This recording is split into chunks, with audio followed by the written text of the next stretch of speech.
was Floyd and he was me, Yeah. he would never have to fight again because that exhibition shit, Yeah.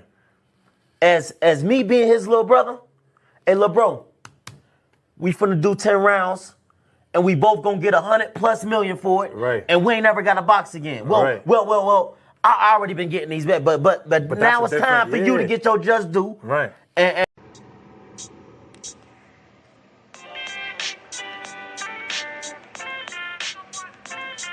Yo, you know the deal.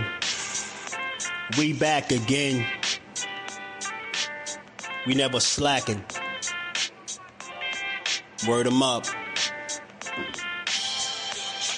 Ladies and guys, whether if you drunk or you high, it's time to pay respects to the illest man alive. If you think you got a point, he'll shrink you down to size. And from there it's downhill like a slinky or a slide. Open your eyes. Got a deep connection with the rise, so you might see them jump in whenever they go live. Peep it. This channel blowing up now, it's not a secret. With tons of exclusive interviews to listen to. Them other channels I hate, but yo, they missing clues. They start narratives, sip the goose and twist the truth. It don't take a rocket scientist to get the proof. Just click the live at 4 p.m. Eastern time. But when you chime in, make sure you keep it kind. But if cowards want to debate, then it's feasting time. My man JUSDUE shine busy all the time. Grind 24/7, 365. Videos he might have 365. My rhyme sick, they make you do a 365. You get a rich if you think you fit to survive. It's JUSDUeboxing, time to click the live. Ain't no beginners, if you soft, you ain't down to ride. I crush you, respect too, it's JUSDUE. He got the illest boxing show on the internet. The boy been a threat and he ain't even had dinner yet. Word 'em up. Yeah. You know what time it is.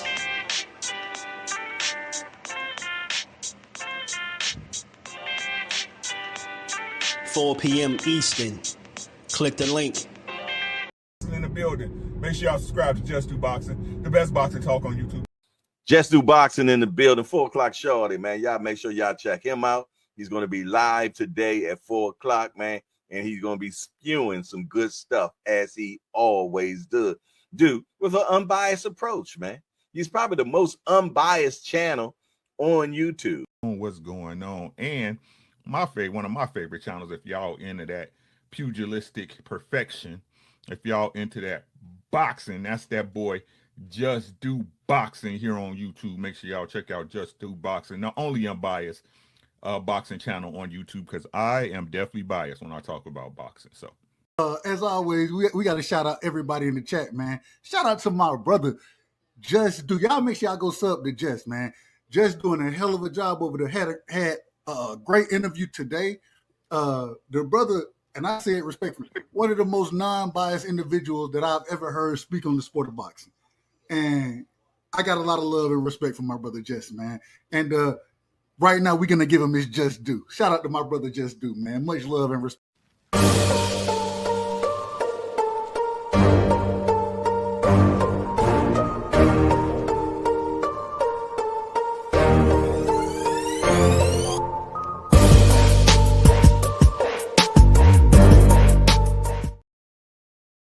What's good? What's good? Salute to the family. How y'all feeling today, man? On this good Thursday, we back to build on this boxing and give it its just due, how we always do, man. We gonna talk about it.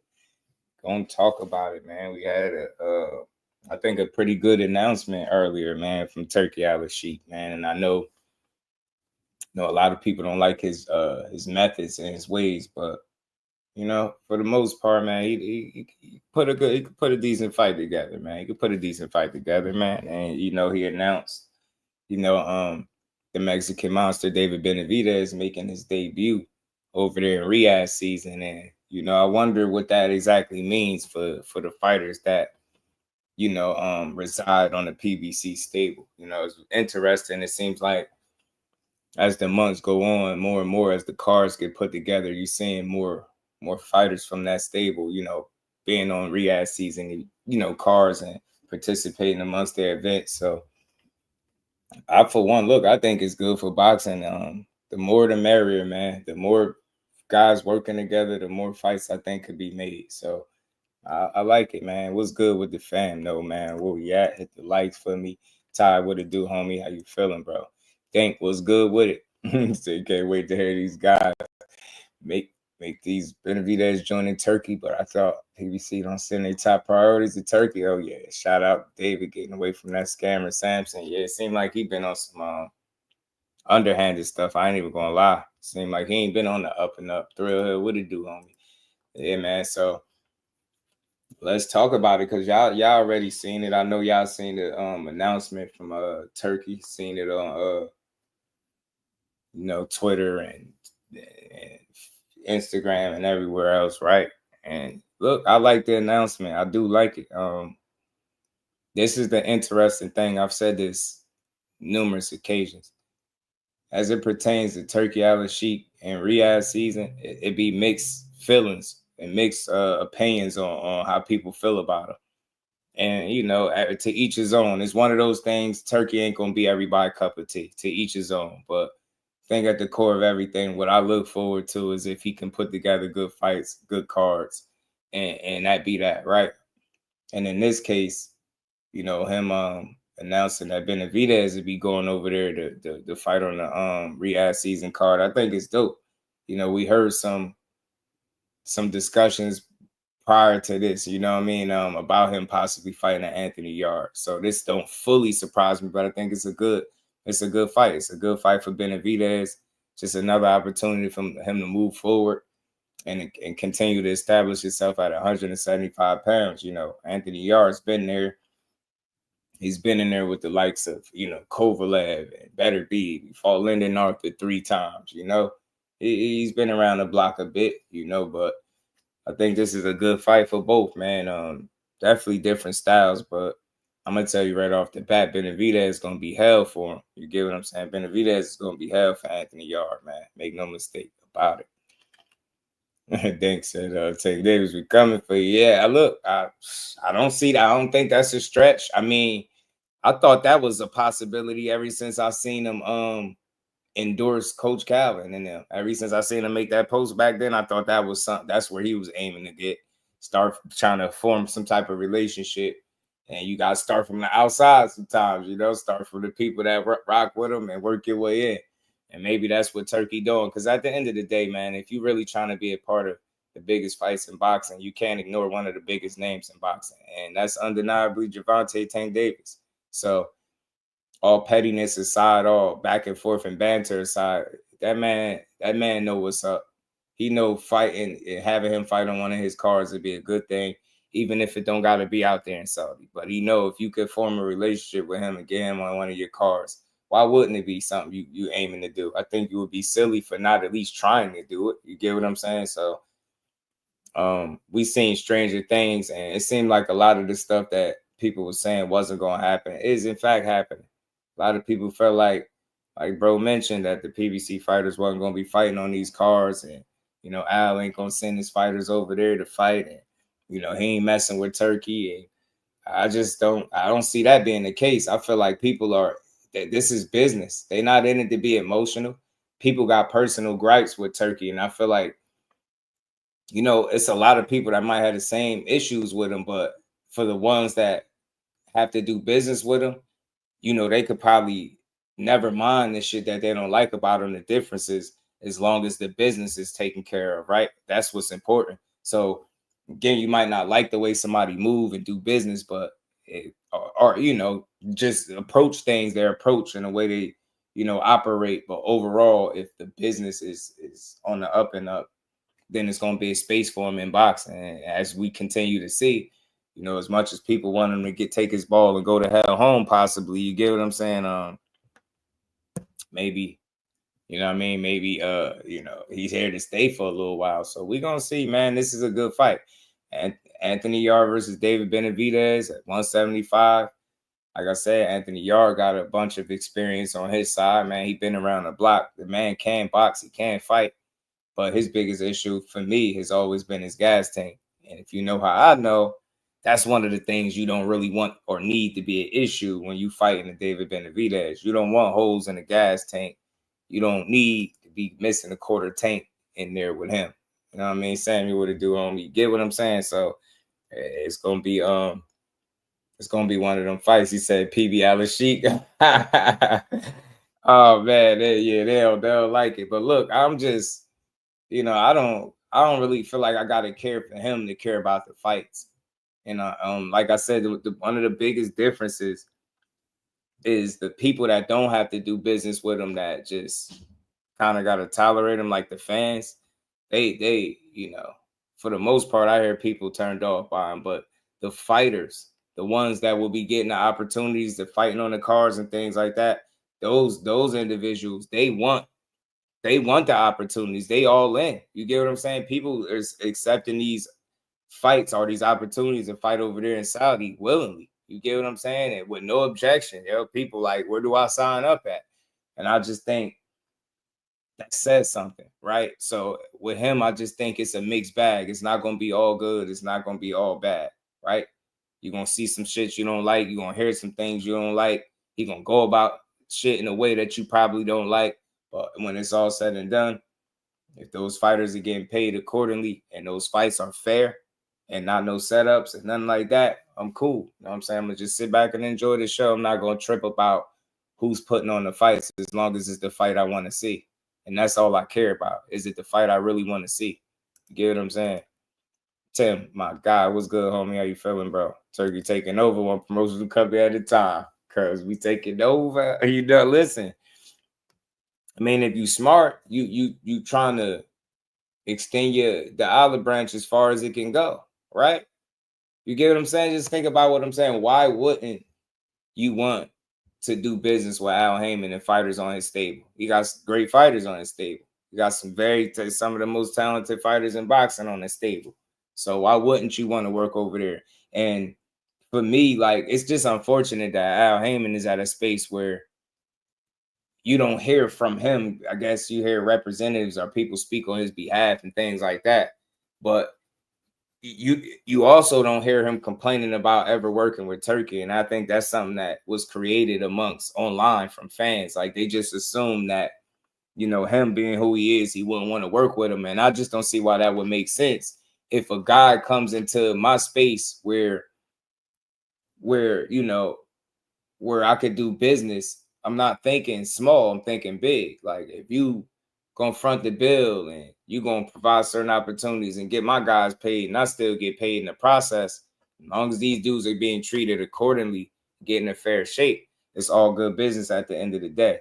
You get what I'm saying? So I think the risk, you run the risk of bullshit happening when you rock or deal with anybody, right, in business. But like I said, for the most part, I try to listen to I hear the fans out and I hear the supporters out and stuff like that, but I hear the fighters out as well. The ones that fight on those cards are the ones that haven't got the opportunity yet. Every time I've asked a fighter that hasn't fought on the RIYADH season card yet, they've all said yes. Not one fighter I've asked yet or spoken to, interviewed, and asked about RIYADH season have they said, nah, I don't want nothing to do with that. F Turkey, I'm good. We good over here in the U.S. Nobody has that approach but boxing fans. And I think it's night and day. And I think it's for a reason, because they're thinking about career opportunities, getting to the next level, staying active, getting paid, all of those things. You got a career to consider. Sometimes for the fans, we don't have to do the fighting. So we can just sit back and observe and point out the things that we want, we don't want, we like, or we don't like. Oh, well, don't go over there in Saudi. No, I wouldn't do it. You never know what you would do if you was in that situation, because, like I said, what's the real reason for anybody not to fight there? I've heard a couple different fighters maybe say some things where, but I've never heard nobody say, no, I'm not fighting over there. No fighters. Are they all like, yo, hell yeah, I fight over there, man. Tell Turk, line it up. You get me? You hear people actively campaigning to be a part of the TKO league. You get me? So the thing is, he's going to exist because there's a bag attached to him. And as long as that is the case, you have people in boxing that need opportunity. So that's why I say, as long as that opportunity makes sense for said fighter, go ahead and get your coins, man, and go be great. You get what I'm saying? People can't sit on the sideline and be stuck on stupid talking about, I ain't fighting over there. Like, you get what I'm saying? Why not? So I like this fight, man. Shout out to Big Supreme. He said Uncle Al will be good. I think he is, he good, but I just wish, you could hear from him sometimes because, people do a lot of speaking for him, and I hate it. Boys, we kind of dead with run, jab, and grab, Antoine. Shh, Ghetto Fab, what it do, homie? Crypto Charlie says, still no tank fight announcement. We're going to talk about that a little bit, too. Crypto. But I just wanted to make sure I gave these guys they just do in terms of speaking on this fight. Like, I like this fight for both guys, man. Anthony Yarde is a very skilled, talented boxer, man, but he just runs on fumes. That back end of the fights don't be too kind to him. And a guy like Benavidez that's going to be looking to accelerate and push the pace, man, I could just imagine how you're going to look down the back end. So I know what to expect and kind of look for early, Anthony Yarde, but my question is how you're going to manage the second half of the fight, because we know Benavidez is like, it'll look one way early and then it'll change on you just like that because he'll wear you down. So I just don't. It's gonna be really hard to beat him. And shout out to dude, man. Somebody was in my comments. He was like, he don't really see why people think Benavidez is special. He ain't prove it or whatever the case. And I respect all opinions, but at the end of the day, just pay attention to Benavidez. He was a big ass kid, lost all that weight. Look at the progressions that he's made through the years. Look how much better he's continuously gotten. He's a workhorse, man, and he's a sponge. And he's made significant strides in the sport of boxing. He fighting the right guys. He ain't turning down no smoke. When they said he was ducking somebody, he fought him and got him out the way. And David Morrell, respected Morrell. But you get what I'm saying? Benavidez has shown you that he's one of the guys to talk about in the sport. You can't mention 75 without talking about him. You can't mention some of the best fighters in the world without mentioning him. That's just a fact. You don't have to like him, what he do. Don't have to be the most pleasing to your eye. But the man is efficient and effective. And he be beating ass for the most part. A lot of these fights don't even be competitive. He be overwhelming the hell out of guys. Or it'll be competitive for the first half. And then it'll just drown you. This dude, he got qualities about him that I do think make him special. He got an extra damn lung in there. This dude fight like he got an extra lung for real. So, I don't know. I like what Benavidez shows. I like the strides that he made as a fighter. And I do believe he's just getting better, man. You know what I'm saying? I'll do his way, man, and missed it. And I ain't mad at it. I ain't tripping. But, I just wouldn't mind hearing from him. Because think about it, Thrill. I don't think nobody else do that, right? Just that silent when it comes to it. You get what I'm trying to say? Like, do you. He been making money far longer than I've been watching this shit, right? But so I can't tell him how to do him. But I wouldn't mind being able to hear from the actual individual. You get what I'm saying? You ain't got to see him. I ain't got to be getting interviews from him, but it just wouldn't hurt to hear from him rather than people always trying to speak on his behalf or, thinking they know what he feels and who he'll work with, stuff like that. It'd be crazy. Tunnel Vision was good. Yarde is going to get washed. I hope they have real good medical care. Shout out to Tunnel Vision. Benavidez going to stop him at 9. All right, Mr. Granny said Yarde is a 6-8 round fighter. He usually goes out late, and if that stops him, yeah, man. Howard Lane, what it do? Howard, how you feeling? So you think Al and Turkey will end up working with each other? I think they already working with each other. Bro. To be honest with you, I think they already working with each other, and reason being is you just been paying attention lately and seeing it.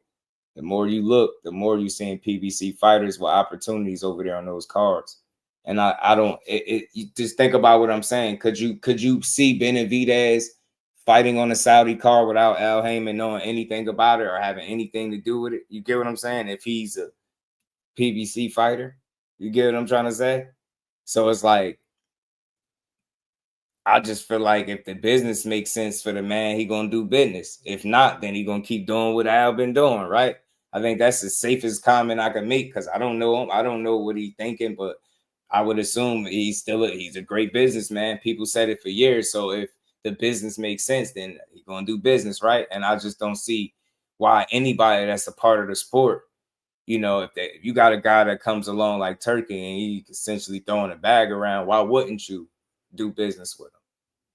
You get what I'm saying? Like, why? Unless it's shady business, obviously. And I can't say that it is for sure because the more you look up, the more fighters is fighting on his cards. And like I said, I don't think it's no coincidence how everybody, all the fighters that I've asked so far about RIYADH season and fighting over there in Saudi, they all said they with it and want the opportunity. I spoke more recently to Brian Norman Sr., they talked about the opportunity. He talked, you know, Senior talked about it, and now they getting it essentially with Devin Haney. So it's kind of dope, man. Kind of dope. Not too good for us. Like, why is he at 10? Who at 10? What's that? David Benavidez definitely has potential, but I feel like he's been added to the pound for pound list prematurely. I get it. I get it. PBC number 2 guy. So shout out to Howard, man. Appreciate you, bro. PBC has been working with Turkey on their terms from the beginning. And that's what I think. I think so too, Tunnel Vision. On their terms, right? Like, simply put, if the business makes sense, if it's a good fight, if it's a good opportunity in the situation, then I'm pretty sure they're willing to do it, right? Because what would stop you from doing good business? That's what I'm saying. So, you know what I mean? I wish I had more information directly on it, but we kind of got to spitball because, you know, that they don't ever tell us too much. You know what I mean? Benavidez turned Yarde into patio. You stupid. Big Supreme is a fool, man. Yeah. But yeah, this is a good fight. Like bro mentioned, 6-8. You know, that last quarter of the fight usually don't treat him well. And on top of that, you got a Benavidez in there that's gonna be looking to press the pace and force the issue. You get what I'm saying? Like he don't let you chill in there. Like you gotta deal with him. You get what I'm saying? But Benavidez got the kind of style he forces you. You gotta deal with him. Your legs good. You might be able to dance around for a little bit, navigate some rounds, put some points on the board. But if that gas tank ain't equipped and ready to go, full tank and a reserve, you in trouble. Cause soon as you slow down, the minute you slow down, he on your ass. He on your ass white on rice. Everybody that has started out hot and fast against him end up fizzling out, and he end up overwhelming you and outworking. So it's like he just have things about him that make him very dangerous. Very heavy jab, an educated jab. And he knows how to use it. You get what I'm saying? He knows how to close the gap. You know, body shots is debilitating. You get what I'm saying? Got a really good chin. You get what I'm saying? His engine is always revving and ready to go. You get what I'm saying? Benavidez get to it, man. He get to it, man. So I just been impressed with the growth and his staying power, man. Like it was just calling him a duck not too long ago, and then he went out there and handled business. Get what I'm saying? Yeah, I think so too, Mr. Grandy. I think so, bro. Show him what it do, homie. 704 Joe, what it do, my guy? Man, of good fights. We're about to get our just do. You know it? They just too early with the other credible fights. I don't know, man. It's always, I mean, I guess you gotta, I don't know exactly what their criteria be a lot of times when people have these lists. You get what I'm saying? But he's one of them guys for sure. He's one of the top dogs. If I'm in the car, I'm gonna have a ball. He's stupid. BJ33 in the building. What it do, homie? But let's keep building, man. Y'all hit the like button, man. Support the grind. We're going to keep building, man. I missed yesterday, and we're going to make up for it today. Let's talk some talk. Let's talk that boxing. K calls in the building. What's good, homie? How you feeling? What's good with it? The thing you could do is go out against Benavidez. Yeah. Y'all usually, yeah. That's what I'm saying, Mr. Grandy. You need a full tank of gas and a reserve for Benavidez. You can't go getting tired on that dude. And whatever pace you set, you better be able to maintain it. Because if he set the pace, then it is what it is. Like, that's what I'm saying. It's going to be a dangerous fight. Yarde ain't no ring general. He ain't no guy that's just going to box and move around. That's just not going to be the fight. It's going to be blows exchanged in this fight. But the thing is, Anthony Yarde got good punching power. What he got over 80% KO ratio or something to that effect. So he definitely cracking. You know what I mean? Yarde is. And I know he got some pretty good single one punch power. You know what I'm saying? But like I said, Benavidez got a beard on him, so I don't expect him to just get put out or nothing like that after not after no one good shot or nothing like that. So I expect this to be a good fight, especially early, y'all. But y'all already know ain't finna be no more lions in the camp. You see the thumbnail? Hey, Dank, you see the thumbnail? I got the monster and the lion, man. Ain't gonna be no more lions in the camp. Yeah, he gonna slay the lion. Yeah, the monster gonna be serious with it, man. I ain't gonna lie, he gonna make this a really tough fight for this dude, man. And it's all about managing rounds and pace, because gassing out cannot happen. I haven't seen it work for anybody that slowed down against Benavidez. That is usually a recipe for disaster. You slow down, that's your ass, Mr. Postman. It usually your ass, Mr. Postman. I'm trying to tell you something. You got to be really smart when it comes to him. Like, you don't have the option to slow down. You know what I'm saying? Calvin Smith wanted more money to come to America. Plus, Smith really wants a shot at Beaver. Better be winner. And I ain't even mad at him, Shelton. I ain't mad at him. Play your cards right. Kid, what's good with it, fam? How you feeling? He said, fight time next week for the most avoided fighter at 135. You know, we're going to talk about that a little bit, too. Shout out to Cigar Talk Najee, man, because he put together a nice little post talking about asking the question, who's the most avoided fighter? My homie Jordan in the building was good, bro. How you feeling, man? So yeah, man, this Benavidez Yarde fight is it, man. I like it. Saudi. It's, to me, all those people that saying people ain't working with Turkey, it seemed like they is. It seemed like the more people say they ain't, the more we see that they are. But I don't think that got to be a bad thing. Listen, I don't care about. Of course, I want to see fights in the States and had an opportunity and option to go to them as opposed to having to travel to Saudi. Knowing more than likely I'm not doing that. But at the end of the day, I'm a boxing fan. I want to see fights.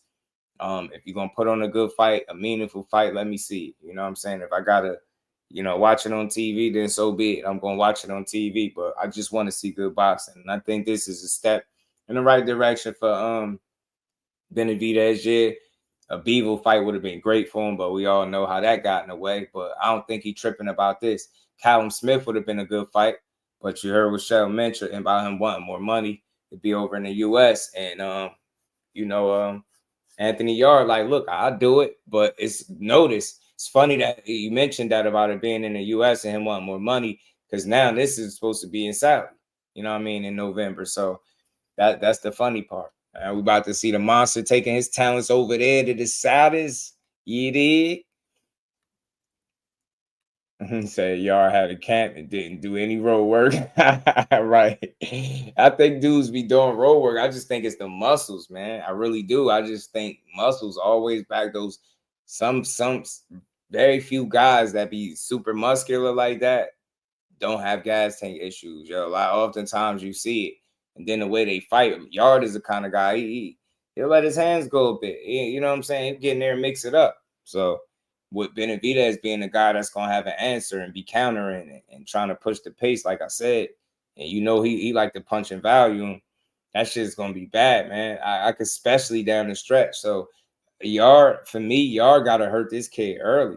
He got to hurt Benavidez early.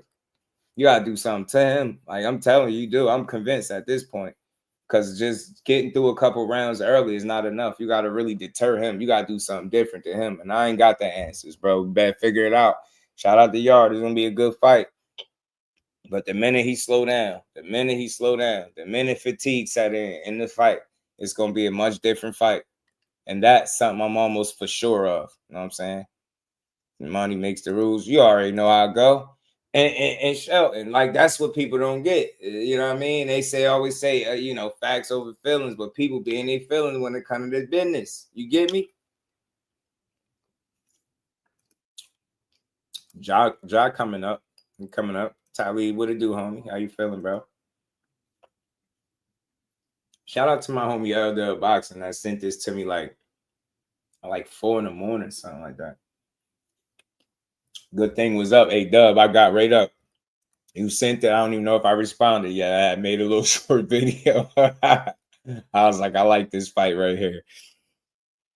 I like it a lot. I like it. You know what I'm saying? I like it. You know what I mean? Mexican monster. Dante's Boxing Talk. What up, homie? How you feeling, bro? Locked and loaded.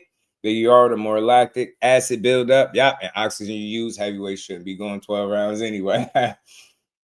And he a light heavyweight with all them damn muscles. You get me?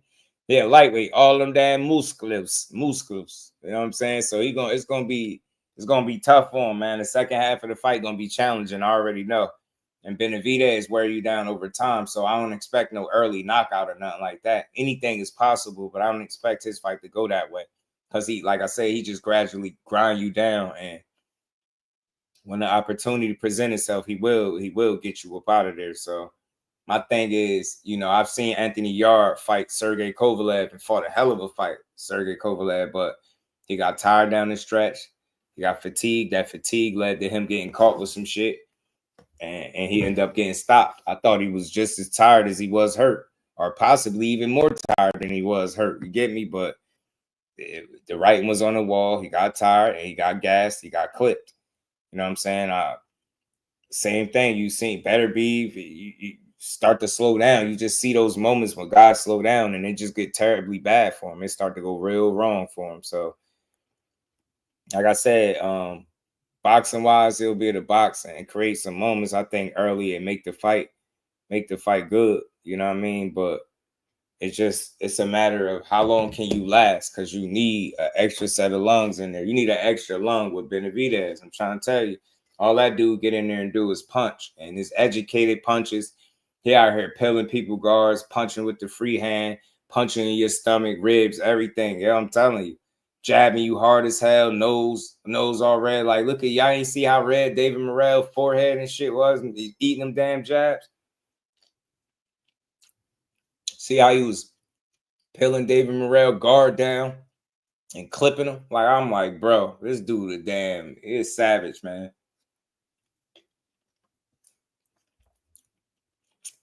David B ain't nothing to play with.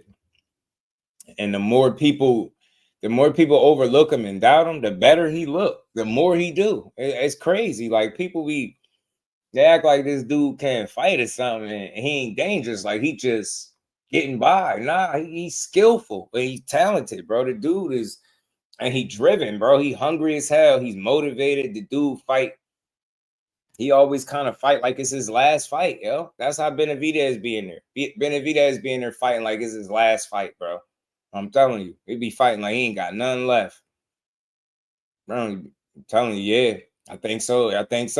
And that me too, Sheldon. He got to. It's the only way he got to. I'm telling you, facts. He got about that first quarter, maybe five. You got about 4 or 5. You better clip him respectfully. That's how I feel. You better get him. You hurt him, do something. I'm telling you, because after that, it'd be a different fight.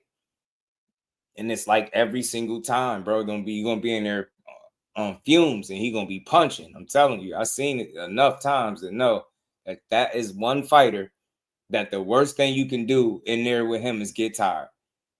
Getting tired will backfire drastically in a bad way, in a really bad way. You get what I'm saying? So Yarde, he can take his experiences in the ring with him a little bit, right? You get what I'm saying? He could take the experience with he fought Kovalev back then, right? He fought Arthur Beterbiev. Lyndon Arthur ain't on neither of their levels, but that's his most notable. That's he only lost. So to his credit, though, and I feel like that Lyndon Arthur loss, that split decision loss, wasn't really no loss. I think they kind of jerked him there. But other than that, he avenged that 2 times over. Beat dude in the second fight and in the trilogy. He stopped him in the second one. So outside of that hiccup, he did only lose to the top tier talent, that being a Kovalev, and then you get what I'm saying, Beterbiev, and who don't lose to Beterbiev outside of Bevo, and even he lost to him, right? So get me, but some could make the argument that each time he stepped up, he's lost. Shout out to my homie Mike Mazak. How you feeling, bro? Mazik, pardon me. Shout out to the homie. How you feeling, bro? So, man, that open tie out here shattering jaws, man. That shit crazy. It's a younger and longer Beterbiev. Yeah. So, man, I just, it's a sticky fight, man. It's a sticky fight because Benavidez don't allow you to do like what you want to do. He just don't. He always punching, figuring it out, like doing something. You get what I'm saying? He always making some type of boxing movie, not just he's underrated. His boxing ability underrated. Yeah, I'm saying that. I'm tired of people acting like this dude ain't skillful. Like I said, shout out to homie in the comments, but he really said, I don't know why people act like Benavidez is anything special. Like what? Like, I don't even know what special is supposed to be. I just know the shit that he do is not easy to deal with. He got a really heavy, solid jab, consistent. He go to the body really well on both sides. He's a two-handed fighter. He punch in combination. He got a high output, a crazy good gas tank. He's good defensively. If you just look at the numbers, what the hell we talking about? He'll fight whoever. That's what it looked like to me. I'm not about to get into no made up stories. They try to say he was scared of Morrell, and as a matter of fact, he demanded the fight. You get what I'm saying? So it's like, I don't understand what people are not seeing with him, but my thing is who do guys have beaten him undeniably? Like, he gonna give anybody a run for their money. Nobody just getting in there dominating no Benavidez. I put money on that. Anybody could lose, but stylistically and what he do mixed with his mentality, it's like he got the right mentality for the skill set and his style, if that makes sense. Like, he wants to beat you up, but he got a kind of style that'll break you down and beat you up over time. He'll drain you, wear you down, and get you out of there. You get what I'm saying? Like, that's what he want to do. And every single fight, he fight like that.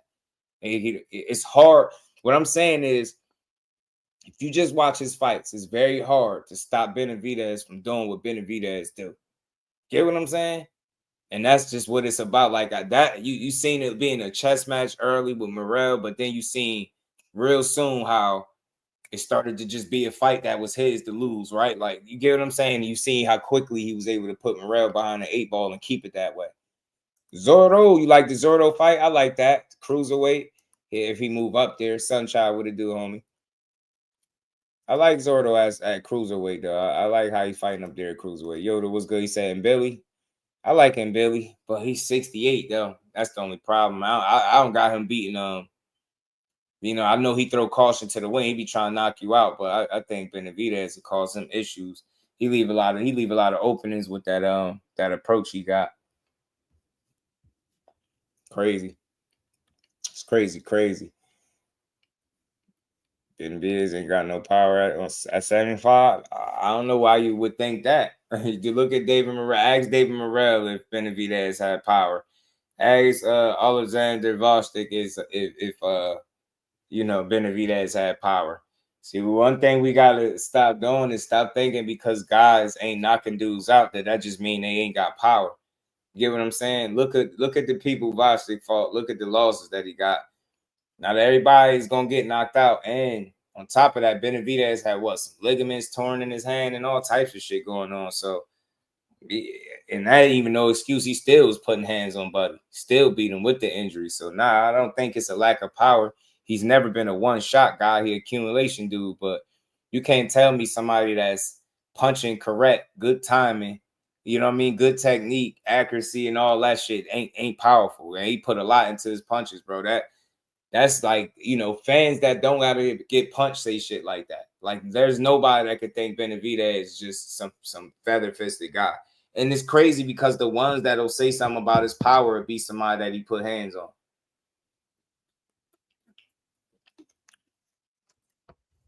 That dude cracking, man. That dude cracking. Kyle Cooler, what it do, homie? How you feeling? So, yeah, I'm telling you, they ain't learned, man. That power is just the half of it. David Morrell the bricks, broders, and shoes. JP was good. Yeah, he got locked up. Ice came and got Chavez Jr. And shout out to the homie L-Dub. Yeah, the article, man. The homie was part of the cartel. They said the Sinaloa cartel is crazy. I don't know what the hell Chavez had going. And if you guys would care, shout out to Sid. Listen, that dude he's not a one-shot guy, but he's an accumulation dude. He'll wear you down, drain you, and drag you into deep waters and take you out. Peace to the Queen Lisa. How you feeling today? Favorite G's, what it do, homie? What's good with his skills? Pay the bills. That's an absolute fact. Every single time, skills pay the bills. That's why. So look, he more skillful than most people give him credit for, because maybe they don't like his style or whatever the case may be. But Benavidez is always going to be one of them dudes that is serious. You can't overlook him. You can't. I mean, you can if you want to, but I don't suggest you do it. You get what I'm saying? It won't be good because, again, it was once upon a time, it was like things about Benavidez, like areas of his game where guys probably could have took advantage of and exploited. Now it's to the point where that's gone. Like, good luck.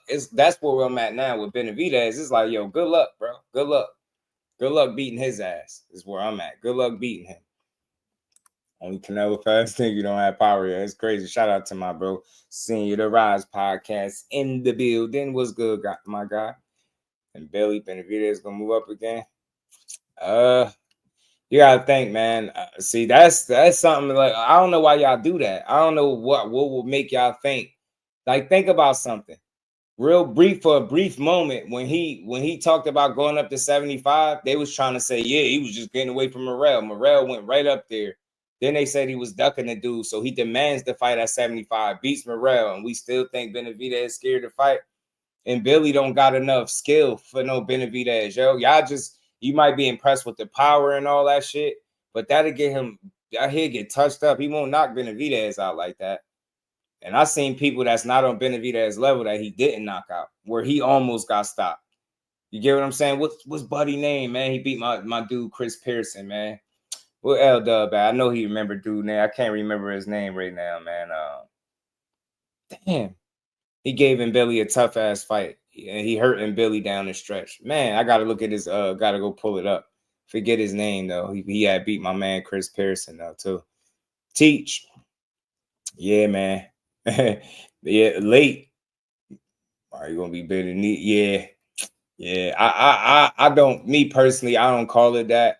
I don't call it that. I think people gotta do business. You get what I'm saying? Teach. How is, if you're in the sport of boxing, right? Like whoever who isolated themselves from Turkey as far as a boxer to the point where it got to be considered that? Ain't you in the sport of boxing? Ain't it about making the best opportunities and fights for yourself? And if another guy is able to provide them, how is that a bad thing? I'm totally confused by that. I wish somebody would get me some straightening on that, because I don't get it.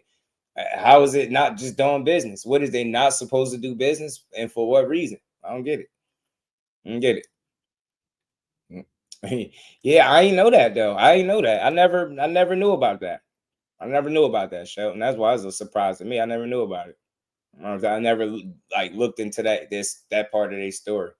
I never came up to the ring playing the song from Stomp the Yard as a rap. Shout out to Cackle. Stressed out boxer. What it do, homie? Emmanuel, what's good? Y'all hit the like button, man. Let's cook for a minute, man. Let's cook for a bit. They don't eat turkey because Tank said he don't like them. I mean, yo, yeah, there you go. My guy, Big Supreme, Carlos Gungor. You got it, my guy. I knew somebody had me. Appreciate that, family. Emmanuel, shout out to you, homie. Carlos Gungor gave him a hell of a run for his money, and I know you're gonna get tested on your way up. That builds character and shit like that. And he got through that test and he won the fight fair and square. It was a close competitive fight. Got tough down the stretch, but his problem, I think, again, is it's hard. It's very, very hard to succeed at the absolute highest level when your offense is your defense, and when you put so much into your punches like that. You can't just blast everybody out. I've seen this shit happen so many times. And what I'm saying is Benavidez has continued to work on his game. The areas where people said was weak, he's gotten better. They try to criticize and critique his feet. Every time you do that, you see him improve. He make improvements, making strides. He getting better. That shit's not gonna be, man. That's gonna be tough to deal with, man. I'm telling you, I just don't. And Billy, I don't see enough wrinkles in the game for me. I just see a really strong, come forward guy. And I ain't saying he can't box. I'm not gonna do that. But I see more from Benavidez. I've seen more. You get what I'm saying? Like, we know what Christian and Billy coming to do, but don't get me wrong. He got some crazy uppercuts. You know what I'm saying? But I just see a lot of loading up. Like, he gets really careless, and he does it pretty much every fight almost. Now, that last fight, I don't think even went long enough for anything to get crazy, but I've seen it enough to know, like, and again, Benavidez will have him operating, and he'll have to operate at the highest level. He won't just be able to go in there and blast him out. He got a person with a chin. I think the longer reach, I have to look. I'm not sure. That'd be a good fight. Don't get me wrong, but and Billy will have his hands full. I definitely lean towards Benavidez. Experience, bro. Experience matters. And it's not the end all be all, because I'm a firm believer that resumes don't win fights alone, but that man has the skill to back up the resume. The skill that he possesses and how he's gotten better is the reason he's able to put the certain names on the resume that he does have there. So I don't know, man. I'm high on how Benavidez has consistently like improved, in my opinion, and how he's continuously proving people wrong that he don't get hit nowhere near as much as people say. You get what I'm saying? So I like it, man. Team Carl Morrell, separate fights. Was that I'm not sure if the I'm not sure. Was it a RIYADH season? Don't get me to lie. My memory is not that good. I have to go back. But if so, it's just I think it's just a sign that business is being done always around the board. I think guys are just making the best opportunities for their fighters. You're not going home with any of that money. Smile, you don't know. John Wick, what it do? How you don't like Smile? Yeah. Happens a lot, man. You got in Billy or Charlo. Yeah, which Charlo? You talking about Jamal? I gotta see a little more from Maul before I put him in there, you know, one of them young lions. I need to see Maul in better shape before I do that. You get what I'm saying? Yo, they need to be better shape. Billy Lester Martinez. I like Lester, man. I like Lester. I like him. Bob M said every card top ring dues associated with RIYADH season. If y'all miss it, see. So at the end of the day, what I'm saying is just this business is being done, and I think guys are looking to make, you know, fights. That's all. You know, I just want to see the fights, the good ones, preferably. If Videz debut at this way on 3 card that was outside. Yeah, cause you know what? Cause he did say that this would be Benavidez's debut with RIYADH season. Yeah, making his RIYADH season debut in the month. So I guess this would be his first time, which is cool. You know what I mean? Monster taking his talents to Saudi to kick some ass. Shout out to Anthony Yarde. Good fight. Like I said, Anthony Yarde gonna have the energy. He gonna bring it early. He gonna try to make it the kind of fight it's supposed to be. But his best chance, in my humble, honest opinion, I think he got to hurt Benavidez, and he got to try to do it within the first 5 rounds or so. 4 or 5 rounds, I believe. I think after that, you sink or swim. You just gonna have to you get me? You just gonna have to see if you can outwit him, outthink him, and that's not gonna be easy. Yeah, I would. Charlo, it'd be hard for me to pick him right now, Yoda, because I need to see him in better shape to believe that he's ready to go in there with a young, active, hungry guy like that. It's gonna be super aggressive and try to knock his damn head off with every shot. So, you know what I'm saying? I just need to see more from him. You know what I mean? It'll be a really dangerous fight. Jamel versus Keith Thurman. It's a good fight, believe it or not. I thought they mentioned that too. Something about that. So I would like it. I like to see it. I like to see it, man. It'd be hard to bet against Mel though at 54, man. Benavidez was destroying Billy. Yeah, I think Billy I think he too wild too. I don't think he got enough wrinkles in his game yet. You know what I'm saying? No, not enough versatility from Billy for me. But he do some things in it that's really good and effective, especially with them uppercuts. That dude be trying to knock your head loose. But I just feel like Benavidez beat him. Yeah, yeah, he ain't gonna learn. Yeah, that dude be all over the place. I'm gonna get on him too. R. Stokes, what it do, my guy? Yeah, he get tired in them later rounds, and then it just gonna get rough. It's gonna go downhill from there. Benavidez is the wrong guy for that. You know what I mean? You gotta bring it, and I could see him just getting outworked down the stretch and possibly stop. If not, he gonna be on fumes. I think toward the end of the fight. That's just me. That's what I feel like. I think he might be on fumes. But we gonna see. We gonna get to find out. He make his RIYADH season debut. I know some people probably hate this because they like, my Benavidez going over there to Saudi. But dudes, man, you gotta think. Why wouldn't you want that experience to travel and fight in front of a different audience, get paid? You know what I'm saying? Why wouldn't you? You know what I'm saying? I think it's more reasons to fight there than reasons not to, is what I'm saying, for the average fighter. You know what I'm saying?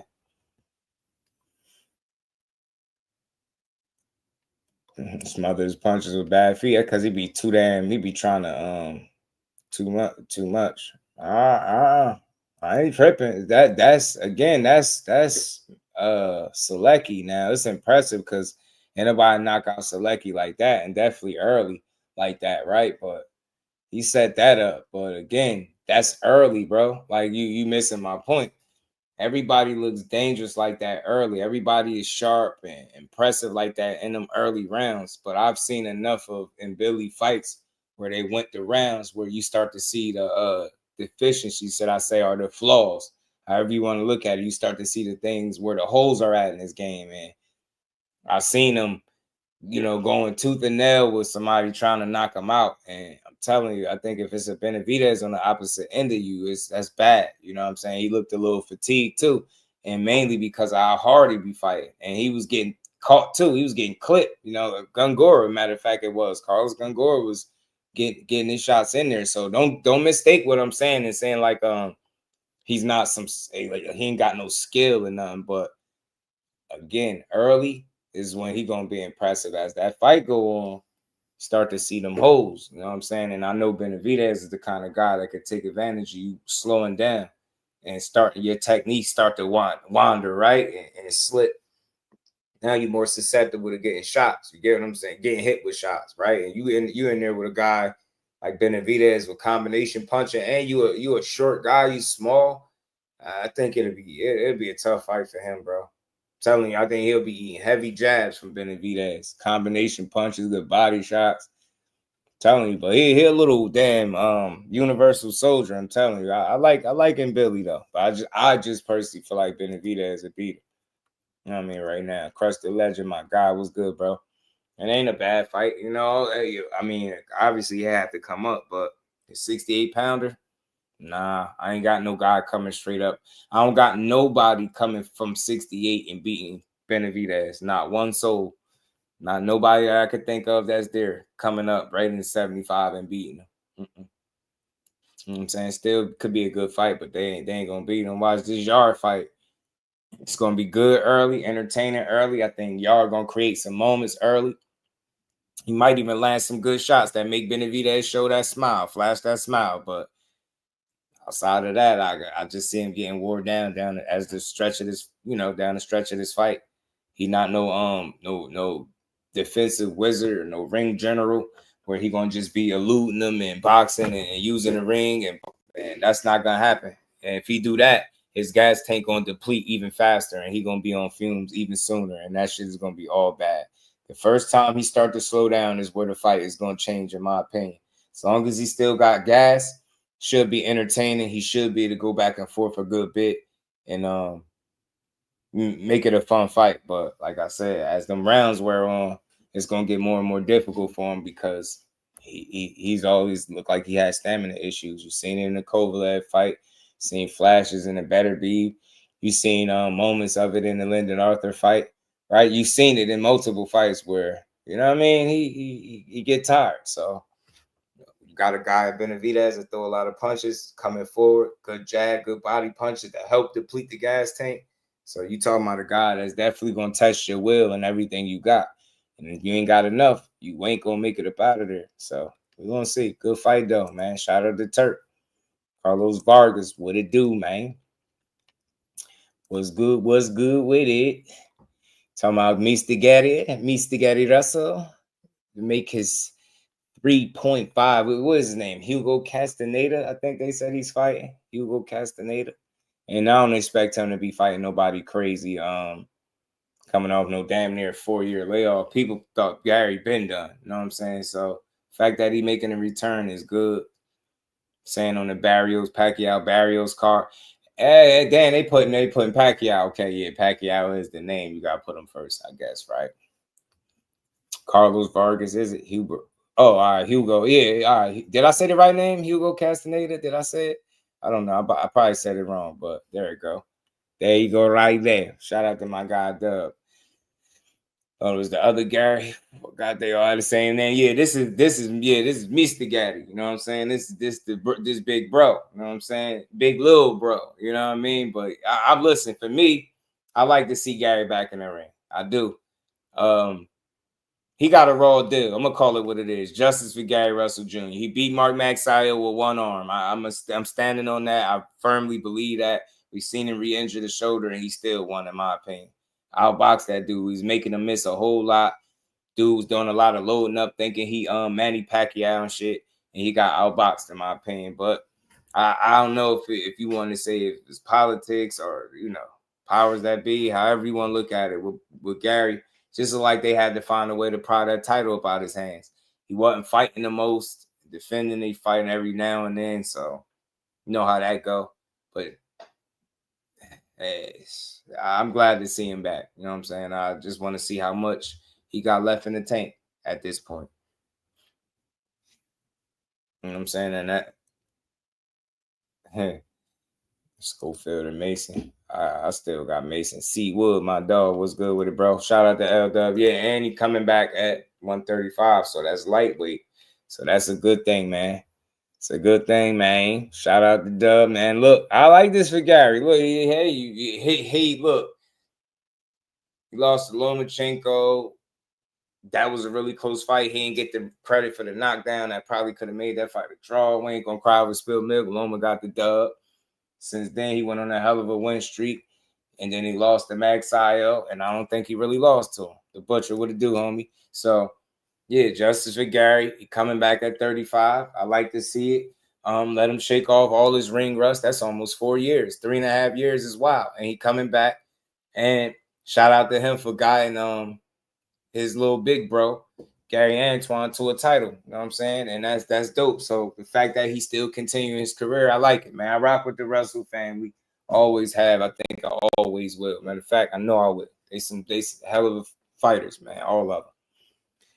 So we'll see him back, and I don't think it's gonna be somebody that he obviously can't beat, but he is testing the waters because he ain't fought outside of 26 as a professional, to my knowledge. So he'll be skipping over 30 and coming back at 35.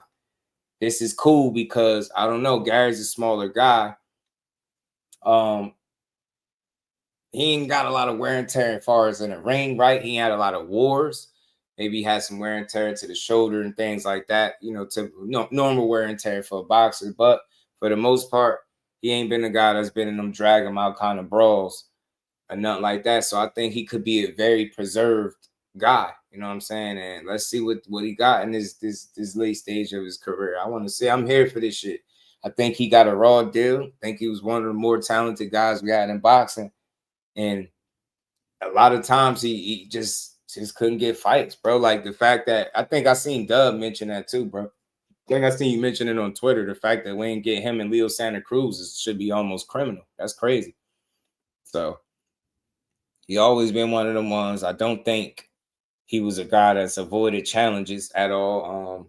But you know, more recent memory, like you seen him doing more talking, obviously, than fighting, making his statements, man. People been kind of treating him like that, like he ain't been one of those guys. He was damn sure one of them guys. Inactivity and injuries, you know, definitely probably politics aside, along with it, probably, you know, sideline him. But hey, at the end of the day, he get an opportunity to come back, and he'll be fighting on a prelims, I guess, of this Pacquiao Barrios card. So look, it's cool. I'm good. I'm good for it. I'm good with it. I'm good with it. I want to see Gary back. I want to see what he got left. And he did some talking for a while about coming back fighting at 35. I remember one interview he did. He was laughing about it, like, you know, thinking about coming back at 35 because you know the fighters that's there. So look, I hope he can come back. Look good. Look like he ain't miss a beat. I would love to see that for him. Get a dub. Keep it moving and position himself to be a player. That should be dope. If he could position himself to be a player at 35, I'm with it. I'm rocking with it, bro. 3.5 years off or not, I don't give a damn. I want to see it. The man can fight, and I doubt if he gonna forget how to fight. So it's a matter of him shaking that ring rust off, looking good, getting the dub, and then moving on, man. But I don't want to skip no steps for him. He first things first, get through a training camp and get this dub and get this fight out the way. But I think this could be good news for boxing right here. Gary Antoine Russell fighting at 135 in 2025. Nobody could have predicted this one. You know what I mean? People said he thought he was done. You know what I'm saying? Gary said, not so fast, man. Not so fast, G. Not so fast. All right, let's keep rolling. But yeah, so that's the Gary news. Mr. Gary returns, man, and I'm glad for him. I want to see what he can do. What he can do at 35, man. Small guy, definitely small. Not the tallest, Not the biggest at all, but he some of the fastest hands that you could see in boxing. And he could just flat out fight. Got a high IQ. I think his IQ is underrated for whatever reason. I don't know why people don't give him the credit, but Gary Russell Jr. is a smart dude. So let's see if he can pick up where he left off and go out there and get a win. You know, don't be surprised if you get a WBA title shot at 135. This tune-up fight. And you know people gonna say that. Oh man, he gonna be a take opponent. If he was to jump in some rankings or something after a win, then I'll start thinking like that. But at least right now, I know he's trying to get back in the mix. And look, it's only right for them to start talking about that if he can get some wins in and look good, because it's a fight that people wanted to see. You know what I'm saying? So, yeah, you know, man, imagine that happening in that area somewhere. Them two fighting, even this late, it'd be crazy right now, I think. Yeah, John Page, Batman for sure, man. Batman is a real one. Shout out and RIP to my guy, Batman. Mr. Gary Russell Jr. can't make 130. Good though, Shelton. Shit, we probably you probably want to see him at 35 more than 30 anyway, right? You know what I'm saying? That might be a good thing. Go ahead, get in there. Go ahead, get in that mix.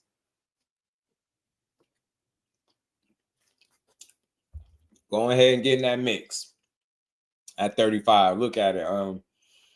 35 ain't as deep as it once was, so maybe there's a spot for Gary Antoine Russell. Yeah, I mean, I keep saying Gary Antoine. Yeah, I think Mr. Gary could find a spot. I don't know. He got to get a dub first. I got to see how he look, man. You know what I mean? I know he's going to go out there and do his thing and put that work in, but look, him being at 35 is dope.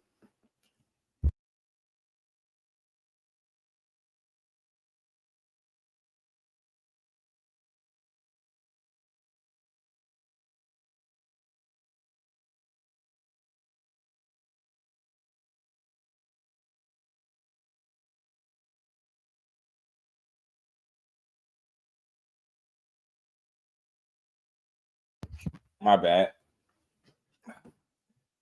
D-Man, my brother, what's good with it, bro? How you feeling? Wait, look, though, Cool Boy versus Mr. Gary at 130 is fire, though. Yeah, it would be. It would be. It would be. But I think Gary, like shit, like Sheldon said, with that much time off, 3.5 years, it'd probably be a lot to go all the way back down to 26 or even 30. So maybe 35 is more ideal for him.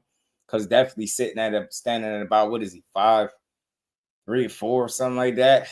Short, small guy. You know, I could never see him at 140, but I didn't see him making this move this late either. But so it was a good thing. Let's see. Like I say, he could be a preserved, you know what I mean, a guy, you know what I mean, a fighter. You know what I'm saying? He don't look like I don't think I've ever really seen him out of shape. I don't think I ever seen Gary out of shape. So that's a good thing. You know what I'm saying? That's a good thing. So let's see what he looked like in his first fight at 35 after almost 4 years off. You know what I'm saying? It ain't never too late. Get back in there, Gary. You know what I'm saying? He did his thing at 126. He had a hell of a run. They had to literally pry that title up out his hands from Mark Magsayo, you know, Timu Manny Pacquiao. Timu Manny Pacquiao. That's what he is.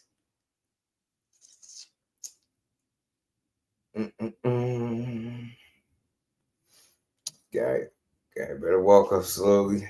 At this long of a break, the room. In times, he said there's room and time, so don't speed into disaster. I don't think he will, but yeah, he ain't take a lot of punishment. That's why I say in his fights, he ain't had wars and, like, you know what I'm saying? He had some injuries, some nagging injuries and stuff, and you know that's part of the game. But for the most part, he should be all right. And he always look like he's staying somewhere in and around the gym, you know, training the brothers, and you see him do workouts here or there. So he keep himself in some type of shape. Like, I ain't never seen him out of shape. I think that's saying something. So maybe the 3.5 years mixed with the opponent, I don't know. I got to look it up. Maybe it won't be a bad mix for him, you know? Maybe it'll be an ideal situation for him. That's what I want to see.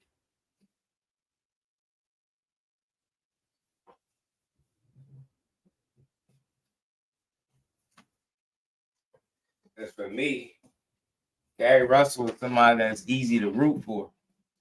You know what I'm saying? For me, easy to root for, man. He getting there. I like the way he fight. Like I said, some of the fastest hands in the game. And he be kicking some ass, bro. For sure.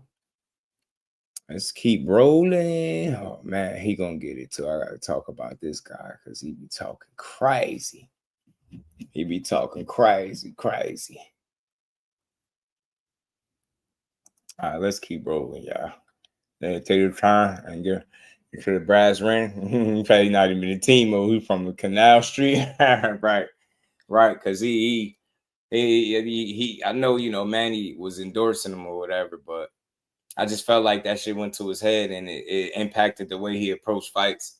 And he's just not quite nobody's Manny Pacquiao. So, you know what I mean? Those are some big shoes to fill, literally. So, you know what I mean? I don't know what they, I mean, I guess, you know, I attach your name to him and people pay attention to you. But then what happens when you lose, you know what I mean? And that shit go by the wayside.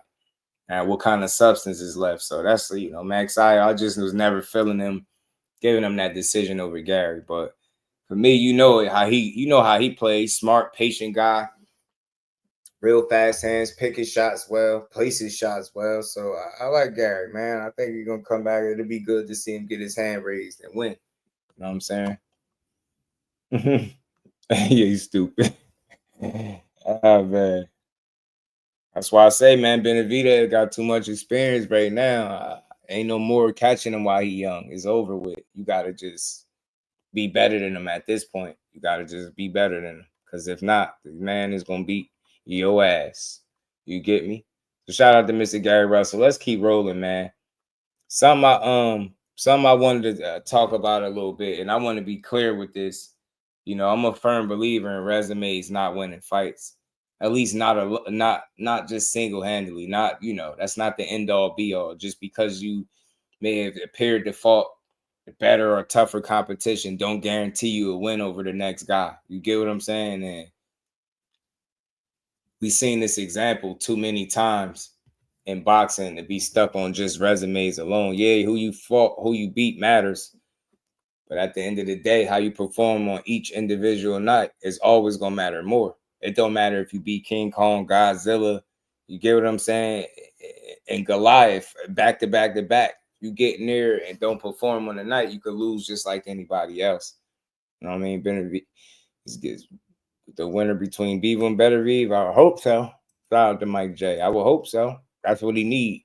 That's what he needs. So like I was saying, man, reason I started talking about this because I keep hearing, and somebody tagged me in Twitter in a couple of these clips with the Schofield guy, Schofield Senior, and he keep going on these interviews and on these podcasts, and you know, ever since they knocked out Tavin Farmer, they can't be quiet. And I ain't mad at them. They celebrate, talk crazy, enjoy it, call people out, have fun with it.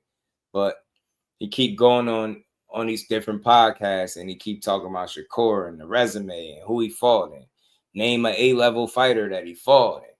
A-level this and name me this and name me that. And it's like, who does he fought to be great? And he keeps saying this stuff, but you know, he himself has called this kid great. So I got a couple clips I'm definitely gonna play. We're gonna get into this, man, because like I said, you know what?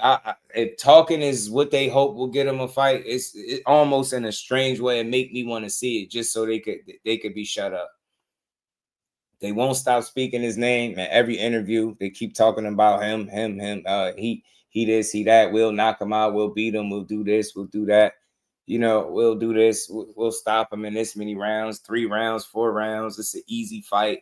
Like, they won't shut up about how easy the fight would be, even though when given the opportunity, we all know how that you know fell apart. So I'm gonna just leave that there. But I say keep going on these podcasts and these interviews, tripping about resumes. So we're gonna play a couple of these clips, man. Y'all know how I react to them. So yeah, that was one of the biggest examples more recently too. Shawn, Errol Spence, and Terrence Crawford. Resumes just alone don't win fights, is what I'm saying. Yeah, it matters and it's important and it counts for sure, but it's not the end all be all. You still got to fight. You get what I'm saying? And sometimes, you know, or more times than not, skills gonna pay the bill. Shout out to Sis Melanie Queen. How you feeling today? They say he planted drugs in his car. Then he said the tow truck driver got him off the hook. Then he changed it from the tow truck driver to what he say? One of the other offers or something. I forget what he said, but he switched it up. It was weird. Like, dude was just spinning the yarn, man. Are you familiar with the 5 styles of boxing? Nope. You know what I'm saying? I'm still trying to figure out what the 5 styles of boxing is. But like I say, he's been going on these podcasts and giving these different, takes, and I'm gonna play a couple. I'm gonna let y'all hear how he was going. How is Shakur without the silver medal and without the 3 belts? Did that make Shakur great because he got belts? Who have Shakur for? Give me 2. Give me 2 A-level. I'll wait. I mean, nah. No. You're backing up. I'm not backing up. I'm not backing up. Outside of Canelo and Bivol, you can't name a fighter that has 2 A-level wins. So how is Shakur great? Then how you debating like he's great? Because great don't mean beating an A-level fighter. So you saying Terrence Crawford not A? You saying Terrence Crawford not great because he ain't fought no fucking A-level fighter? I asked for 2. You said you can't give 2. I can't give 2. So give me 1. One what? A-level fighter on Shakur's name? He doesn't have one. So that's the conversation that Floyd Sr. keeps stirring up, everywhere he go. It's the same old, who's named the A-level fighters? Your son is not an A-level fighter, so it don't even matter what A-level fighters he fought, because getting in there with your son wouldn't mean him fighting an A-level fighter either. It would have just been him giving your ass an opportunity that you really didn't fight and work for. But you're highly ranked up there in the WBA, so you making noise. So at the end of the day, anytime that fight is available again, I wouldn't mind seeing it. The kid kicked Tevin Farmer ass. Look, let's see it. They think they that great. They keep talking about resumes. I feel like y'all can get in there and do something with the board and get in there and do something with him. But y'all keep saying his name. Y'all keep speaking on him. He going about his business. He got a whole fight going on. Yeah, he tweeted about the fight. It's regular shit. Everybody do it. You talk about everything he do. You get what I'm saying? But he making it super weird. Like everywhere you go, he just whining, crying. Shakur think that he can stand up because Shakur is great. But Shakur... Hold on. Who did Shakur fight to make him elite? I'll wait, because he lost in the Olympics. And look at the quality of opponent he lost to. Up there crying like a little girl after he lost. Then he get in a fight with who that made him A-level. Because Top Rank been developing him strategically. Getting him people he could beat up on, and he couldn't even beat up on them. He was running and everything else against C-level fighters. So how they gonna say we not ready for this caliber fighter? He ain't no Tank Davis. He ain't knocking shit. And if one of y'all stop it with y'all little Shakur, fan club. Don't send no. And who did he fight? I want to see what A-level put him up there like this. He been bluffing his whole career. He got off a lost crowd, got signed, getting good paydays to fight cab drivers. And I put up his record so y'all could look, y'all could tag me and let me know who did he fight that made him A-level. Because we gonna fuck up. Y'all can believe whatever y'all want. When we break his nose and his jaw, his ass is done. So y'all can believe this. Oh, now he want to run to another fighter. Why? Why you want to run to another fighter? Because my promoter said, if y'all want me to do it, I will put the fight on. So it's clear. We fighting, nigga, unless you don't sign your contract. And it's to you, Shakur. Stop being a girl. Yeah, so there you go. I had to time you out. You just, like I told you, from now on, I'm just time you out to oblivion until you got something real to add. I'm going to say this. I like to have real conversation, not just senseless, like childishness. He got a knockout in his last fight. If you want to be technical, it's a TKO, right? For y'all weirdos out there. Stop saying a guy don't knock people out. And in his last fight, it didn't go the distance. What do you call that? If a guy doesn't finish the fight, what is it? Is it a knockout or is it not? All right, then. Now that we put the kids to bed, now we can have this conversation. So look, I ain't tripping off nothing he think and say about him. You can feel how you want. You can say who he beat this. He dismissed Robeisy Ramirez like he wasn't a talent. You get what I'm saying? He dismissed him like he wasn't a world-class guy, like he wasn't on that level. So he clearly don't do his homework. Most guys have matchmaking. It ain't just Top Rank. I mean, Golden Boy, literally, Oscar De La Hoya told you not to take the fight with Shakur because they can build you up and get you the experience and move you a certain way and get you a title shot without the risk of losing because you inexperienced. You get what I'm saying? That's he literally told the world that's how he want to move you. So you get it. He didn't even want you to take the fight that y'all claim y'all wanted. It's no coincidence that y'all didn't make it there. So he did all of that crying and like, well, who did he fight? And he ain't great. And what makes him great? And you know, who did he fight to be great? He said that's his words, right? These is also his words. Shakur think that he can stand up because Shakur is great. But Shakur, I think he's sleeping on me for sure. Yeah, he's sleeping. Hold on. Pause. What he say? No, he didn't just say that. After going on 2, 3, 4 different rants about his resume, who he didn't fight, you get what I'm saying? How he not great, how he not this, how he not that. Say it ain't so, sir. Shakur think that he can stand up because Shakur is great. But Shakur, I think he's sleeping on me for sure. Yeah, he's sleeping. He underestimated, and it's going to be good. It's going to be a good fight for the fans because we win regardless. Even a loss to us is a win because Shakur ain't stopping shit. I'm just saying. And we're not going to be no boring fight. And if it go to decision, we know they ain't giving us no decision. So we're not going in there looking for no decision because we already know they're not going to us. After going on the rant, the first few seconds, Shakur think he can stand in us because he great. Shakur is great. Shakur think that he can stand up because Shakur is great. But Shakur, I think first, no, we not backing out of the fight in any way, shape, or fashion. I ain't done. The next one, do we think we're gonna win? Hell yeah, we're gonna win this fight. You know, because if you think you're not gonna win, then you're in the wrong sport. Next thing, do we respect Shakur? Yes, we respect Shakur. Shakur is one of the greatest boxers of this time. Let's keep it real. What? That's just me, because I watched Shakur grow up, y'all. I watched Shakur, I watched Floyd, I watched all of these guys grow up. So, yes, he's one of the most talented ones out there. I've been said that. But that's what life is about, you know? That's what life about, huh? Life about talking crazy, getting in these interviews, just saying anything, man. Stop clout chasing that, man. Look, man, I know you believe in your son. I would believe in my son, too. There's nothing wrong with that. I don't care what you think about Shakur as a fighter, but just keep it a buck, man. Stop double talking. You be sounding crazy. You can't talk about, you called them great out your own mouth within seconds, yo, bro. Ain't nobody tell you to say that. You said it. You said you wanted the greatest. I watched him grow up. So I always said that. One of the most talented out there. But kid is still going to break his jaw and his nose. Ain't going to punch him in his stomach. Shut up, man. Shut your ass up. Don't let that Tevin Farmer win get you too gassed up, man. I like it. I like the kid Allison as the talent. Think he gonna continue to be here. He work hard.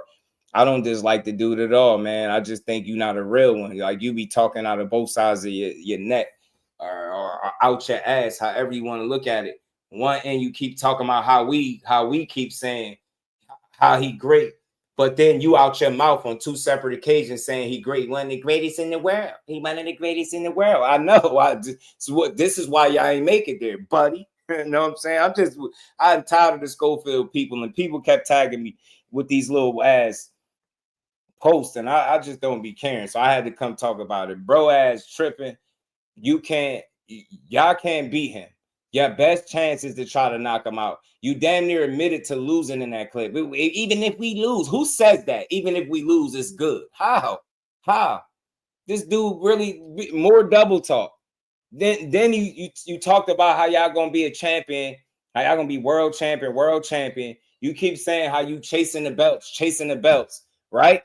He chasing the belts, but then he gets in the interview. Like Floyd said, belts don't matter, they collect dust. And that's what one of the greatest of this ever. That's what one of the greatest of this ever say. But from my standpoint, you gotta remember you're a God. God tell you not to worship your idols. A belt is an idol. You are the God. You're the value. You're the one having this experience. You go chasing a belt, not you, but somebody do that. They get injured in the ring. They get brain damage. How valuable was that belt? When the medical bills come, a lot of former champions went through that. The medical bills come later on in life. How valuable valuable is that belt? You cannot tell these people that that belt is more valuable than their health. That belt is more valuable. No, you fight who you want to fight. You determine your rules because this is your life. Forget a belt. This is your life. You could die in there. That's what we're going to tell the young fighters, the truth. You could die in there. Over 200 fighters die every year in the ring and they don't report it. So we're not going to say chase a belt. Chase your dream and value you because they're going to take 3% of your money. Like, come on, that's slavery. No matter what you say, if they not doing the work, you doing the work, that's slavery. When Floyd Mayweather came out and said that statement, belts don't mean nothing, I found that ironic, well said from a man that has the most belts and fought the most champions in the world. It was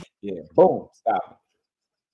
He say all of that, but then he'll tell you chasing the champions. Tank on vacate. I told you Tank was gonna vacate when we got up there. I told you we just want the champions. We don't care if the court got it, if Mason got it, Tank got it. We knocking them out. What you gonna do when Kid break his nose and his jaw? Like, we already told you. We already told you Mason ain't on that level. Not to take nothing from Mason, but I had to tell Kid to take it easy on him. You punch too hard for him, Kid. Just work on defense. Like, nobody believe that shit. This is slavery. This is slavery. It's the 3. They're gonna take the 3%. Like, shut up. He be all over the place. I ain't letting him live till he tell us the truth about what really happened, bro. Bro ain't told us the truth yet. His ass been lying. His ass been lying for months. Yeah, he still won't tell the truth, bro. Shout out to Ann McQueen, the professor. At least that's how he be. He be like, this is slavery. Shakur can't hang with us. Al Booger, what it do, homie? And then he got the story telling about your son about the boo-boo after getting punched with a body shot. But y'all keep saying he ain't knocking nothing out. But y'all got punched in the stomach in sparring and he had to poop. I'm trying to understand, bro. That's the problem. And again, I get it, bro. Be confident in your abilities. Be confident that you can go out there and knock out anybody or whatever it is, right? Be confident, man. I ain't knocking that. I'm not knocking you for that, right? But you know you can't knock everybody out. And that's how you approach every fight. I get it. Like we ain't going to decision. We going to get knockouts. But what happens when you don't knock somebody out? And we just being honest off of what they shown us in the ring. Anybody could get caught and knocked out. Anybody could be clipped, punched. Everybody get hit. You get what I'm saying? But you approaching a guy that's one of the least hit guys or one of the hardest to hit consistently. And you've heard that from everybody, even yourself, even your son said it. So you just going in there with the idea to knock him out probably wouldn't be the smartest game plan, right? You just got to go in there and box. You get what I'm saying? And be smart. But if you just going in there, oh, I'm going to knock him out. What happens when you don't do that? And we all know straight from the fighters' mouths, when you go looking for a knockout, that's when they don't come. So if he just admitted that he's not going to box to a decision, he ain't looking for a decision because they're not going to give us one. You going in there to knock him out. And like I said, I don't believe that shit worked. That shit you did against Tevin Farmer was cute, but it worked against him. He had his hands down and you caught him cold and he wasn't ready. He never recovered. Well played. You know what I'm saying? You had the right tools for the job. That shit was clean. You got your work done, and it was impressive. 18 seconds of work. You know what I mean? But I just feel like Shakur be a different level. I don't feel like I want to keep saying that. I think it's obvious based on what they've shown us. I think when you look at what he's able to do, it's not so much of who he beat. You can't critique a guy but for so much about who they beat if guys are not willing to get in the ring. And I ain't even about to go down the list. You just seen him have to go down a list of people before he got to an opponent. Whether it's money related, whatever the case may be, guys done pulled out of fights, not accepted fights, went other ways, took easier fights. You watching this shit. So I just think when you watch him, you got to watch how he beats guys. How convincingly do he beat these dudes? You get what I'm saying? So that's all it is. And I think that's what you're seeing. He's seeing complete domination. So you can say that he ain't great. You can say it. You can argue about A-level fighters, but I would beg the question, like, who's the A-level fighters? You know what I mean? He started at 26. Who's all these A-level fighters that he was supposed to be fighting? And tell me any of these guys that you would have just had beaten. You get what I'm saying? So it's just a matter of, he ain't had time to do nothing, man. He did everything. The dogs, sent the SWAT to their house, planted drugs, torn passports, poisonings, moles in the camp, slashed tires on rental cars, like everything. You name it, he done it. You know what I'm saying? So would you agree that the pressure on Shakur to dominate Zepeda because of what Schofield did to Farmer? Not necessarily, but just on the strength that they're in the same division, right? And he had an opportunity to fight and make a statement, and he did. So from that standpoint, but they just fighting two totally different opponents. Now I get it that he just stopped the guy that gave Zepeda some good fights, right? So the consensus is Shakur should go out there and dominate. But I think, like, for the people, they look at it that way. I don't think Shakur feel like it's pressure to perform no way because of what Kid Austin did. Because it's like, you want to step up fight, or, you know, if that was supposed to be a step up fight, you shine, right? You did your thing, but, you know what I mean? Different fight, you know what I'm saying? But I think naturally, with the climate that surrounds Shakur, you always want to impress. So you definitely want to go out there and make a statement. I think it's, you know, pressure just, you know, in and of itself to go out there and do you and be yourself, right? But I think it's pressure that he can handle. So I don't think it would affect the way he fights or the outcome of it. I think he's just gonna go do him. Get what I'm saying? He wants to make a statement in this fight. So I think I like that for himself. I think he put the pressure on himself to go out there and make a statement. Adam was good with it, man. He says Benavidez is what boxing all about. Criticized for no legitimate reason. Last time this guy took an easy fight. Nah, Benavidez is one of the real ones. You stupid. You a fool. Yeah, he said the masseuse did it. Rub the cream on him. Shout out to my dog T Hill, man. How you feeling, bro? The butcher, man, what's good? He said I don't like Shakur, but getting massaged by the massage is crazy. Yeah, man. He said the masseuse. Said his masseuse lady did it. All things, what it do, homie? WTF Media was good. He has to step to show that there's really levels to it. Yeah, man. Far as that, from that standpoint, media, yeah, you wanna continue to show separation, right? That's the only pressure for him, right? Real talk. You don't gotta go out there and, oh, I gotta knock him out because he gotta knock him. Nah, you just gotta continue to show levels, show separation, show that you're a much better fighter than Zepeda. Answer the questions that people have about you. You know what I'm saying? And it's proved that you've been one of them guys. And again, it's for him, it's all about comfort and confidence. The more comfortable, the more confident, the better he gonna look.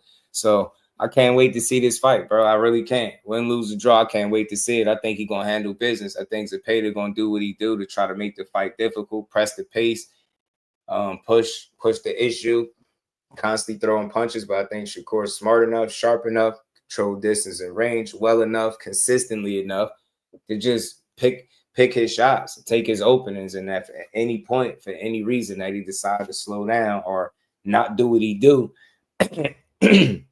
excuse me, y'all, then it's gonna be bad. It's gonna be bad for him, and it's gonna be good for Shakur. And speaking of this, being that we talking about this, naturally, because of the Kid Austin and his dad comment, should I say, Shawn Porter recently did like a little interview with The Ring, and he was talking about some things with Corey, and I'm gonna just play these little clips of Shawn Porter. So let's get to this, man.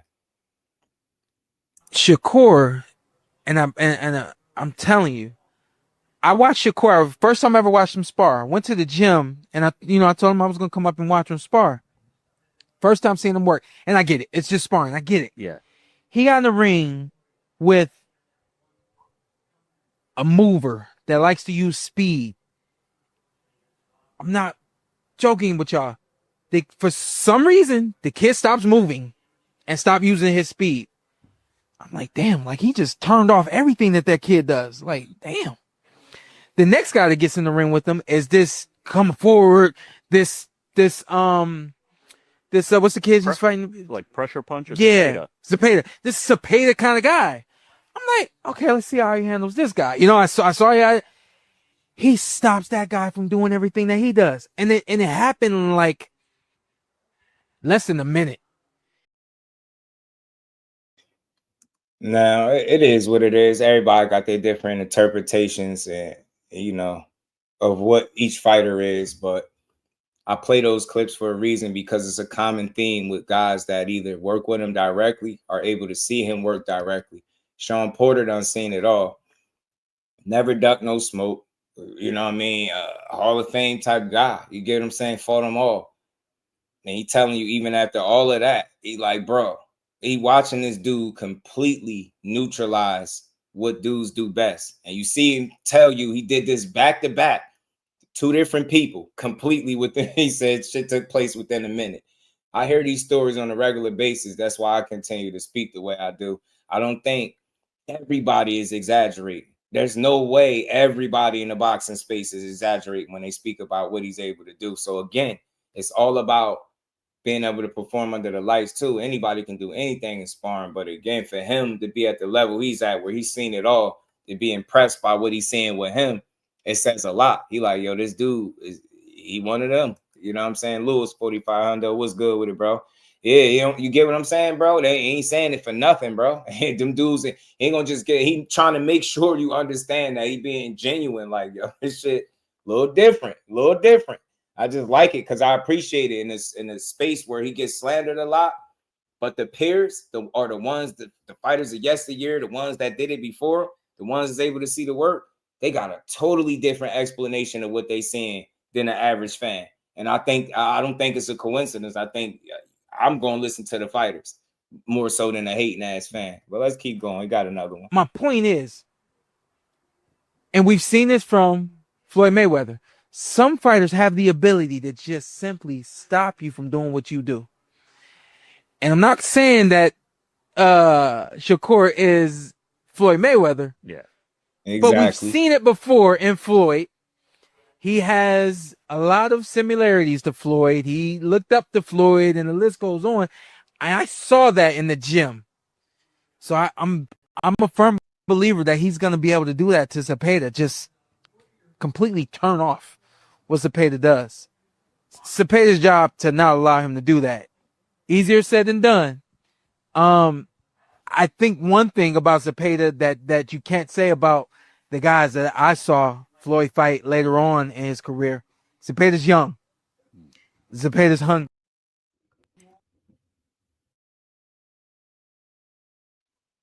And the guys that I saw Floyd fight, when he turned those guys off, Miguel, some of those guys, Shane caught him with a punch and then just completely turned it off. Andre Berto, some of those guys, even, the great Manny Pacquiao, those guys were a little bit older, a little bit longer in the tooth than Zepeda. So I think it's going to be a great fight. I expect Shakur to turn it all off and show his greatness. Yeah, I think it's just well said from somebody that studied the game, that know better. Ask Val, what it do on me? You know what I mean? I like to hear a real assessment from somebody that don't have a reason to sit up there and, just talk nice about a kid for no reason. He just telling you genuinely what he's seeing when he watching work. So again, it's all about putting that kind of work in the gym so that it translates over into the ring under them lights. And everything I've been hearing so far about this particular training camp has been a positive. So as long as he continue to work and do how he's doing, I think he's straight. He good. Just keep working, man. The rest will take care of itself. And if I know, man, a really good training camp from him usually leads to a good performance, a great performance. So I'm hearing he getting that world-class work. He getting some really good people to mimic what Zepeda does. And you hearing what Shawn Porter telling you, like, yo, he getting there with a guy that's a speed guy. Then he getting there with a guy that's supposed to be a pressure fighter and do what Zepeda does. And he able to turn his off completely what he do. He said the other dude not using no speed. Like, you fast as hell, but you getting there with him. And then it's like, it's just a different game. So I do expect to see that at some point being done to Zepeda. I mean, if Shakur typically has his night, that's what's going to happen. I think he gonna shut off what you like to do well and neutralize it, control it, manage it, and he gonna do him. I think it's been a extreme amount of focus put into his hands and whether they'll hold up. But I mean, I hear a lot of ridiculous takes, man. It's just not even worth going over. But at the end of the day, I'll say this: nobody's faking an injury to get out of a multi-million-dollar payday because the fans on the internet are complaining about the opponent. When the hell has that ever stopped Shakur Stevenson from fighting somebody because of the fans complaining? I it's like it's no logic in that to me. Like, you really think that boxers are faking injuries because fans that don't already rock with them are the ones complaining about the fights? And we know how we get here, right? It always be somebody else in line, and then it end up being this guy. That's just been the story of his career. It's nothing new. But it's crazy to think that somebody would fake an injury to miss out on a multi-million-dollar payday. Like, the logic in it. And then not only miss out on the payday, put yourself in a situation where you will be coming off like some inactivity or a layoff just to fight a guy like Josh Padley. And if you ask me, Cordina would be even better fight because he was at least a world champion before. I don't give a damn if Padley was undefeated. Who cares? The more experienced guy, proven guy is obviously Joe Cordina, right? And we all seen how he lost the fight that he lost. So for the ones that watched it, but it's like, who the hell would fake an injury to not get paid? Like, make it make sense. It's the same dude that went into the fight injured and still won. This is the same guy that had multiple opportunities to pull out a fight when he was injured. Multiple things, sick and everything. He still went there and fought. You're telling me that guy is going to turn around and fake an injury and not fight? It just don't, like, where the hell do I'm hearing all types of stuff, like the weirdest stuff, man. And I'm just like, y'all don't use no logic. You can tell the difference between people that just talking boxing and when somebody don't like a fighter. When they don't like a fighter, they'll believe ignorance. You start over analyzing how he hurt his hand and if it was real. It's like, bro, what? Yeah, faking injuries to get out of multi-million-dollar paydays would be by far the most ignorant shit you can do. It just would make zero sense, none. So let me get this straight. Make up an injury to not get paid more than you would have got paid for the fight that you fought with the injuries in, right? You fought injured and got paid good, but you would have got even more for the Cordina fight, but you faked the injury there. Then, like, do you get it? What's the logic in that? So I'm gonna fight hurt for less money, but then for more money, I'm gonna fake the injury. Make it make sense, man. Damn, just at this point, if you pushing that, even after Carl Moretti, Top Rank exec, came out and made it clear that multiple things was wrong with this kid. He not signed to them no more. He had no reason to get up in the media and lie. He telling you something is wrong. The fans still like, man, I don't buy it. I don't think he was hurt. He done showed people medical reports to prove that he was hurt. And these people are still running around questioning if he hurt. It just, it's ridiculous, man. It's ridiculous, man. So at the end of the day, man, I think it's been a lot put into his hands. And look, obviously he got some type of chronic hand issues. You know what I mean? We seen Floyd deal with it. I made that point earlier. I also said he brought in, I believe his name is Rafael Garcia. Shout out to Behind the Hands TV. He brought in the guy that was helping Floyd wrap his hands in the later half of his career that he said helped him out. So hopefully, you know, that's able to that guy's able to aid Shakur in his hands the way he was able to do with Floyd to a degree, right? You know, hopefully that's a good sign for him, man. But from what I understand, he crossing his T's and dotting his I's, and he preparing the way he's supposed to for a fight of this magnitude. I think he understands what kind of fighter he got in front of him. And he got to fight a certain way. I like the things that he's saying, man. He feels like he got to fight this dude a certain way to beat him. He going to have to fight. So I'm interested to see how this is going to play out. You get what I'm saying? Yeah. Wrapping them hands differently. I remember Floyd saying, you know, when he brought dude in, the way his hands felt was a lot better. And then, you know, I don't think he was hurting the hands as much. So hopefully that, you know, Shakur is able to get similar, you know what I mean? Similar effect, you know what I mean? Or help in that way, assistance in that way with the hands. Cause I just think that's something he's going to have to manage. You know what I'm saying? I think he's just going to have to manage the injuries and fight through them.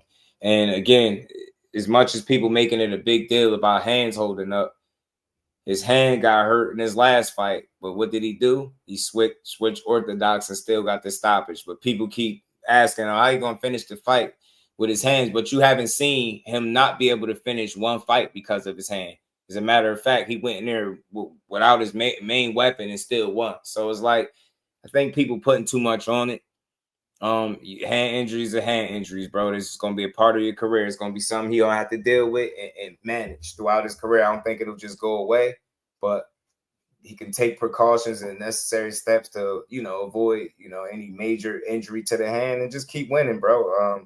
Zepeda will try to push the pace. He don't know no other way. I don't see it going no other way. And I just think we're gonna get a good fight. And I think for the people that have the most questions for Shakur, maybe y'all get some of y'all questions answered, right? If he really one of the guys, and I know it's gonna be some complaining one way or the other if he wins. It's just I've never seen anything different, no matter who it is he fighting. You know what I'm saying? So focus up. I just want to see a good fight. The 12th will be here sooner than later. My girl Shadeja Green fighting the day before that on the 11th.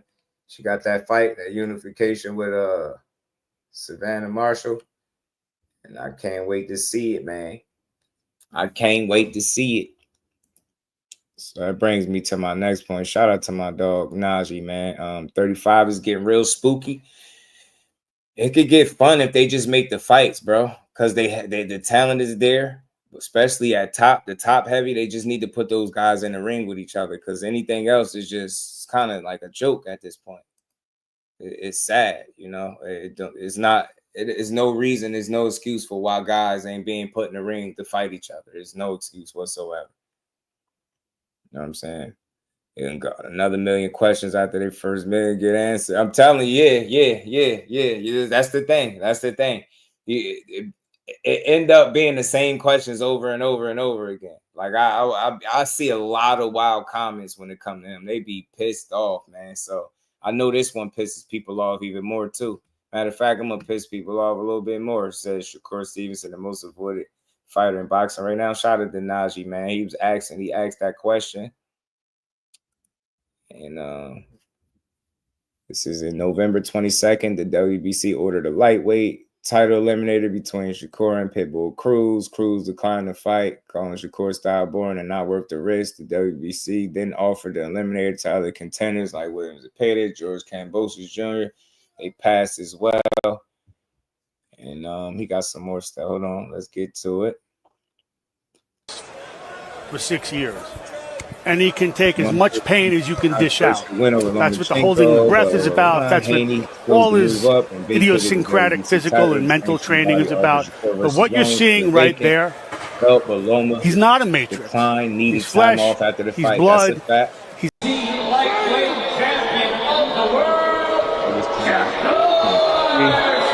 Strength to the vacant lot. I agree that first, but then back out of the first foot issues. Martin says he's going to sit there. We put it back and forth, Martin. Well, yeah, that's a fact. Shakur ended up not fighting.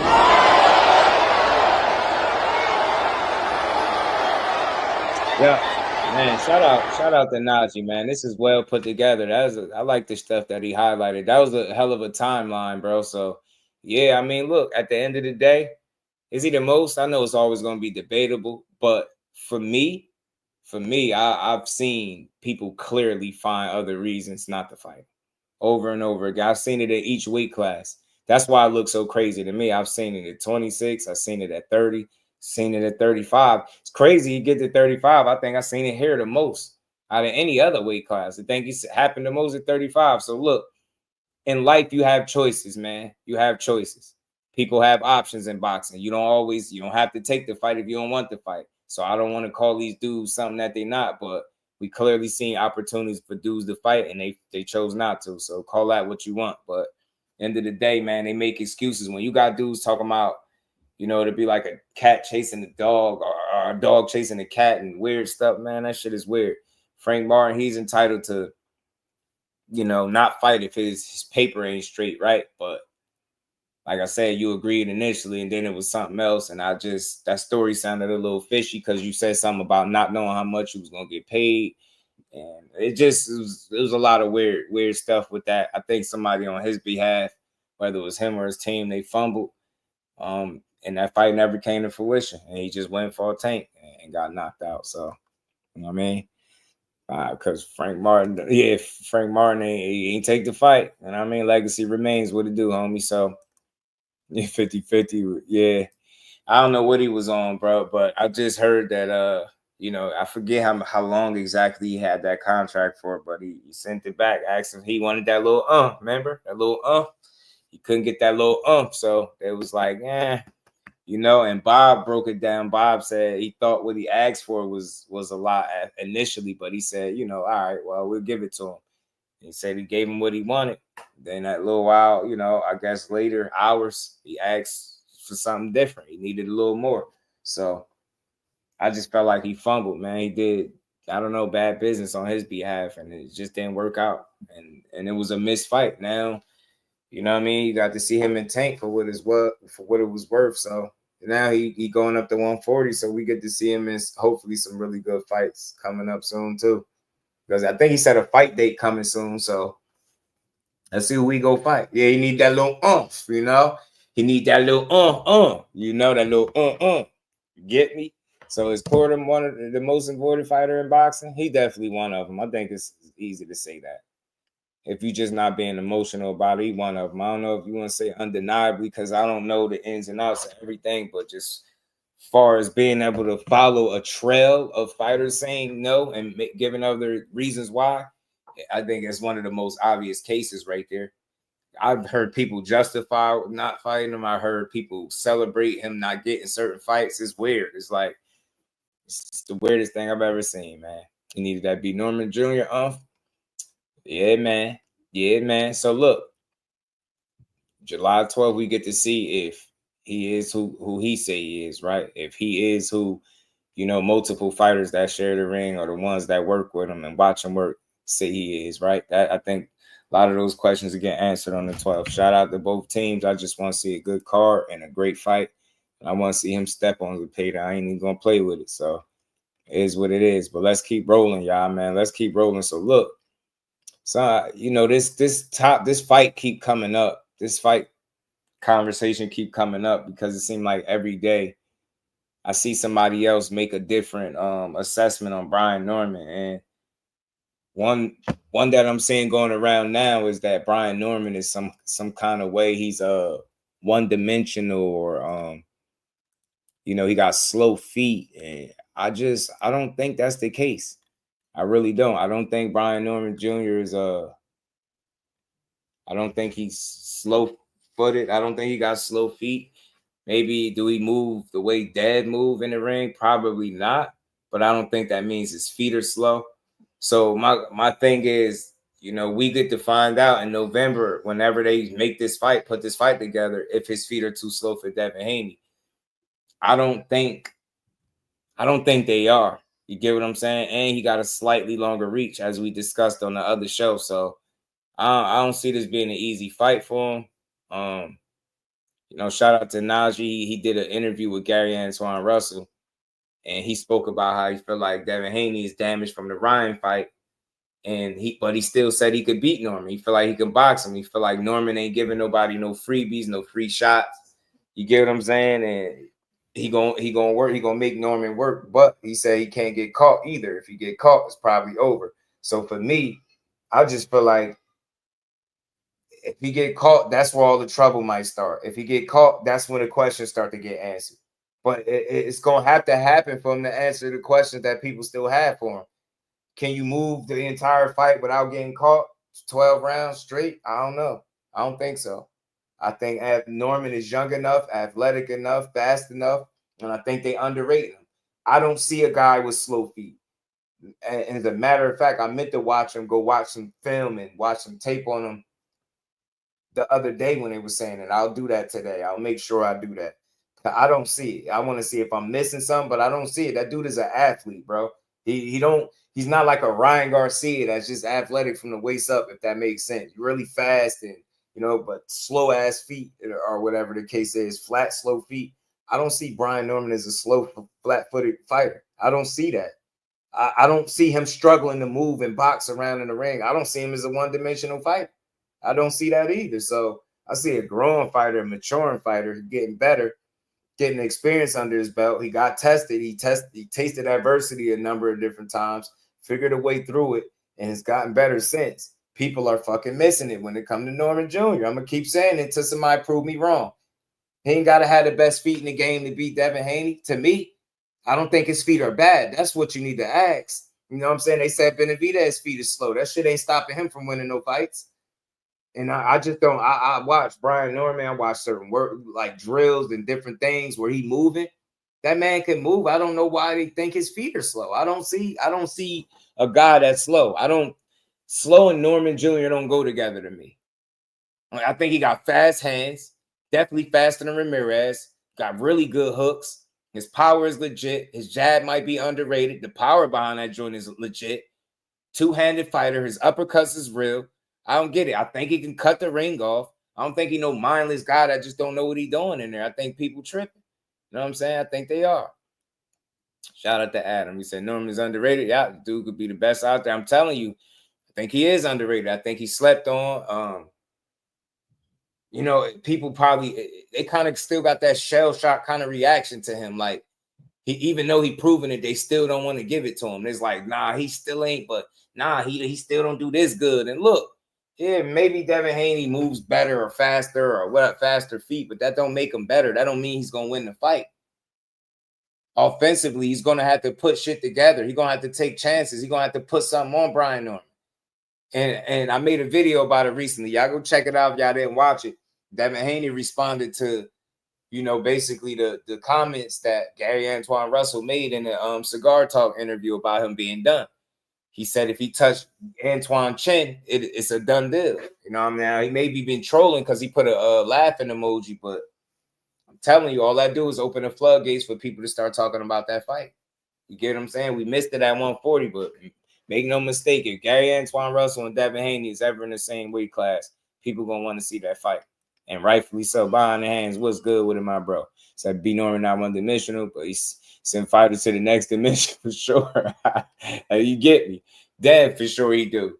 To that upper room. You get me? To that upper room status.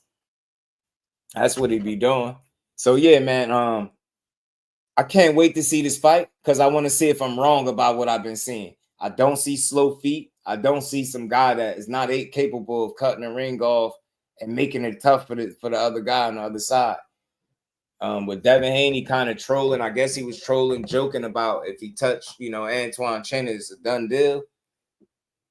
I don't think so. I think Gary Antoine walked through some of that shit. I ain't gonna lie to you, but I think with the right punch, you could get the respect of anybody. So it's not about having to knock him out. It's can you make him respect you enough to slow him down? And if you can't, you're gonna have a really tough fight on your hands. So you've seen Gary Antoine Russell fight and cut the ring off before. I think you've seen it with Brian Norman. I just don't think people are paying attention because they still adjusting to the fact that he here. People didn't expect him to be a champion, but he here. So I guess they figure if they discredit him every step of the way, you know what I'm saying, until he lose, then you know what I mean. Hopefully they be right one day. But nah, man, I like what I'm seeing. I don't see no guy that don't know how to move in there. Puello is nice. He gave Gary Antoine a tough ass fight.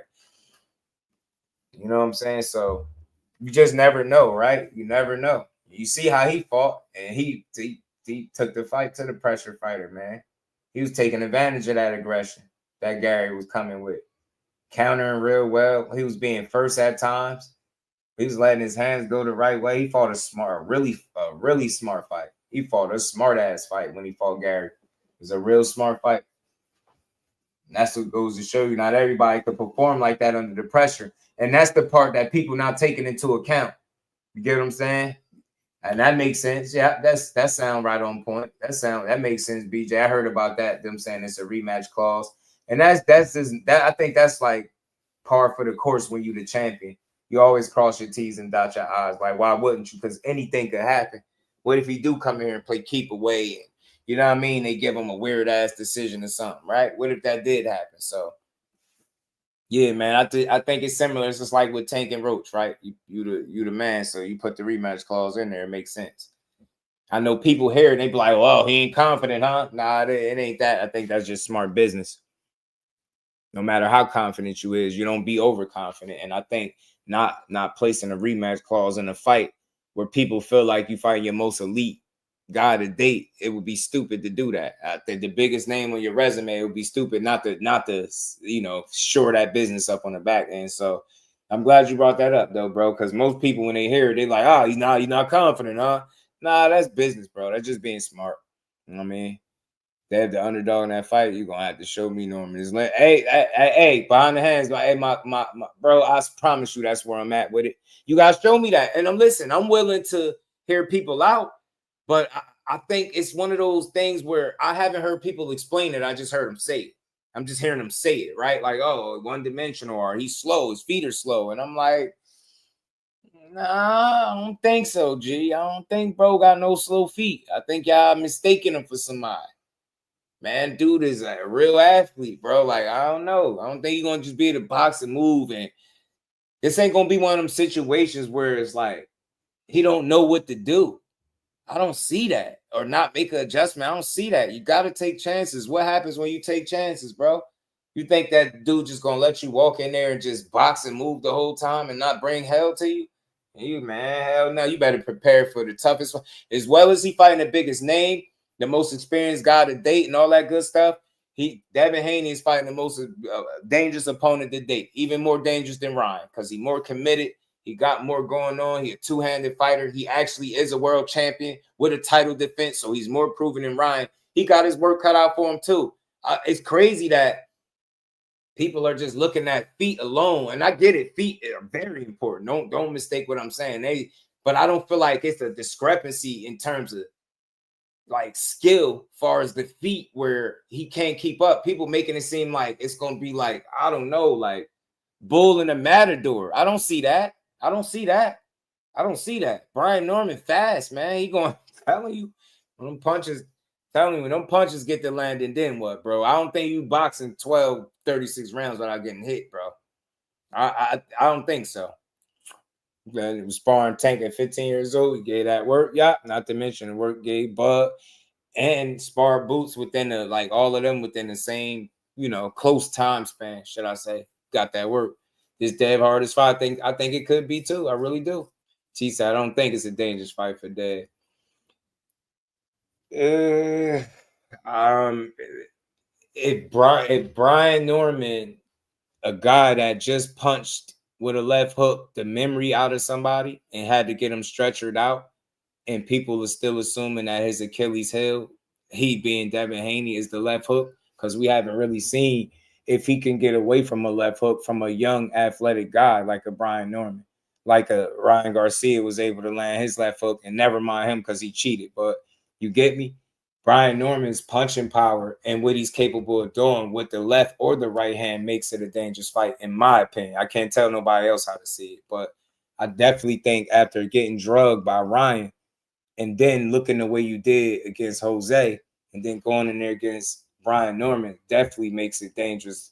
I think Brian Norman's a better puncher than Ryan because he's a two-fisted guy. He don't just, and the left hook just happens to be money, but he's really an orthodox fighter. So I think the power in both hands, the fact that he is a champion, he is winning, coming off 3 of his best performances. You get what I'm saying? I think that makes him dangerous. And he young with a longer reach. He the more full-fledged welterweight. Devin Haney ain't acclimated as a welterweight quite yet. He fought the one time at Jose Ramirez and he looked very unsettled. So if I'm just going off of what he showed me the last time, that fighting that way would make the fight still dangerous for him because it's risky, because it's not a lot of offense coming back from him. And if he to switch it back up and say he take more chances like he did against Regis, then that also makes the fight. It's just too many areas to me where I feel like it could be dangerous for him, man. That's a real legit welterweight he's fighting, not somebody that's moving up from 140 the same way he was moving up. It's somebody that was there, solidified, more settled. And like I said, his confidence, and he been getting some good experience. He been traveling on the road a bit too, Brian Norman, and winning. So he know how to travel and win on the road. So it being in Saudi, I don't think it'd be a problem for him. I get you, tough fight.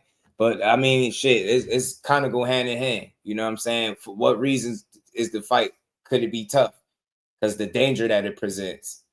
If Brian Norman, you take away the fact that he just punched the memory loose from a guy and he's not this puncher per se, then that level of danger drops significantly to me. But the fact that he is punching with both hands, his offhand is really good, but that's the hand that Devin struggles with from what we understand, right? The left hook.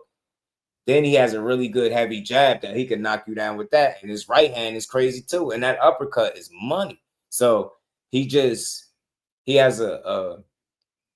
I believe, an arsenal of punches that could present a level of danger for the young Dev Haney, while Devin Haney is still in the process of shaking out some kinks and trying to work his way back to the top. That's why I feel like it could be a bit tough for him. You know what I mean? Or a dangerous fight. Because I think the confidence that Brian Norman is fighting with, the experiences that he's gathering, right? He's still a really young guy. Devin won't be the younger guy. That's something different, some different dynamics. He won't be the bigger guy. He ain't even longer. He might be a bit taller, but he ain't got the longer arms. You get what I'm saying? So this is going to be interesting, bro, how to shake out. But I think this could put a lot of strain on the younger, and it's going to make him think. And you're going to have to answer questions to win. Again, and it ain't just winning at this point for Haney, it's how you going to win. Because I don't think he want his brand to look like, and you heard what Turkey said, man, ain't no more of these. It will be no more of these type of matches, these Tom and Jerry. And I wonder, is that subconsciously in the back of anybody's head, not just Haney, but anybody, but more so him because of the kind of fight that he had. And you know that those comments was made off the back end of his fight, the Canelo Skull fight, right? You get what I'm saying? Like, is he in the back of his mind? Because look, check this out. We seen this shit before, though. We seen it before, letting people dictate some things. Does he make the mistake again? Now, I don't anticipate that he will, but I wonder how he'll approach the fight with Norman. Will he just look to play keep away, similar to how he did with Jose Ramirez? But I don't think it'll be as easy for him to do it. I don't think it'll be as easy for him to pull that off in that manner. You know what I'm saying? Without establishing some type of offense. Like, I think for him to have it the kind of night he's going to be looking to have, he need his jab. I think that's one of his best weapons. That needs to be on display. But on the flip end, you got a guy with a 1-inch reach longer than yours and a damn heavy jab of his own. You get me? So do you utilize the jab, being that he got a slightly longer reach with a heavy? You get me? Like, what is his approach? His approach is going to mean everything. You get what I'm saying? Playing 100%, like, keep away that Jose Ramirez strategy. That shit going to make the fans lose their mind. And I think it's risky because you got to provide.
My bad, y'all.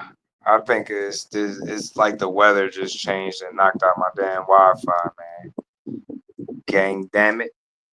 Or me, yeah, but we back. We gonna build for a little bit. So, like I said, man, he said Dave does that again. And Ramirez strategy, tell me your corner doesn't believe in your defense. Yeah, you can't. Yeah, that'll be the last bag as well. I just don't think.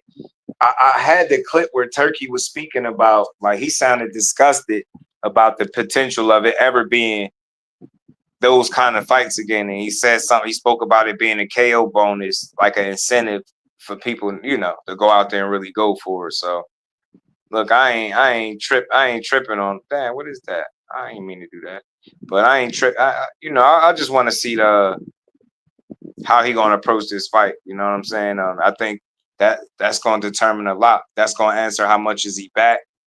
You know what I mean? How comfortable can he be? I just feel like you got to be more yourself to beat a guy like Brian Norman Jr. Coming, like, again, momentum to me in sports is a thing. And he's building in boxing. He's building his confidence. He's traveling on the road with defending champion. He's been looking good, looking better, right?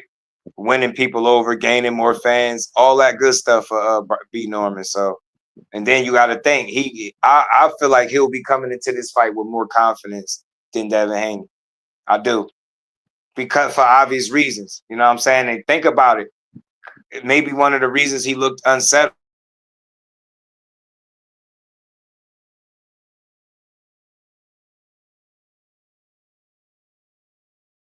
You got to worry about that. You're going to be entering the ring with a full-fledged welterweight. A guy that's been situated there, that's been building and confident. He's been winning impressively. So you prove the world you can not only look like the guy at 147, but you can beat one of the more dangerous newcomers at the weight. At the new champions at the weight.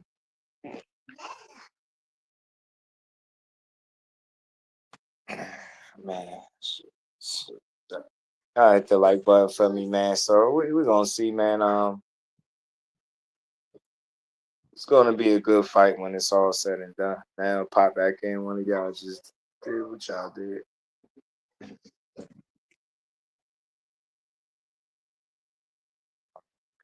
Kids, that's baby boy running that chips. He'll have to get his respect in the first round. Yeah, I think he gonna need to get his respect. If he can't, it's trouble. Like in that, I just don't think it's a safe fight if you constantly gotta evade. I think it's risky. That's a risky strategy, and I just hope for the better of his career and for the fight. You know what I mean? For boxing, that's not something that he do. Okay.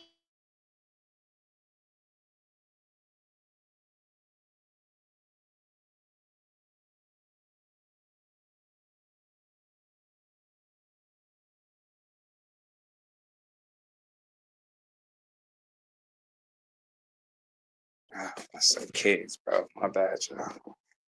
If you said bet Boots was Eddie didn't lowball Norman Jr. Now Boots is now the odd man out. I think he only the odd man out if he can't secure meaningful fights at 54. It was a little surprising to see him like drop the belts, but you know, given his explanations, I get it, you know. I get it to a certain degree.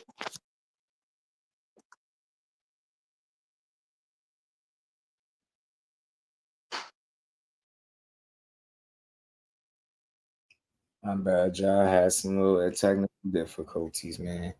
But yeah, I think the only way it goes bad for Boots up there at 54 if he can't get fights. He need fights.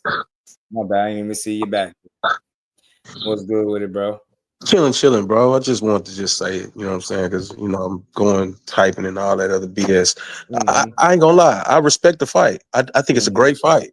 What I was telling my brother Ty in the chat is that not overselling B. Norman or not understating Haney, but there's no track record of Brian Norman not exchanging or having dull fights. As a matter of fact, he's probably had some of the most exciting fights in the recent time. But with Devin Haney having an off night or a crazy strategy against Ramirez, in my opinion, the burden of proof for that man is heavy on him to say that he's not going to play Tom and Jerry games or he's not going to avoid exchanges and things like that. I think it's heavy on Devin to perform this fight because, in my opinion, I don't think he can outsmart the approach. You know what I'm saying, and play it so smart that you don't have to to exchange heavily. All you got to do is tap, tap, and move. I think they're going to take it from him if he do that, in my opinion. Yeah. That's interesting. You're right. I mean, think about it. I think by him giving that disclaimer about Tom and Jerry is his forewarning. You don't come in here and do that. In my opinion, I'm not tripping if he do it. It's smart if he got to do it, but I think they're gonna take it. Yeah. He seemed pissed off about that. He was like, "No, we won't tolerate these kind of fights." I'm like, they sitting up there looking at him like, "Turk gonna get somebody slept, bro." Man, you gonna get somebody hurt trying to impress his ass. I'm telling you, somebody will go out there trying to entertain. It's for you, Turk. Somebody get their ass kicked. I want to see Devin come in there and let his hands go. I really do, because I think that's gonna show me something about Brian Norman, to have a guy as accurate or as quick as Devin to be throwing shots at him like that. That's something I wouldn't mind seeing. But on the other hand, we didn't see that from him in the last fight, and I don't think we didn't see it because he's not able to do it.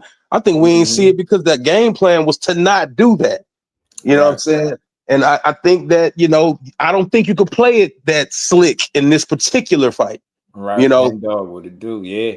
That's why I say, man, you gotta take chances against this kid. I don't know too many worlds where you could just go out there. But what I'm saying, Just, it ain't Brian Norman. What I'm saying is whoever was in the ring with Devin Haney, he cannot afford not to take chances this fight. Right. I just don't think that's the opponent to do that with. Shout out to WTF Media. He said the jab is the key, and that's the crazy part, right? Because I agree with that. I feel like he set up over 90% of that offense with a really good jab. But is he how willing is he going to be to jab when he don't have the longer arms? And we just seen a fight where he wasn't using it. It's surprisingly so. It's like, are you confident enough still in that jab after getting exploited by Ryan Garcia, who cheated you? I always got to make sure I throw that out there, but that's what I seen in the last fight. He didn't look comfortable throwing the jab, so it's just like you abandoned it altogether, and it left a lot of holes in your offense. Because I think without it, it just led to a lot of movement and just like punches here or there, and they're kind of like, all right, get up off me, and then I'm out of there. Get off me, and I'm out of there. It's like it looked crazy. Looked a little shaky. Tom and Jerry, as they said, man. Oh man, Tom Jerry, man. Well, Shawn was good. Was as solid as tea in the building. Was good, fam. What's up? You mind if I chime in on this? Nah, you all good. Talk to me. I feel like people are kind of overreacting to Devin Haney, because it's like when he made that Tom and Jerry statement, he was talking about the William Skull fight. He wasn't talking about Devin Haney. Devin Haney only had one fight where he did that, so we don't really have evidence that he'll keep doing that. And if he fights like classic Devin Haney, he should be able to outbox Brian Norman. But people kind of overreacting to Devin Haney. Like Turkey was talking about William Skull, not Devin Haney. Devin Haney is not a runner. Devin Haney is not a runner. Yeah, he did that one time. He's not a runner though. I think that's subjective of who he was talking to, though, because he didn't say I'm talking to this person. That's what he ain't gonna say their name. Okay. He won't say their name, but to interpret who he's talking to is one person's perception. What I'm saying is the fight where he did do it, it was on a turkey card. You know what I'm saying? That's all I'm saying. When you look at what William Skull did in comparison to what Devin Haney did, what William Skull did was worse. What William Skull did was worse. It wasn't that different to me, bro. I'm being real with you. It wasn't that different. I thought it was just like one and the same. It wasn't that different. It was very similar. It wasn't that different. It actually tripped me out that. I don't know about that. So, but I mean, at one point in that fight, Skull was leading in the punch count. I hit you when this was going on, and they said enough with the moral victories of who's landed more punches. They said that. What I'm trying to tell you is those fights were very similar, similar. And to say that, he's only talking to one guy and not the other, that's just your choice of protecting Devin. But in my opinion, he's talking to anybody who is not given a fight. That's what I think. But here's the problem. He wasn't here's the talking thing, right? Here's the thing. It's a proven fight for both guys. Devin's done nothing at 47, and Norman hasn't fought anybody at 47. To be honest, I would say the best win on Norman's resume is probably Chantilly. Okay. So it's a 50-50 fight. We don't know what's going to really happen. We don't know what style Devin is going to employ. We know what Norman's going to do.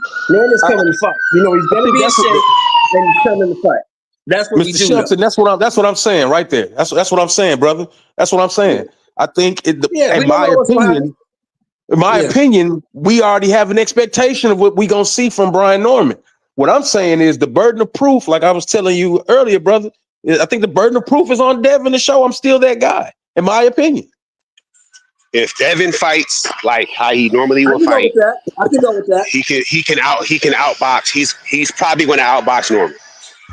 But if he does what Devin normally does, and let's just go down the Devin memory lane. I remember him getting caught and buzzed. I'm just saying, minus Ryan. Everybody get caught and buzzed. I'm just saying, I don't think you want to get caught and buzzed moving up a weight class for your first time. That's what I'm saying. I get that. But he knows, like, I'm not the biggest Devin Haney fan, but he's getting a lot of shit thrown his way that's not really necessary. But I'll say this. I'm not throwing it, bro. I'm not. No, not you, but I'm not going to say you, but people in general, they're kind of coming at it. There's other fighters that are more worthy of criticism, but they're laying off of them and just coming after him. What I'm saying is, if he knows what he's getting into, he's fighting a guy that's very talented. He should do a better job of not getting hit. But if he fights like how he normally would fight, it's very likely he'll win. The reason why I'm saying what I'm saying, and shout out to Just for kind of alluding to it. Normally, Devin is the bigger, younger guy. In this case, he probably is neither. You know, and for me, the burden of proof would be on Dev, in my opinion. I'm not saying that Brian Norman just wins just because the fight got made. I'm just saying, man, the fight before last was a rough night. The last fight may not have been a rough night, but it was an eyesore. And I'm just saying he got to come out and not do those two. His last two performances, he can't let either one of those happen again. That's what I'm saying. Yeah, his defense, for whatever strange reason, his defense was leaking in that Ryan fight. He lost that fight, but I don't think that's going to happen again. I don't think his defense was necessarily leaking. It was based on that punch landing, but I think his approach was incorrect. To fight this guy was stupid. I'm not gonna call it Mexican style, but he tried to fight him instead of boxing, and I think that's where he went wrong. But you got to blame the fans. All these fans that are they're more on the casual side than authentic fans. They talking about they want to see knockouts. They want to see guys fight. Guys do that, and it don't work out for them. So maybe they should let them just box. Just let them box. Fighter a million times though, because you don't let no fan that somebody don't got to get punched. Nah, but they're doing that. These fans are talking loud enough. You don't let no. That's always stupid, and I know they agree. With it is stupid. Bill admitted to it. Like a lot of what you seen from us that night was what the fans said they wanted to see. You don't allow some people, and most people that sit here telling you how to fight don't get punched in the face. 90+% of them don't get punched, so you don't never allow a fan to tell you how to do you. That's where he went wrong. So it's like Shakur. He's fighting Zepeda. The fans are going to want him. Well, they mainly doing it because they want to see him lose, but still, the fans are saying, "Are you going to stand there and fight?" You don't have to stand there and fight to win a fight. Fight how you fight. You're probably going to win. Anything else, bro? If you don't know anything else, you know one thing. You know Shakur Stevenson is going to fight his fight, no matter what you say. Exactly. But see, he's smart though. He ain't going to listen to the fans. But Devin Haney made that mistake. Yeah, he did.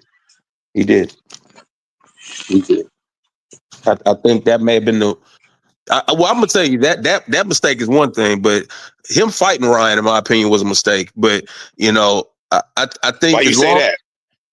Because that I think they was chasing that fight for notoriety or the bag, as opposed to what needed to happen next.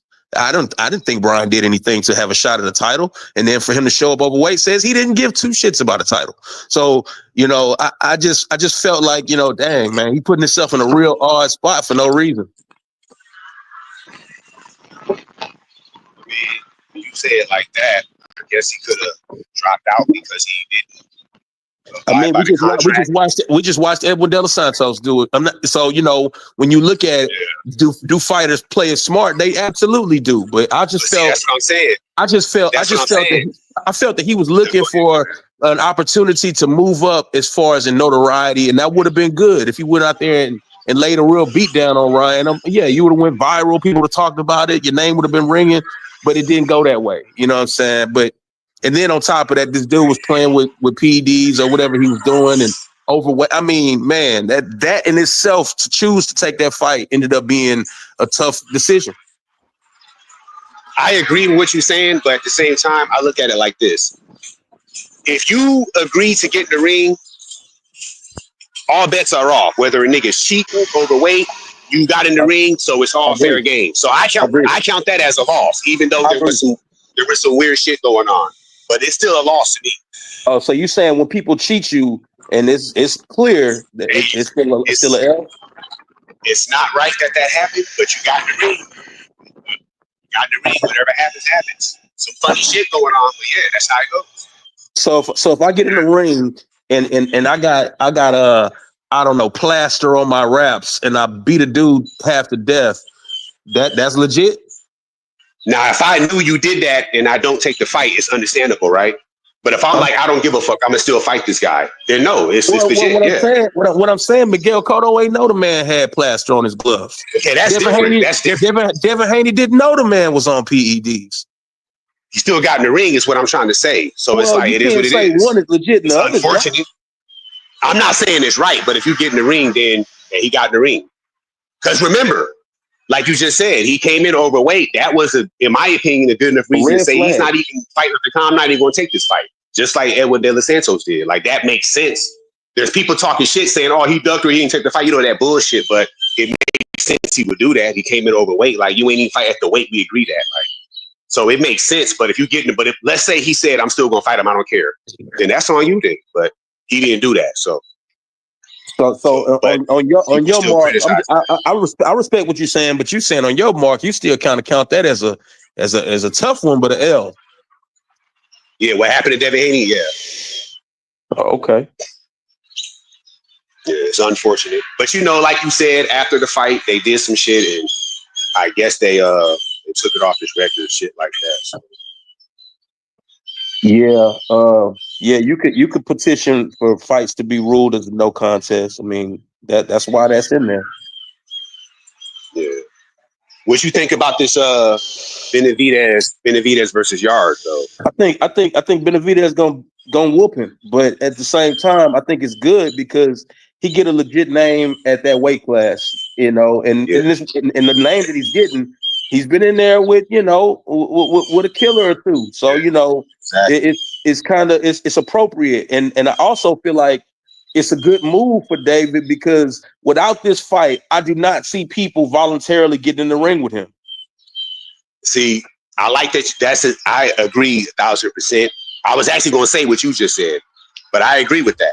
Like, to add to that, like you said, a lot of fighters, people are talking shit, you know, but at the same time, a lot of fighters are not lining up to fight him. But everything you just said is facts. The reason why I said what I said is because there was once upon a time where Samson was trying to tell the world David Benavidez won't ever do any business with Turkey. And clearly he was absolutely wrong or lying, because here we go, you know. But I think not just for financial purposes, Turkey is proven to be essential for some fighters of getting fights because people aren't trying to fight them. Right. Right. As they birthed the Turk, what they call them, Dragon Ball Turk. I remember at first, it's kind of like Canelo. At first, he said, "I'm not going to fight Crawford." Then, probably looked at some shit and was convinced to do it. And I think that's the same thing that happened to Benavidez. And that shit he looked at, is called money. Mm-hmm. Yeah, money. Yeah, that's what's up. If he gonna pay you, fuck it. Yeah, another small guy, and he ain't in my weight class. Yeah, I got this. It's about to be a breeze. I hope he in for one too, man. I really do. But just to answer your question, man, I think it's a great fight. And I'm happy that fight got made, because without that fight, I mean, who was David going to fight? Some guy from Who Gives a Fuckistan or something? You know what I mean? I'm just saying. They were saying Callum Smith.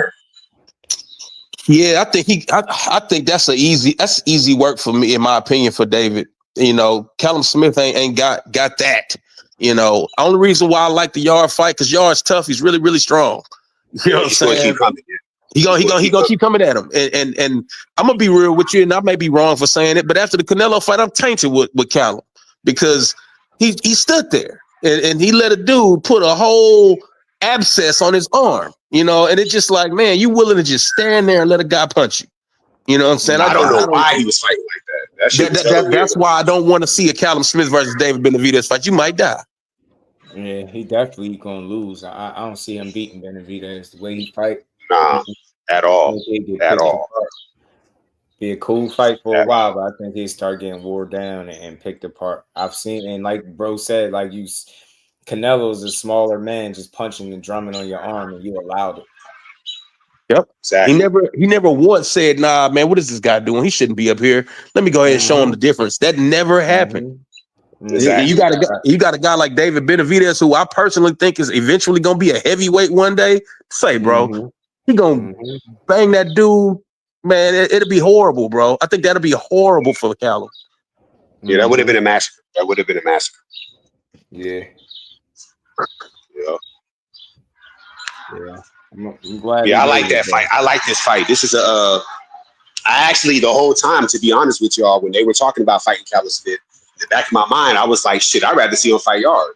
To be honest with y'all, I've been thinking that. So I'm actually glad. There's some whispers about it too already. About them supposed to fight, and now they doing it. So I like it. Yeah, Benavidez is different. I keep telling. I think you gotta watch him and stuff. Don't listen to nobody critique him. Watch him yourself, and I mean that. Just go watch him yourself. Go start it back. Go watch some of the early fights. Watch him now. You tell me that's not a dude that's improved continuously as a fighter consistently through the years. You stay. I've been trying to tell these people. That's what you're gonna go work on. You know, just the scariest thing about Benavidez ain't the hand speed, in my opinion. In my opinion, the scariest thing about this dude is he got a crazy motor. He don't really stop. You don't see him taper off. You don't see it get weakened or start throwing less volume. Man, that dude's motor makes him dangerous, dog. Right. Yep. And he's not that easy to hit either. When you try to fight back, he's not that easy to hit. He know how to use his height. He do. He know where to be at. That dude is solid, man. And I can't wait to see somebody with a title decide to fight him. Right. Telling you, man, that dude, slow it down. I'm telling you, he's much smarter than people give him credit for. Craftier. He get hit less than what people be saying. The numbers back it up. That's why I say I don't know what they be watching, and I know they just listening to people critique him. Are you looking at things that you think he do well? It be the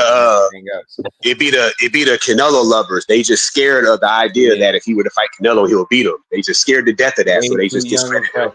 Hey, but want that, and he got them. It's that motor that make him dangerous, and he got the mentality that works with the skill set that he has, because he want to do exactly what he's capable of. Throw a bunch of punches, wear you down, jab you to death, punch you, beat on your body. That dude want to break you down, and mentally he got the mental makeup to execute. I love it, because he want to hurt you in there. You know it. He put a lot into it, man. That dude been getting better through the years. It's gonna take a real fighter to beat him, and you better have a full tank of gas. What a reserve. Yeah, pretty much. Yeah. Said Tank got some gas tank issues. You know what? I wondered, like, you know, what is the slow start? Is the slow start have anything to do with that? I wouldn't want to say that he does, because I can't say, but I know he starts slow, and he's very economical with his approach. I only started questioning that though once dudes started talking about the smoking and stuff like that, and it made me just question that naturally. Like, is that one of the reasons that you fight the way you do? But You never know. He fast as hell. I know that. Little ass cat in the ring. Bro, got he counted the knee. He still took the last round off. Yeah. He took the last. I didn't catch him say that. He said he took the last round off. 13 with 30 seconds left in the 10. Yeah, that's crazy. I thought I was asking the question: do people feel like he can start faster? You know, without it being an issue for him, because we heard whispers about him possibly starting faster in a Roach fight. And then he did what he do. I wonder what he want to do in this fight at all. It's just a question, just curious to see what he is. It something that he thinks he has to do, or is he going to just do what he do? My Roach, man, been having a lot of time to sit back and talk some shit, and everybody been still speculating and questioning as to why this fight ain't been announced, man. And, you hear a lot of different things. We was talking about it earlier. A lot of people just, I don't know, man. I just know for a fact I watched a career for years go a certain way. I watched a guy get treated and dealt with a certain way, business be done a certain way. And I know from the outside looking in that very same picture is a much different view now. So who you got a feeling? Who you got a feeling gonna win the rematch? Who you think gonna win the rematch? You seen the struggling with the release of the schedule, then you see it get started, then then it's like some some of the biggest names are getting dates and then they getting yanked back. That's not ideal. That's not normal. That's all for me. That's what I'm seeing. I'm like, that's not something that they had to deal with for their career. This is new. And now you seeing it happen back-to-back situations. Like, that can't be good. Bro, I don't think it's nothing with the fighter, but I think it'd be business related and things changing there, whereas they're forced to tackle things a bit different. Bro, I've been watching Turkey promote an August 16th card since June. And I haven't seen PBC officially say anything about August 16th. That's not good. I'm starting to think that date is not that no more, and that's why I start talking about the business. People just don't like. I don't know everything, so I can only speculate. But I'm just going off of, like I said, what I'm seeing, and I know it's a lot different than what I'm used to seeing. So I have questions naturally, like what's going on. Now, you don't want to point the finger in the wrong direction or say this is that when it's not. But I know when I see difference. I know when I see fighters' energy looking off, and then you look around and you see the press conference look like something that's not ideal. That's not regular, man. It's not in uniform. The shit ain't looking right. It's looking real funny.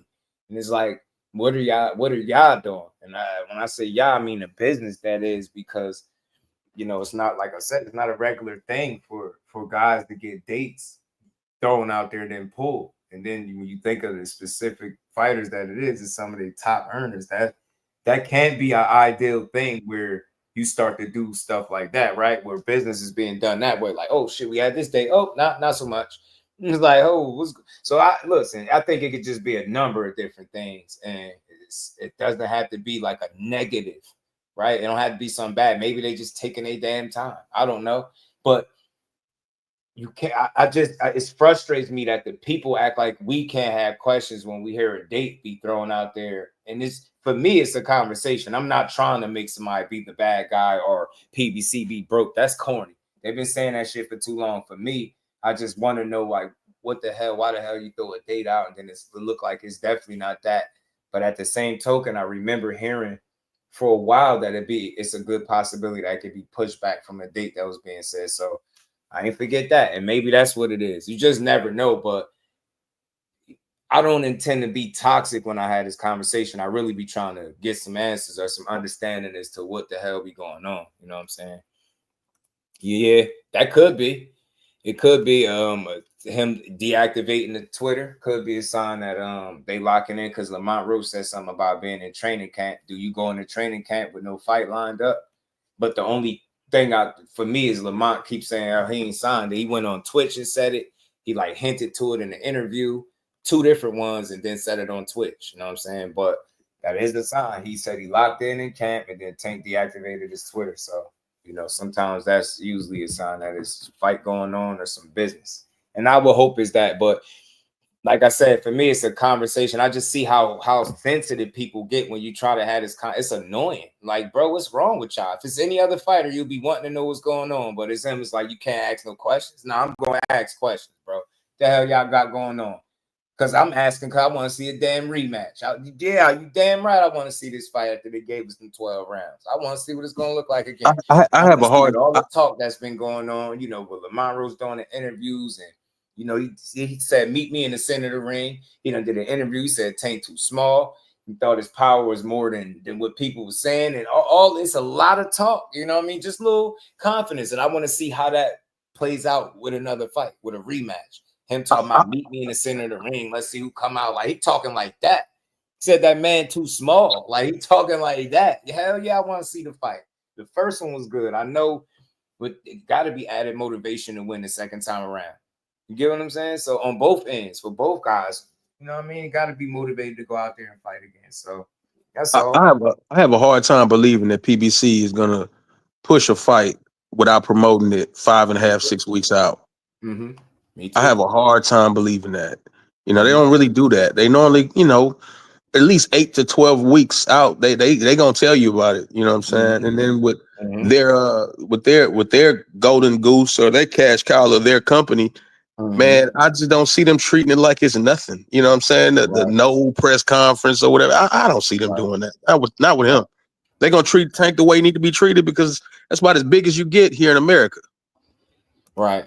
The approach is skeptical, right? And I feel you, B-Dog. I don't think I'm pressed, but this is like a boxing conversation. People make it more than what it is when they make it, you know, like you can be, you know, curious or have questions and just want to know what's going on. And even like y'all don't have no questions. It's like, why would they give out Errol Spence dates? Like, think about it. They had that man in the ring with a ticket. He's smiling, laughing, and shit. He had the golden ticket. Did that, boom, no date, through another day, boom, no date. Then he's sitting on the sideline talking about ain't nobody rushing me, and this, and I'll be back when I'm ready. And it's like, bro, you just went from the damn golden ticket in the ring, laughing and shit, had us gassed up. We think we about to see big fish coming back, and then it's like, what? So that's all. Like it's something very different going on, and it's almost like people don't want to acknowledge it because it maybe you know you. I guess it's you saying something bad about the PBC. Nah, shit is shit, bro. I know I'm seeing something be drastically different since Showtime stepped away from sports and not just boxing, sports. So that right off the bat, and then I said this before, listen to Espinoza.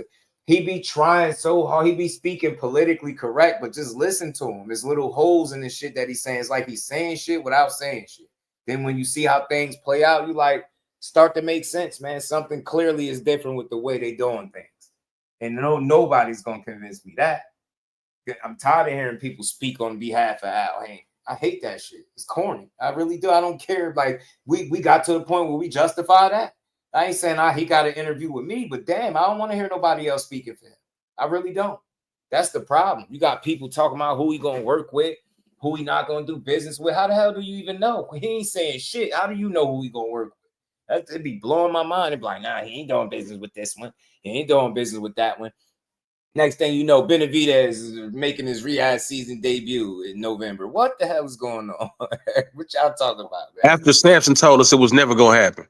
You get me? What the hell is going on? And I heard he got away from that guy. Or is it factual? Did he get away from him? Well, if he's over there, he did. You get what I'm saying? So it's like dudes are in it to make the best opportunities, and if Turkey Al-Sheikh has that opportunity, they own it. That's what it looked like to me. I've said it. Every fighter I talked to said that they'd be willing to fight on them cards. Not one said, nah, I ain't going over there, man. They cheating people. Nobody said that. They'd be like, yeah, I'll go over. Hell yeah. You know what I'm saying? So I wonder, probate. Yeah, I think so too, because he be on Twitter. He said, I can't do shit. Like, I can't do nothing. And he said they tried to shake him down for like $25K the last time he went to court. So that's why I'm saying when I have the conversation, I need people to get their feelings and emotions out of it, because I ain't going the way everybody else go with it. I hate that. They be like, well, nah, I'm just trying to have a conversation. It could be that because you hear him speaking about it. You hear the frustration you read it through the tweets. So you could tell like, bro, I can't do shit. He still feeling like he restricted from being able to live. The last time that they said the fight was pushed back, it was from what I understand directly, it was on his behalf, not Roach. Get what I'm saying? And then when you listen to what Roach said, how he called him and asked him, was, yo, you in camp? Like, you only asking that if you wondering. Like, you get what I'm saying? And he had a, what was it, a birthday or something? He wanted to travel. It was a lot. Like, people just be wanting to live. And I don't think he crazy for that. But I'm going to always ask reasonable questions. I'm not out to make Tank look like, oh, he ducking a rematch. That's what somebody else would do. Well, he don't want the fight, or the PBC this. I don't know, but I will say the longer it like bleeds out, the less likely I feel like it'll happen, right? Like it's almost like the momentum, y'all letting the momentum fall by the wayside of the controversy that led to the first fight. And it's like, yeah, he a star, but move right. I'm not saying I know how to do y'all business, but do you get what I'm saying? Like, bro, he need to be right back in the ring and doing his thing. You don't need no extended period of time. You don't need the whole summer to go by and we don't get this fight. Like, you get what I'm saying? That shit just, I didn't anticipate that happening. So that's all. Just want to see a good fight, good scrap. Shout out to Ann McQueen. What's good with it, bro? Man, you asking for a whole lot. People to talk about Tank or the PBC and not get their feelings involved. Oh, man. yeah. You're right. You might as well ask for them 2 Ferraris that Tank was talking about. See if Turkey dropped those off to you. It's extremely difficult, man, to have any type of discourse about Tank without it becoming heated.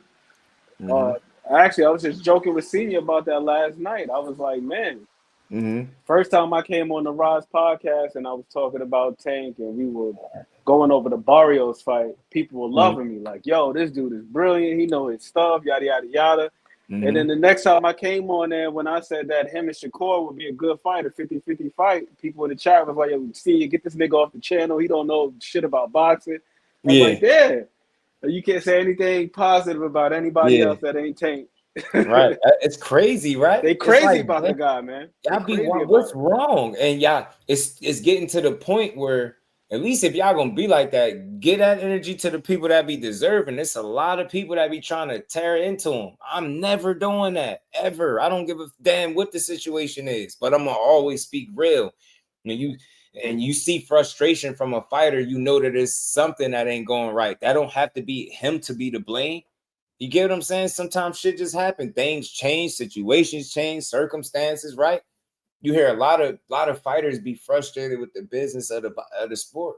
A lot of them. So when I start hearing that and then you see things are different, you're like, yo, it's something changing. And you know, people, one thing about boxing, creatures of habit. The ones that box, the ones that watch. You get what I'm saying? We used to what we used to. And when something starts switching up, we don't really like it.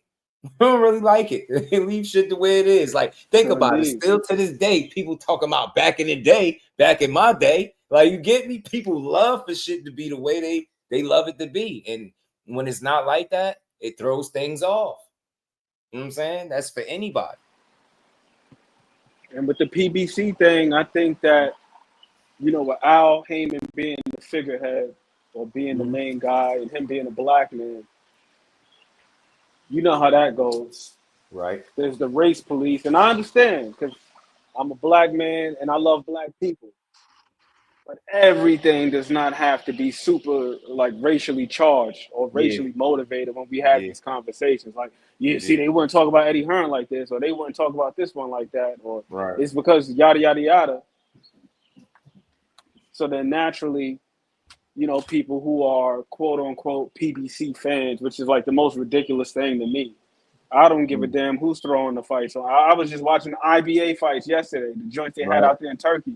Whether it's them or it's RIYADH season, or if it's Matchroom or Queensberry, if boxing is on, I'm tuning in. There doesn't have to be this divide. But with Al Heyman being a black man, naturally, shout out to Cut Creator, man. People come to his defense in that regard. And it's like, yo, they just hating on the black man. But I also feel like some of that would stop if what you just said a couple minutes ago were the case. If we were to just hear from Al Heyman every now and again, people would have less to say about it. Telling you, I'm not an unreasonable guy, man. I know for me, like I take a much different approach with a lot of this shit. And I just be having regular questions like a regular person. You just be wanting to know. Because I feel like if I know, then when we do speak on these things, I can tell you some more shit, right? But when you got guys like that don't even, like, think about it, that's not normal. Nobody else in boxing is a ghost. That man is a ghost. Like, you get what I'm saying? It's a ghost. And I'm not knocking him, do you? Like, but that's why I say it just wouldn't hurt to hear, you know what I mean, people speak and know what's going on, because you're a part of so many different deals and you a big part of this shit. You are. Your name ring bells whether you speaking or not. You get me? People will make up shit about you if they don't hear from you long enough, right? Like, you know it's different. So it's something about that, man. That's why I say I seen him one time on camera. That shit was wild, once or twice. That shit was wild. Like, I don't think it's nobody else you could point to that's been that good being like off camera, but being such a meaningful part of boxing. Shit is pretty dope. It's entertainment and entertainment in general. You got Drake talk about Al Heyman checks for all of my events. Right. So I think, but on the flip side, I'll say this: Al seems to be pretty comfortable. Like, he don't give a damn what people are saying on Twitter or IG or YouTube. He gonna remain in the shadows, making deals and facilitating events and putting things together and putting this one and that one in position. He don't really seem to care at all. We see several PBC fighters go. We seen that with De Los Santos on Top Rank, ESPN. We done seen Pitbull Cruz and what's my man's name, Ryo on the RIYADH season card last summer. But he don't really seem to mind. Like, yo, if there's a bag to be made, go get it. Right. It's like, go do your thing, man. So the fight don't happen in 2025. It shouldn't happen. That was the plan all along. Yeah, I just be trying to make sure people know that they don't even pick their fights. So a lot of stuff people be giving the stuff that they say way too much life. That's why I like, one thing I do like about the coach, when he be talking, a lot of times he makes sure he say, this is my opinion. He tell you, in my opinion. Like, you get what I'm saying? My opinion. So it's like, it don't have no bearing on who we fight, who we don't fight, but it just be crazy. He said, no matter what I do, bro, said putting on fire events while simultaneously sending his fighters across the street. But that's the thing, KO. I think they're looking at it wrong.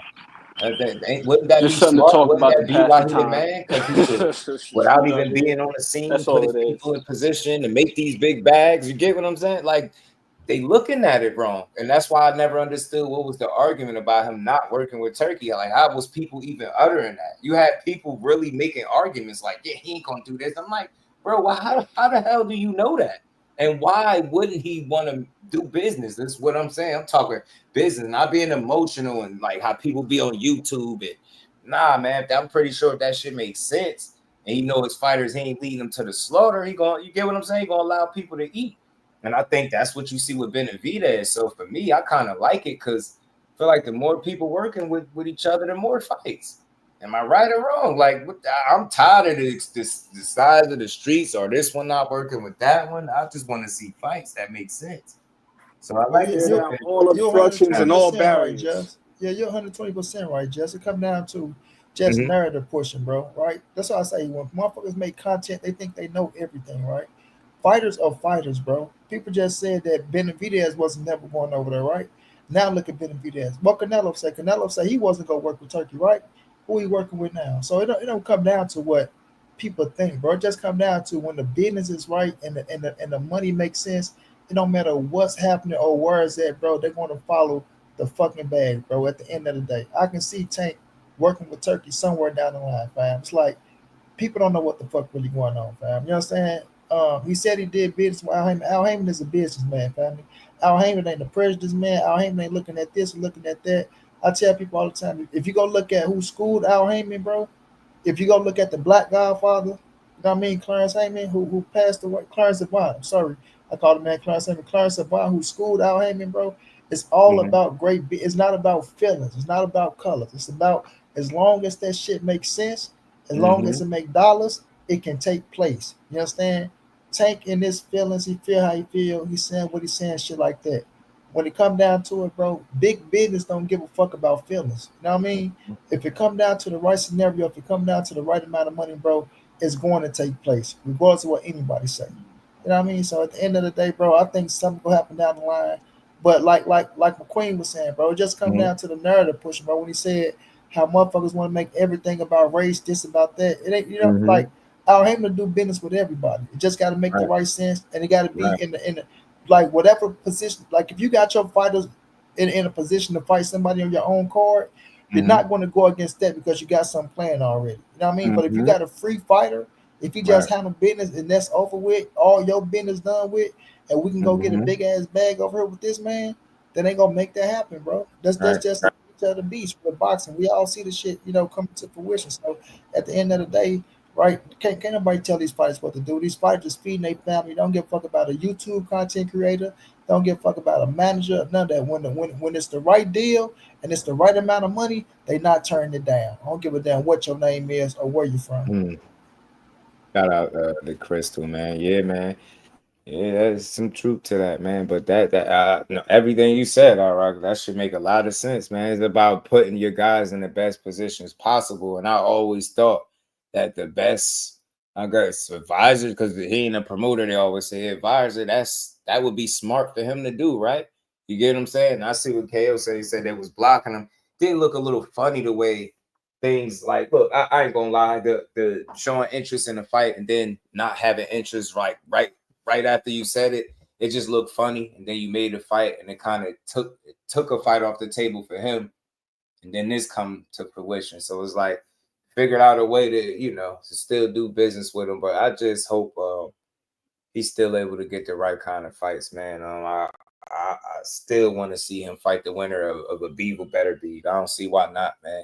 That's really a fight to make. Like, we get it, Anthony Yarde, that's cool, but man, one of them put him in there with one of them other guys, and you'll really be talking, man. But he making Cards take time. Yeah, I just think with Earl, just like we ain't expect him to be out this long. You know what I mean? I hear that, you know, he still have things on his end that he's trying to shore up. But it's just when you hear him speak, he sound like he ain't, you know, this shit. We fans tripping more than him. I think the situation with Derek James. I think the situation with Derek James and that court shit holding him up. He got to find a trap. But let me address something, Jess. Talk to me. Chris, I don't know what you mean about somebody YouTube channel getting shut down or whatever the hell you talking about.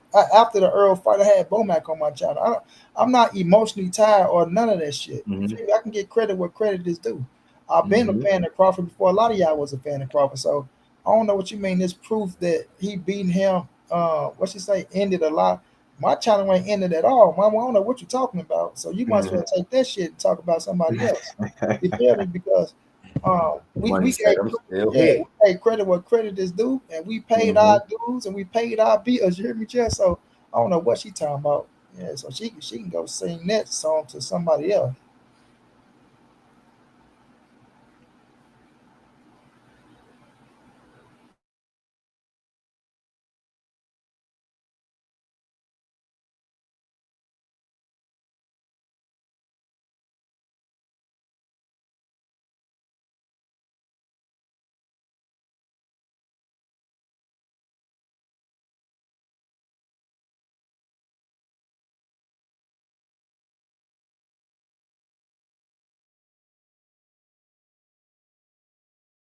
Let me hold it down to just get back. Oh, but the situation with Benavidez, I don't think nothing was closed in. I don't think he was forced to do nothing. I just feel like it's good business, bro.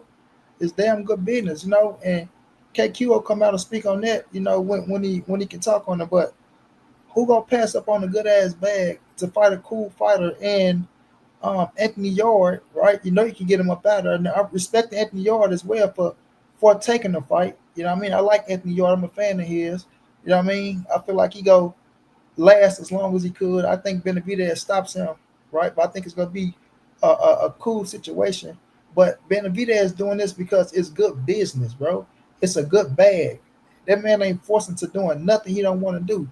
Especially somebody like a David Benavidez who always stand on this shit and always do what's best for him. He's not going to stop doing nothing. So it's just good business. You have a team around you. You're talking to these people. The money is good, upfront money, things that you don't have to wait on, and you take the opportunity. You know what I mean? It's like People got to stop thinking they know what's going on with these dudes' personal lives and their business, bro. It's just good business, period. You get a good opportunity that presents itself to you, you don't turn that shit down.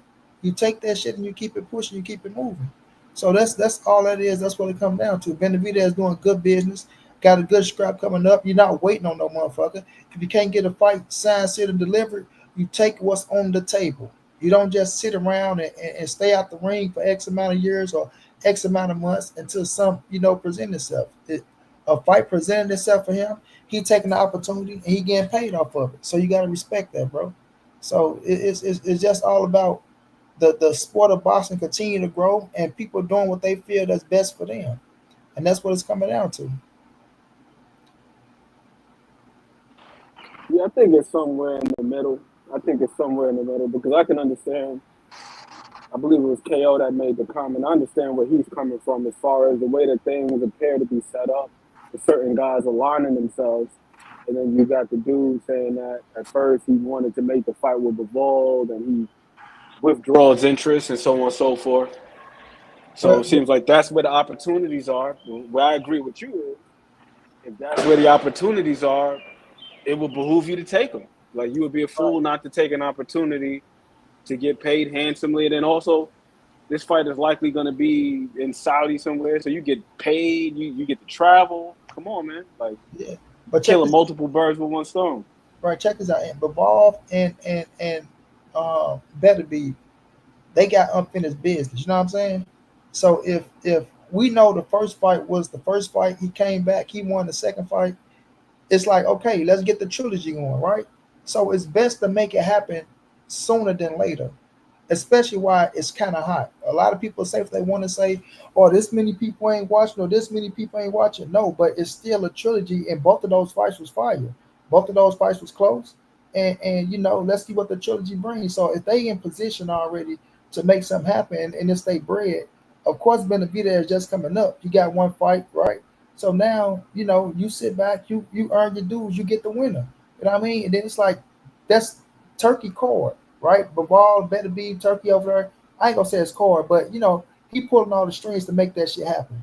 You know what I mean? He the investor, he putting the money together. So then Benavidez, you come up to 170. You coming up to 175. You just getting in the mix. You know what I mean? They're not gonna let you fuck up what they already got going on.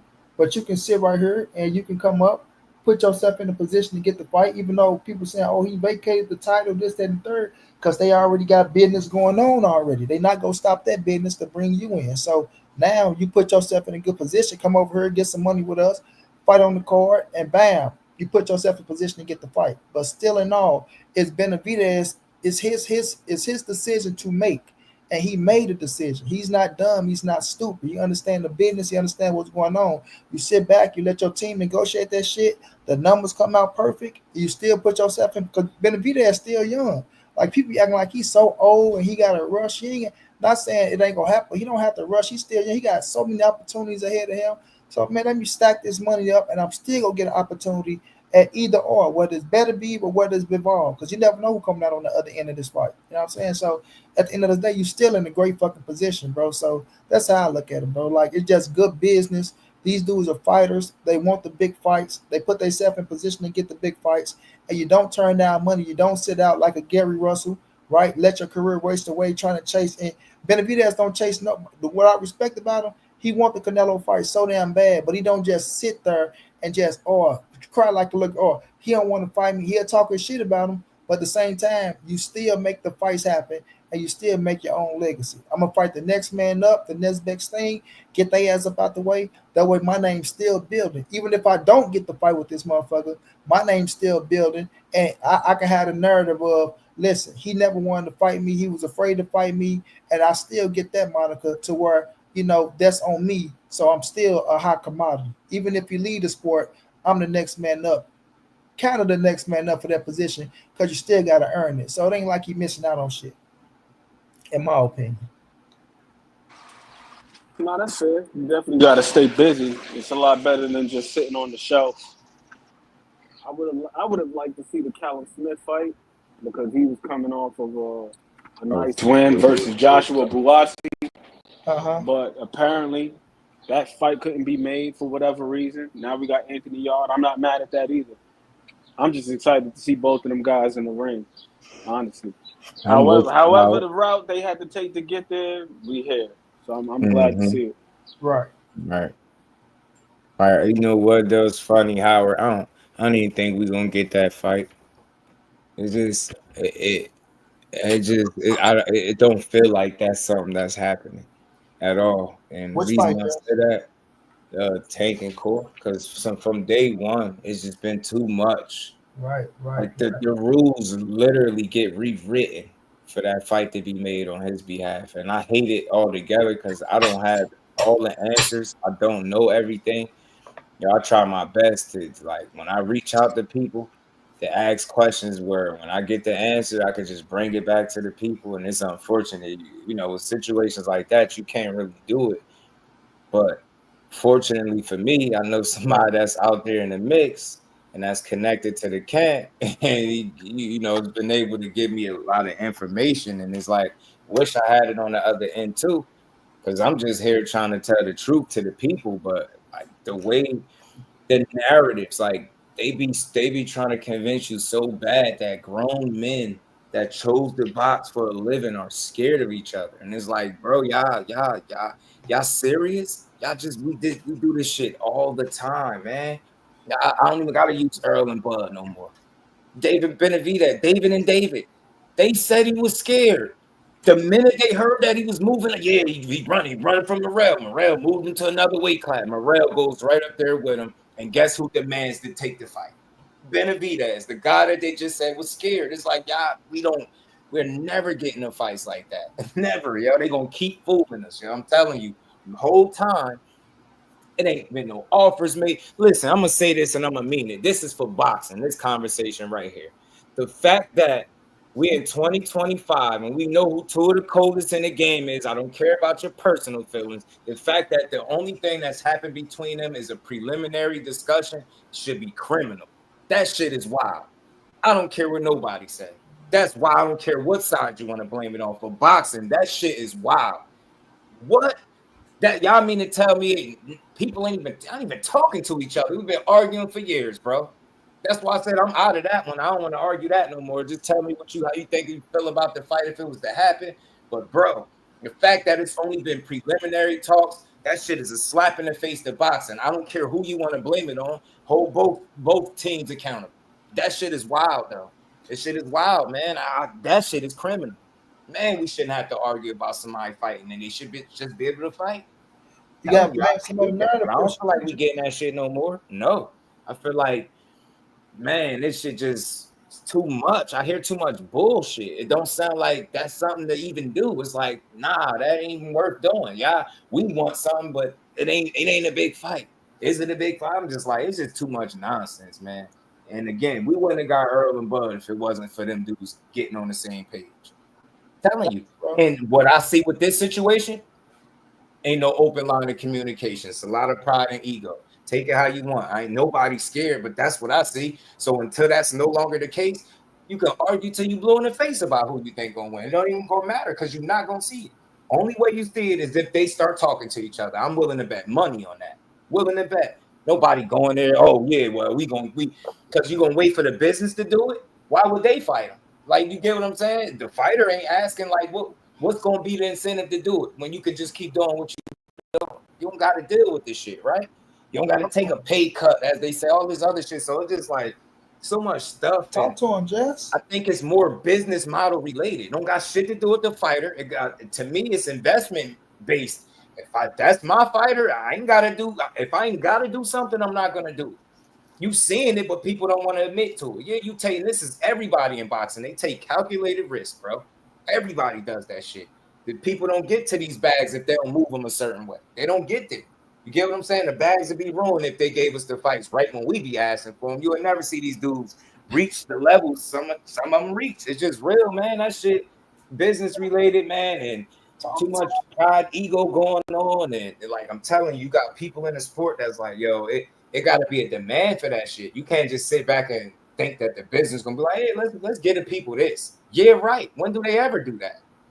When do they ever give us like, you gotta people damn near gotta fall out to get a fight. A Just real a good one, man one of for them it, ones. Shit is crazy, bro. What gotta happen for it to take place? Yes, Wow.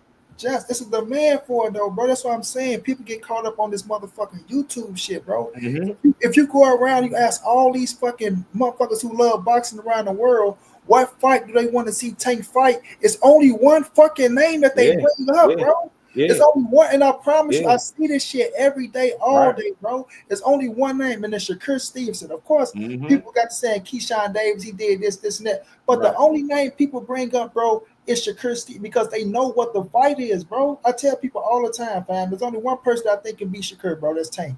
Right, and if it's one person I say they can beat Tank, it's gonna be Shakur. That's my opinion. That's me. I don't want to hear none of that bullshit out there, right? So when we do these things and we see that these dudes out here trying to make, well, I ain't gonna say these dudes trying to make the fight happen. You got all this bullshit going around, and Kess always throwing shit out there. I'm talking about what Shakur need to do to get the fight. Oh, he's boring. Oh, nobody want to see it. Nobody. What percentage of nobody want to see the fight? Who at 135 that's a better fight for Tank than Shakur Stevenson? And I'll wait for anybody to say and vice versa. And vice versa. Contrasting styles, Vice that'd be the best challenge for either guy. I swear. I think we all get our money's worth in boxing and be in a better place when them two dudes fight each other. I don't care about no win or no loss. Just want to see the damn fight. Shit. Once I seen one of my favorite fighters get beat to a damn pulp. That prepared me to see anybody lose. And I already know that these guys fight enough of each other, they all gonna have losses. How about that? All of them. Everybody ain't retiring undefeated. I say that all the time. So I just wish they'd make the fight and stop rewriting the rules for how the fight get made. Sign over here. Do it like this. Take this. You take what they give you. We start doing way too much, man. They ain't even got that far, but we got. And then fights on free TV. Yeah, that one. Then let's keep it real. Then when okay, Tank get mad, right? When Tank get mad, when they ask him about the fight, then the whole, and I'm one of the biggest Tank fans in the world. But when Tank get mad, then the whole goddamn fan base get mad. Oh man, why we asking about this? Why we man shut the fuck up? Right? What the fuck are y'all man for? You know what I'm saying? If y'all feel as if he can't do this, then tell him to go around. I mean, bro, I say this. That when it comes to that, they won't say it directly, bro. If you make that fight happen, bro, watch the buzz happen around that bitch. Yeah, what I see, all these fans saying this, every motherfucker saying it. It's the roadblocks that they put in front of it that makes it sound. It's like the language. It sounds like you really want to see that, because if you a person that's convinced yourself that somehow. And I hate to even do, but one of the most decorated amateurs in the world is scared to challenge himself in competition when that's all he's been doing all his life.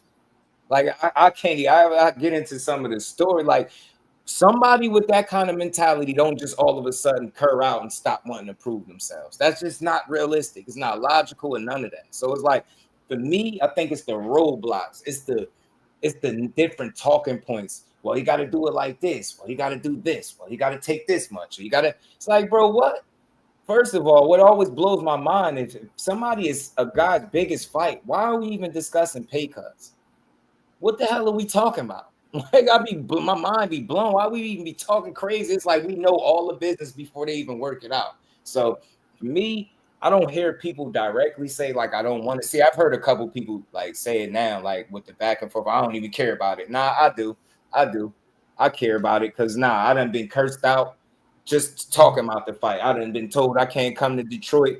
All type of shit. I be damned. Y'all gonna give me this fight. Y'all gonna, it's out of y'all hands at this point. Y'all gotta give it to us. But look, that's why I said before, and people can say what they want.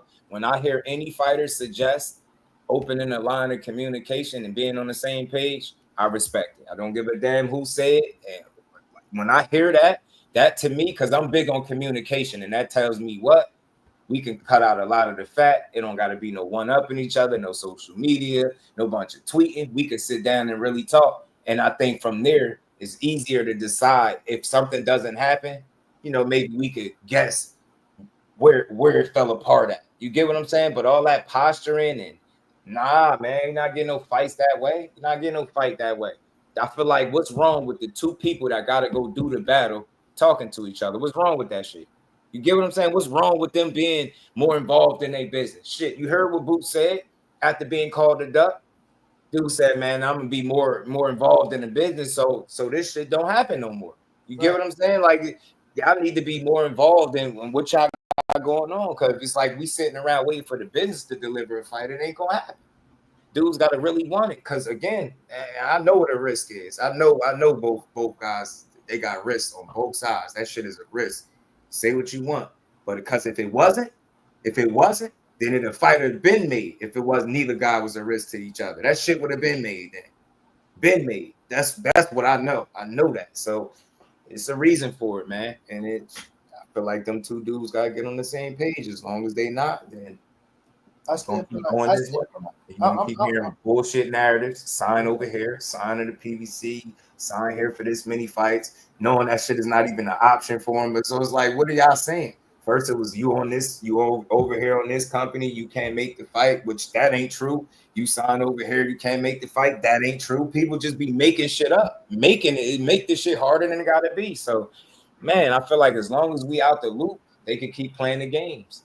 I mean, the boxing source was good with So yeah, man, I just hope we can see it, but I ain't stressing, like, you know, I ain't off it like I used to be, because a big part of me feel like we won't. You know what I'm saying? And I don't know if it's circumstance, situation, like the tone of the fighter. Seem like the dude getting tired of this shit too. Start hearing him talking about, you know, just nothing to be away from this shit. It's the fact it's just realistic, and you know that it's more boxing than just taking Shakur, right? It's a lot more boxing. That's one big fight. You know what I mean?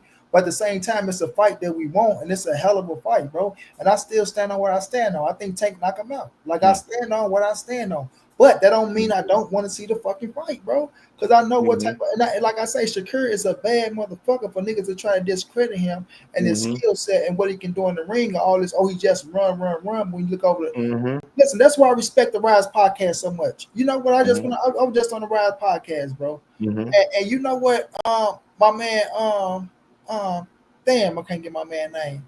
Damn, Squeeze. You know what my man Squeeze said to me, bro? My man Squeeze said, man, Marlon Brown, I went back and I watched the Shakur fight, him against De Los Santos. Guess what he did? Gave Shakur all the credit. He said, for a man that had one fucking hand, bro, he did a hell of a job, bro. That's what Squeeze said. This is Tank's home team. That's crazy. The real home team. You understand? That's real. This is where Baltimore lies at. You know, they ride with Tank through and through. This man, and I swear on my life, this man said, I have to get Shakur way more. I say, Squeeze, that's why I fuck with you, bro. Because you're not like they're not going to just take a opponent and just throw him under the bus, roll him over, hang him. They gonna give him your just due and says we got Tank whooping his ass, but I'm not gonna take away the credit from that man and what the fuck he does for a certain see from that dude. Because that's real. I'm gonna see what he can do. Motherfuckers look at 1 or 2 fights. If the man was injured in the De Los Santos fight, but they won't even give him his just doing that fight. They don't even admit that he was injured. He showed the proof. It wasn't nothing. It wasn't nothing crazier than me watching that fight and knowing I knew what was up. And I just had to call the fight like I ain't know.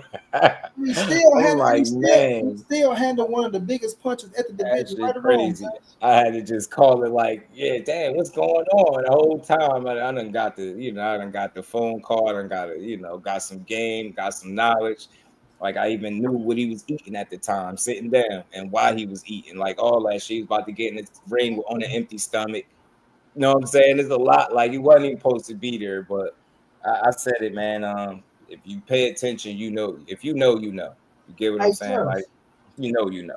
Hey, Judge, but when they talk about this, one of the biggest punches in the sport, right, and De Los Santos is, right, and you looking at a one-handed man, right, one De Los Santos, he should have pressed the action, right? But why couldn't he press the action? Because he didn't want to get caught with something. Exactly, bro. And the skill set of Shakur, and still the skill set of Shakur Stevenson still negated his ass.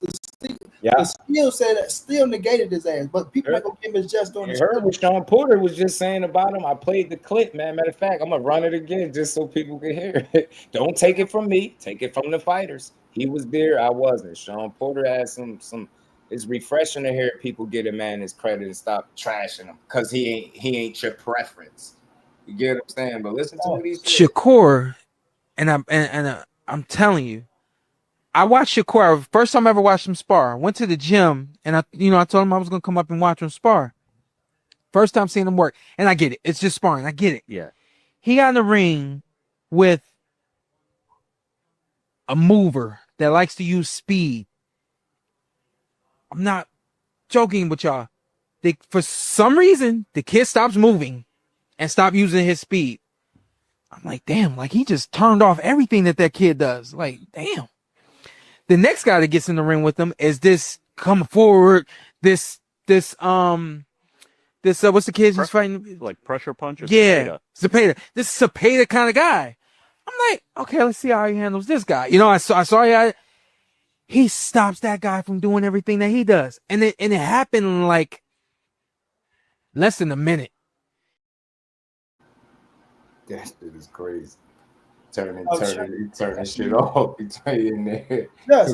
Let me find out what Shawn trying to say. Corey Plummer, he out there turning shit off or what? What's going on? What's going on? He out there turning shit off. And like he said, he know it's just sparring. But again, shit that I keep hearing, man, all you gotta do is do him. I think that everybody you're gonna have to respect it after a while. I think it's kind of like Crawford. Just you know the fighter Rhinestone Allen, bro? Have you ever met Ryan Allen, Rhinestone Allen, my dog? He said Ryan who? Ryan Allen. His name Rhinestone Allen, though. This cat. I'm gonna link you with him, bro, so you can come out here, bro. For sure. He sparred everybody. He sparred everybody, my brother. He sparred everybody. Ryan Allen is my motherfucking dog, bro. That's like my brother for real. You know, he lost his mother not too long ago. But my nigga, he sparred everybody. He sparred Lomachenko. He sparred a lot of these cats, bro, and was giving them work. He fucked what's the one that killed his girlfriend, bro? Verdejo. He fucked Verdejo up, right?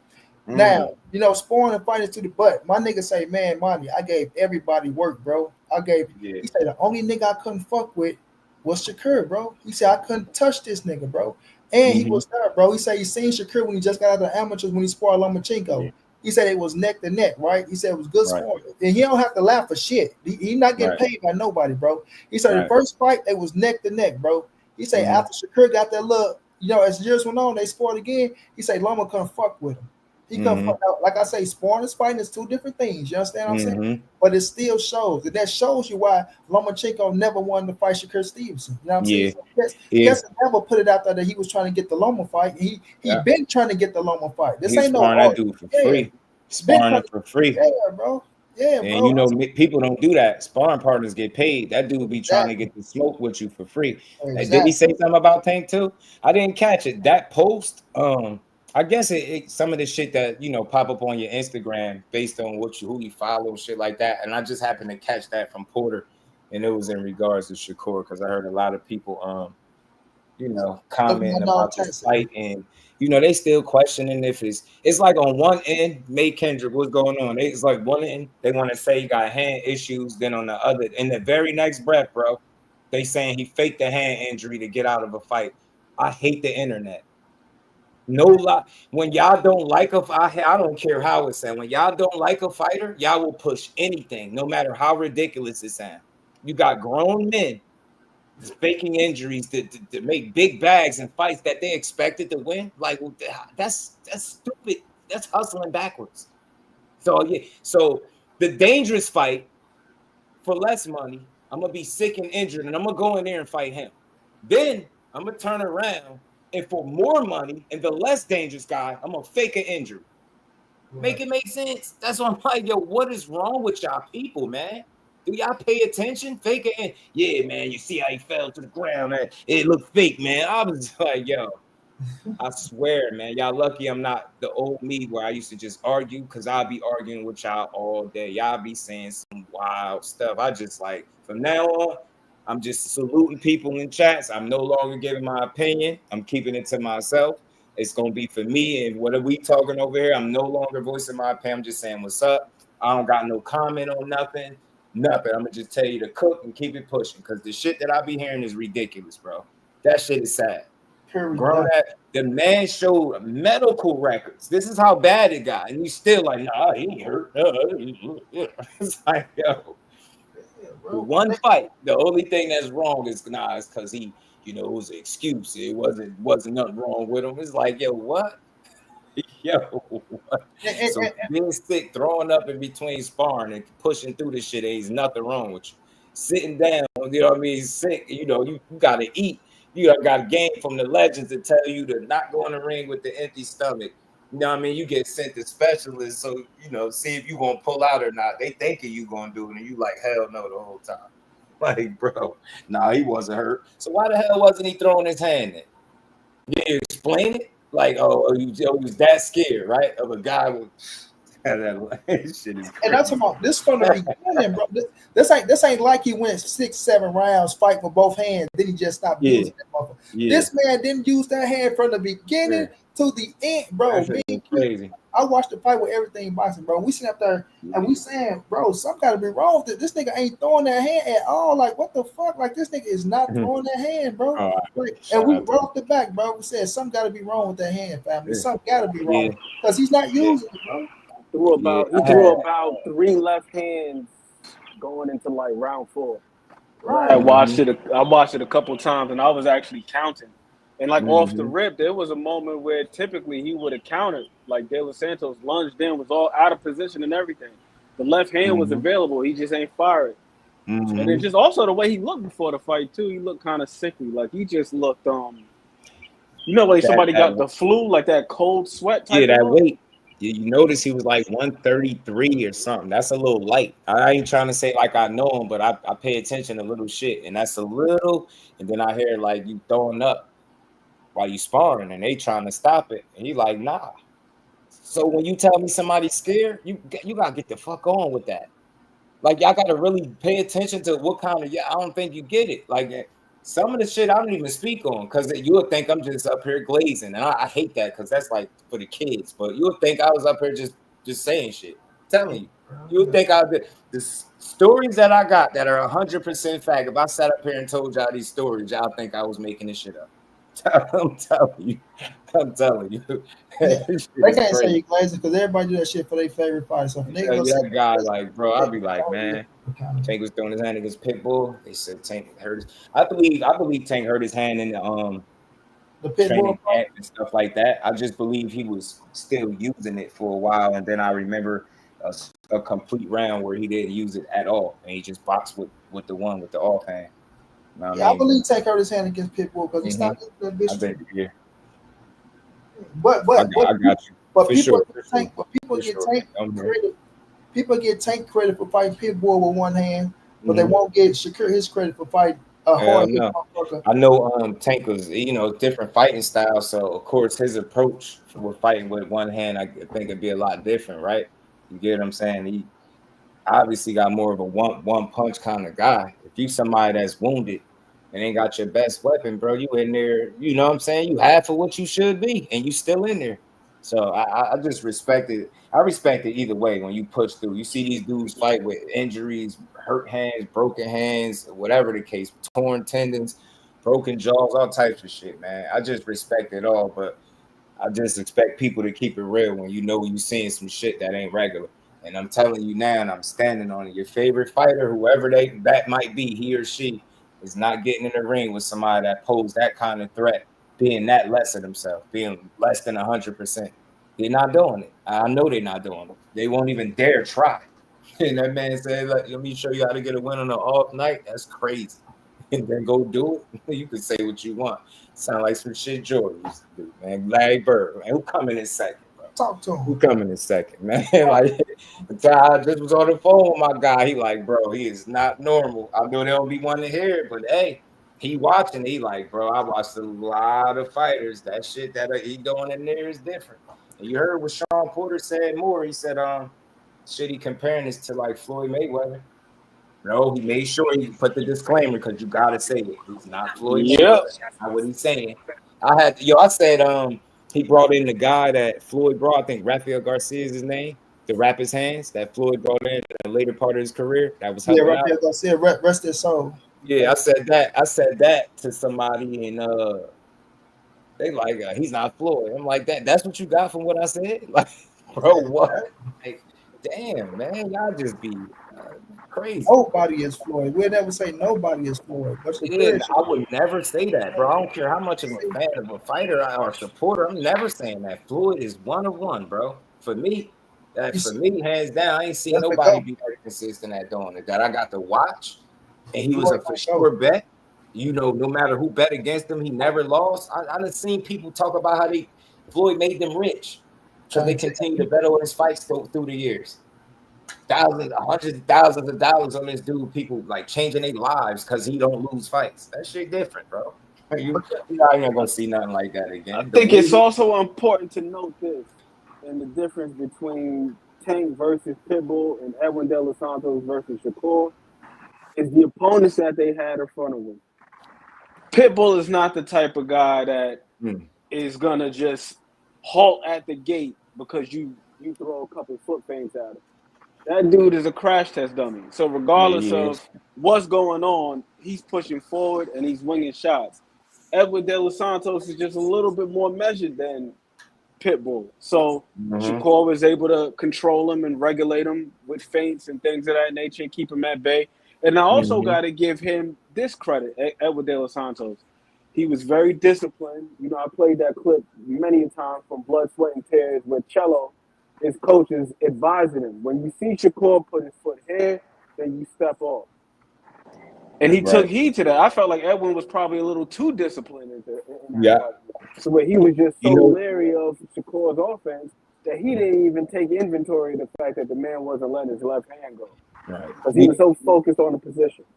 You know what I feel like was happening too? It's kind of with, if you think about it now that we talking about it, if you listen to how Shawn Porter was just describing how he was able to turn shit off, it's like you get wrapped up into trying to do what he do. And I'm telling you, once that's the case, I feel like you behind the 8 ball.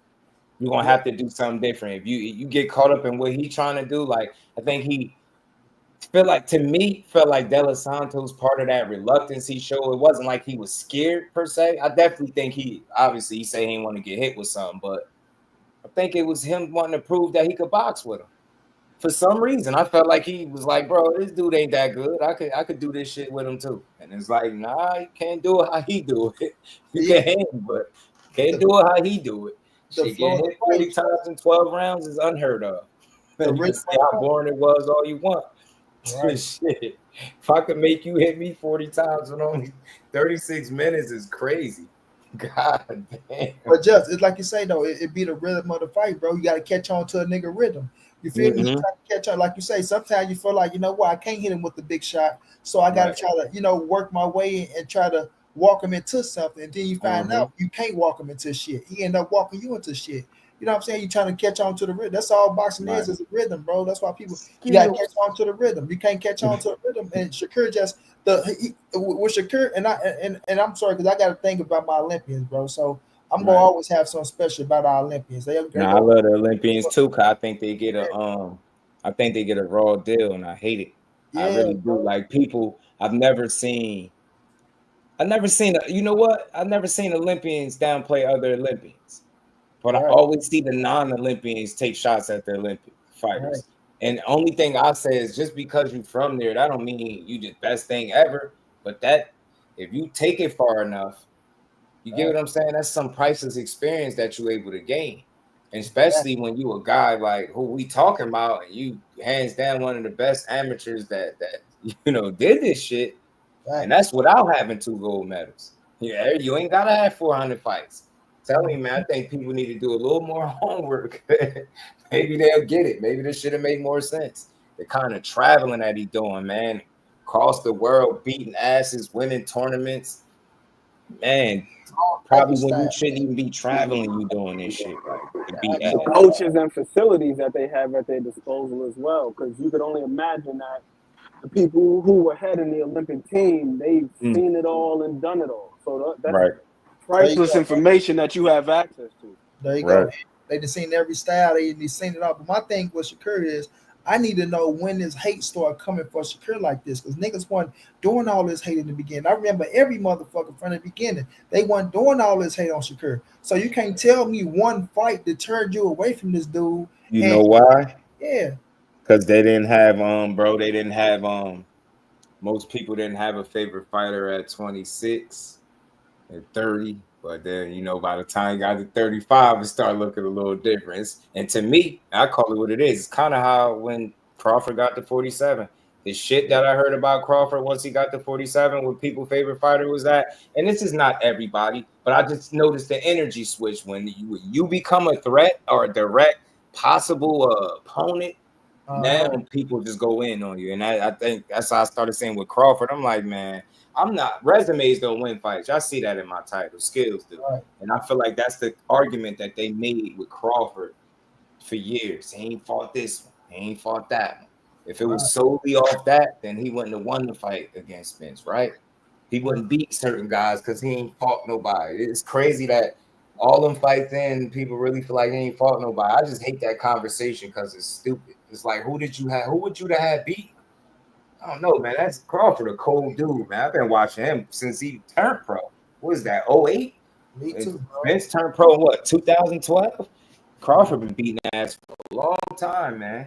I just feel like these two situations and the fighters is similar. Like the way they look at it, they say, well, they ain't never question Crawford heart or nothing. They question his chin because knowing only he really got hurt by Gamboa, but say he ain't fought nobody, you know, and he was scared and he was ducking. You hear the same shit about Shakur. He ain't fight nobody. I don't know why they keep saying he's so good. And it's like after a while, after 20 times of hearing somebody say, I don't know why people keep saying he great.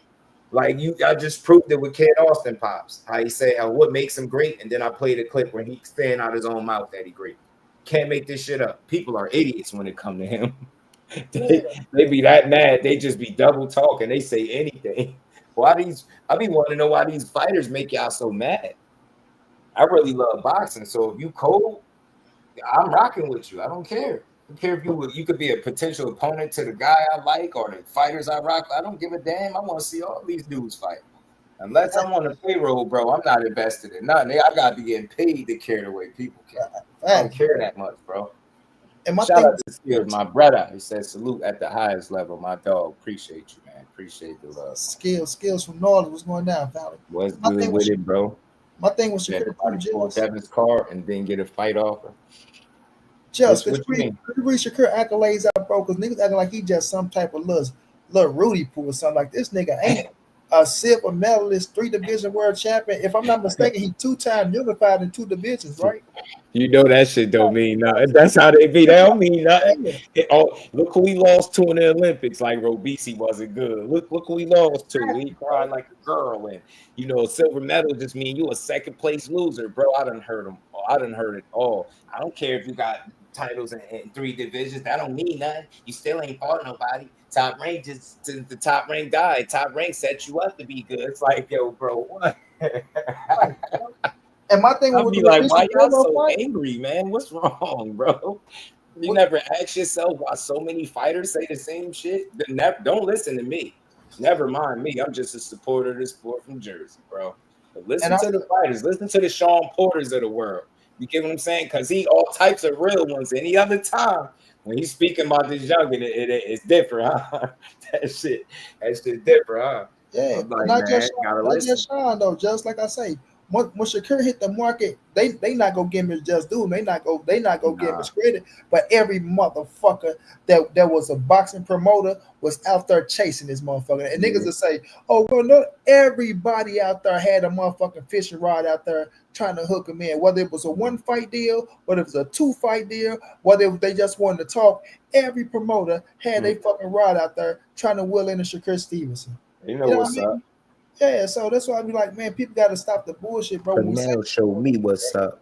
Like we just talking about a regular motherfucker. We not talking about no regular nigga here, bro. This nigga ain't regular, man. I told you some of the stories I be having to leave off so people don't think I'm just laying it on, like I'm just making this shit up. But you got to, bro. You all types of I just be wanting people to get an inside track of like what you be talking about when you telling me somebody is scared and somebody is soft. If you soft, you get chopped in your shit with an elbow and cut. And they like, oh, that's it for the day. And you like, no, the hell it's not. No, it ain't. And you proceed to beat the ass so bad that you make the man collect his belongings and exit the gym and don't return. Like, this is shit you see in a movie, bro. You ain't even seen that shit in the actual boxing ring. I'm telling you, this shit doesn't happen. And then you ask, how you get cut? Beating somebody's ass, getting wild, chucking the elbow, cutting shit, and next thing you know, sparring about to get stopped, and he like, I don't think so. And proceed to beat buddy ass and like this shit and walk out, don't even say bye, don't even take the hand wraps off, nothing, just walk out and leave after getting stepped on. You know what I'm saying? Get in there, going to, how could I say, like putting work in with guys that's 3 times his size, middleweights and shit like that. When I'm watching world class, world champion guys turn down smoke, but he going in there sparring. I know it's just sparring, but think about some of the fighters that people have some of the most respect for, be turning down work, and this little crazy dude would be like, let me get that, let's work. On a whim. We ain't supposed to be in the gym showing up sparring middleweights and shit. That's why I don't care what you say. Ain't nothing scary about that. Ain't nothing scary about that. You out your mind when you watching people that is his size or possibly bigger, don't want nothing to do with him. He get in there and go to work.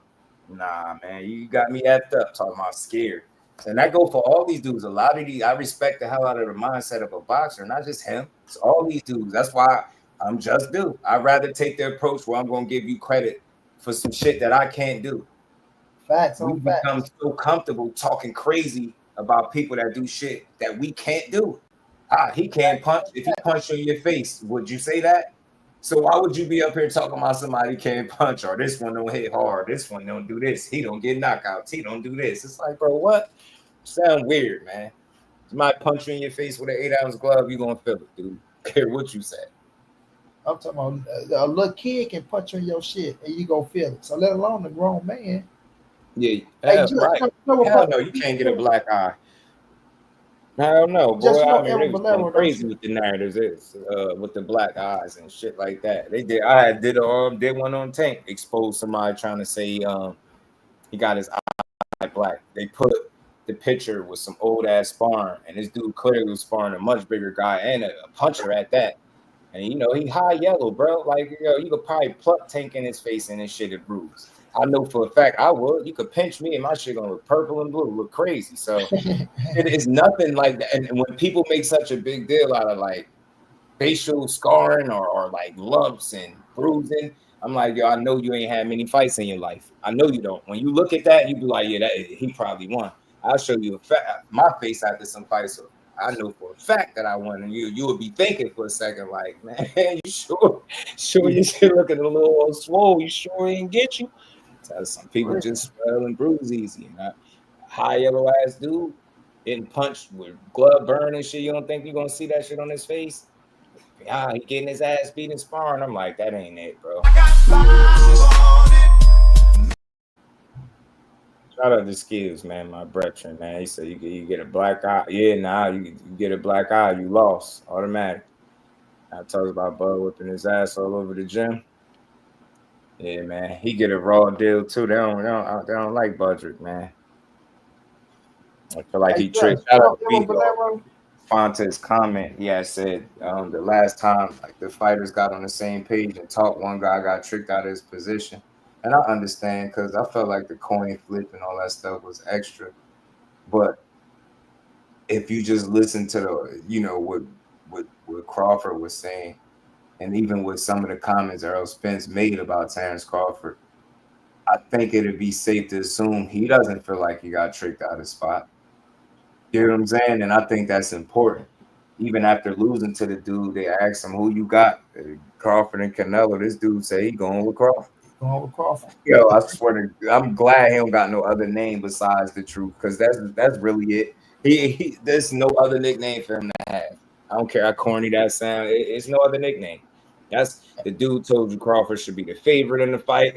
Like, you get what I'm saying? Like, all types of shit.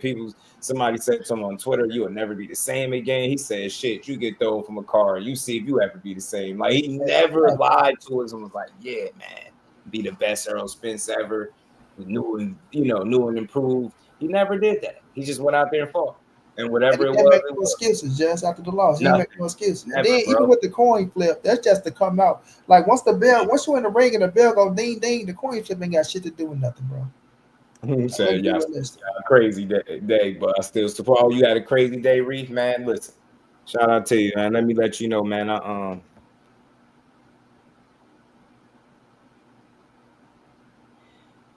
Boy, man. Hey, Just, you know Edwin Valero, don't you, Just? Edwin Valero? Yeah. Yeah. No, man, when you just said that getting cut, then coming out, that boy popped up in my head, bro. When he whooped what's my man name? Antonio DeMarco. When DeMarco hit that nigga with the elbow, split that nigga shit open, he came out, beat the fuck out of that nigga. That what popped in my head when you said Spawn and the nigga get a cut and go out there and whoop his ass. Right. Shout out to Reef, man. Hope your day get better. I just continue to get bad news too. It just took the rest of the energy out of me. I'm glad we at the end of the stream. I swear. But yeah, man. Shout out to Bill, man. That video is always gonna be telling. I think that came out because they kept trying to play on his name. I really was sitting back watching that. They kept like trying to release little clips of sparring, trying to say he quit sparring and all types of wild shit. I was just looking like, yo, y'all down bad, man. And the whole time he kept telling them like, yo, y'all keep playing with my name. I'm gonna put this tape out. Bill talking crazy.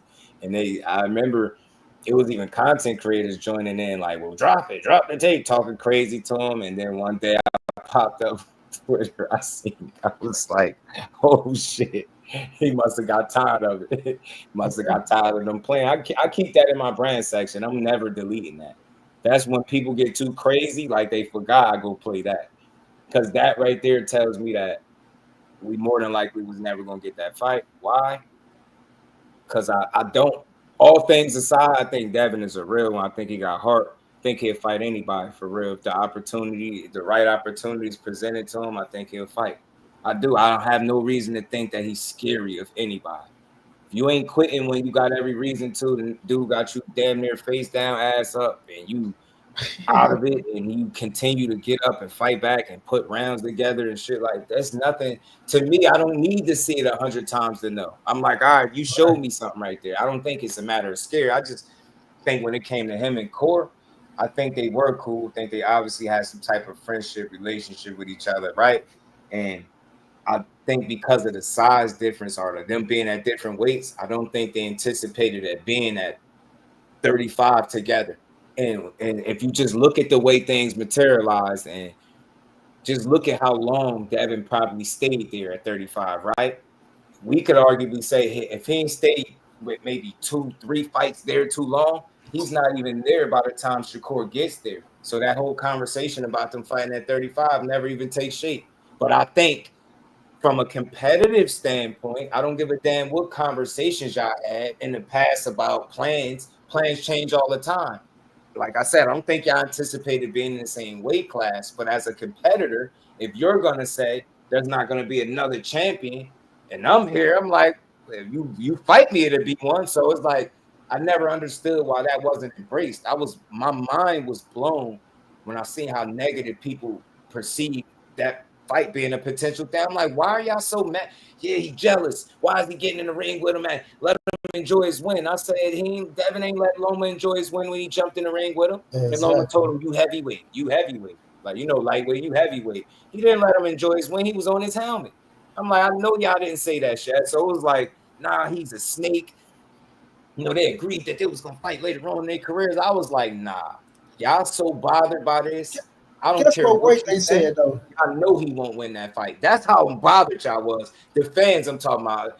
Shout out to Devin. But some of them fans, they were so bothered by that move. I was like, bro, ain't this boxing? They made it something personal. They started talking about Bill paying for training. And I was like, bro, don't tell me none of them personal stories because I don't want to know. I'm talking about this situation where he got in the ring and try to create a moment, I think, for all of. I thought that was dope. I thought this was a missed opportunity. He was looking over there. He's like, hey, Dad, he's still looking. And that's what fighters normally do. Still looking. Hey, that's what fighters normally do, though, just because, like I said. But my thing is, listen, I agree with you when you're saying Devin stand at 35 for too long. That's all I wanted to hear, bro. Yeah, that's all I wanted to hear. Because listen, they said, okay, we'll stay at 35 to fight Tank okay, but we're not gonna stay to fight Shakur. I would have got that. Yeah. But don't go out Yeah. here and lie on this man, act like he didn't want to fight and give him a bull. Okay, so then this is what I mean, Michael Bay, right? What Shakur deserved more than 25%. He only beat 2 former champions. What you mean? It ain't that he deserved more. The sanctioning body said he deserved more than 25%. Yeah. That's my thing with y'all, bro. They keep Yeah. saying because, and I'm gonna give it to you, Justin, because they keep saying that.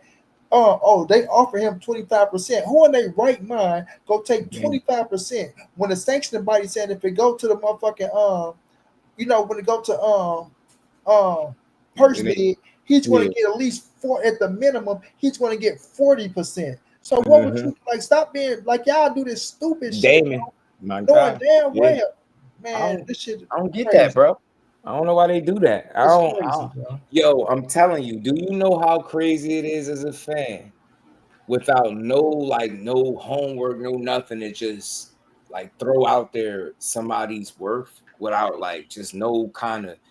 You can't just make broad general statements like that. He don't deserve more than 25% based off what? 25%. What the hell are we talking about? Like, if you were cool with that offer, you cool with bullshit, and you cool with taking less than you feel like you worth. What people fail to realize, because I've heard a number of weird arguments. I'm gonna say this, and I'm gonna mean it. Pay attention. That man got a great team. While people sitting here talking about he get paid more than he worth. How many people in boxing get paid more than they worth? Explain that shit. Seriously, if let's entertain and let's say hypothetically he's getting paid more than he worth. What would that say about the team that he got? Because it's clearly not his skills, and none of his skills that got him in this position. It's clearly just top ranked matchmaking, right? And him just getting paid more than he worth. Don't that sound stupid?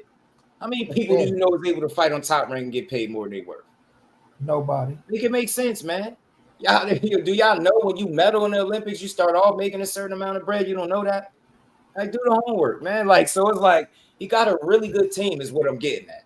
I don't like to count nobody pockets. I'm not in nobody pocket. He got a really good team. He got a smart team. You get what I'm saying? He got a smart team behind him, and they make sure that he get treated accordingly, bro. You get what I'm saying? With a fan to tell you it's not his worth, it's gonna say otherwise when them contracts. When people say how much money he make, I don't even like having these conversations, but do the math.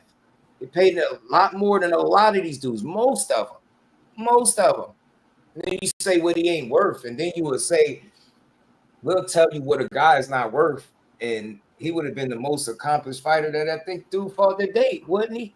You get what I'm saying? Why wouldn't he be worth getting a fair split? So that's all it is. It's not about, I felt like that was done to satisfy fans. Because if I could convince you, I know, Mike, it's all good, bro. If I could convince y'all that I'm trying to make this fight, then y'all got to accept it. And I said this before. I done said it to some of the Devin Haney biggest fans. He tried to flex on Core. He was in a position to some degree where it looked like he could have offered something. But when Bob Arum came out and said that shit ain't had no substance, that kills it. And then show me a time that he made an offer like that to somebody. 25% at that. Like, you think his team was going to allow him to take that? They wrote a letter to the sanctioning bodies, and before they could make a decision, guess what happened? He vacated the title and moved up. That don't mean he's scared. That just means, I ain't fighting that dude emaciated on no scale. I just wish he would have said that. Yo, you want to fight me? See me at 40. I swear I wish he would have just said, instead of lying and saying like, yeah, you would have actually fought him and been less of yourself. You would have got beat. I'm willing to bet money I don't have you. He would have beat you. Guarantee you're not getting on no scale being emaciated and they think you're not 100% and then you're going to go in there and give him the ups. I always said that. That's a stupid fight if you're going to do that. They're not in the business of giving people the advantages. You get what I'm saying? And that's an unnecessary one. It's not even healthy. And Bill and Devin are smart. That giving Shakur that kind of advantage would be stupid. So what did he do when it was time? He said, you know what? Let me get these belts up out of here. Let me go on up here at 140 and be a champion and beat Regis. And remember, when he released his goals, y'all, he said it was to beat Lomachenko 135 pounds. And he said, and to move up and challenge and be a 2-division champion. I think he might even have Regis' name in the goal sheet. Nowhere did that say, I'll take an extra fight at 135 or stick around. None of that said that. He literally told you what his goals was, and he did it. He manifested 2 of his best wins. The Lomachenko win, then he beat Regis. was a good win because it's a championship win. Like, it was a flawless victory. But that dude never stated that he was staying put. And I'm just like, fans got to be smarter. Y'all not giving them enough credit as businessmen in terms of being intelligent. That would be a very stupid fight.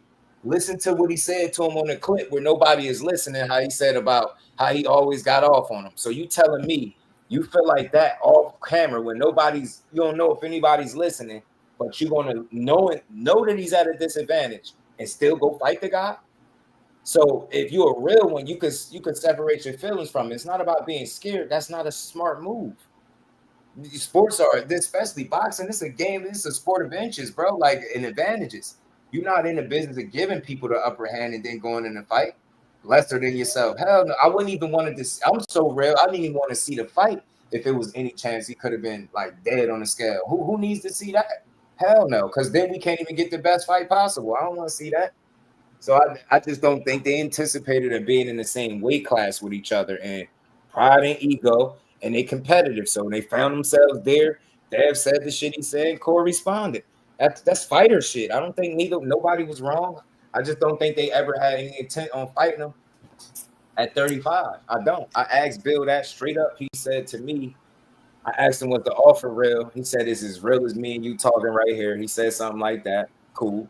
And then I asked him, like, do you think they ever gonna fight? And that's one of the first times that, like, I've been listening to Bill where I heard him say, I don't know. Like, he didn't have an answer at all. He ain't have no run you around the block kind of answer. It was just like a straight up, like, I don't know. In the chat, I'm reading the chat. They like, yo, you had him tripped up. I didn't try to trip him. I just asked him straightforward question, like, do you think they ever gonna fight? And the fact that he was like, I don't know, to me, that y'all not, that's not meaning you scared. That's just not, you're not planning on fighting that dude. And I'm gonna just use my opinion. If I heard after hearing that tape, that's you not, that don't sound like you would have been comfortable fighting him.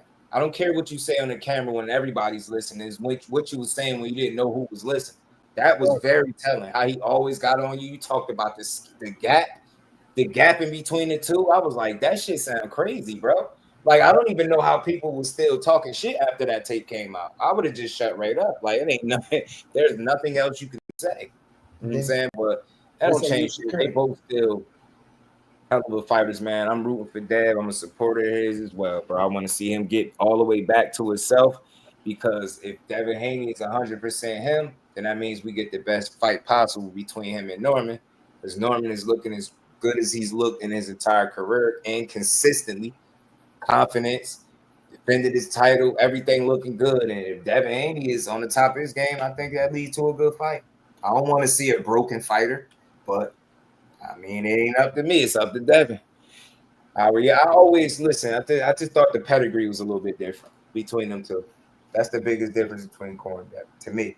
And so I know a lot of people feel like, they still got Devin beating them, but not for me. For me, I don't. Devin beating who? Shakur? Yeah, I just think he so a little bit different, that, right? So this is my thing, and I love everything you said, bro. When we had Bill on, what Bill told Monty Brown, right, and he told a lot of us is we're not leaving 35 until we fight Shakur Stevenson, right? So this is documented. This is documented. This ain't me saying shit. This is what Bill said out of his own mouth. So when it came time, like when they beat Lomachenko, right, and I will say he struggled his ass off to make that weight. So we knew it was a chance that him and Shakur wasn't going to fight at 35.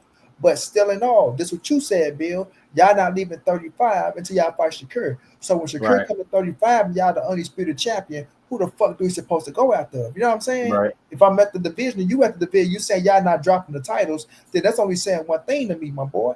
I want to be a champion. If y'all got the titles, then I have to see y'all. So then when the opportunity presents itself, y'all come out with this goddamn 25% offer, take it or leave it, as if like I'm not something like I'm not Shakur Stevenson. Like we don't know each other. Like y'all don't know who I am. Like I didn't just come off of 2 divisions being a world champion. Like I'm just, oh man, Shakur Stevenson getting his first opportunity to be a world champion against Devin the Dream Haney, right? He got the first opportunity. No, right, that's not my first opportunity. So when it come down to the situation, like we say, bro, I would have rather you said, okay, if we want to struggle to make weight and stay at 35, it'll be for one man, and that's Javante Tank Davis, because we'll be on pay-per-view and we feel like the pay will be worth it. I understand that.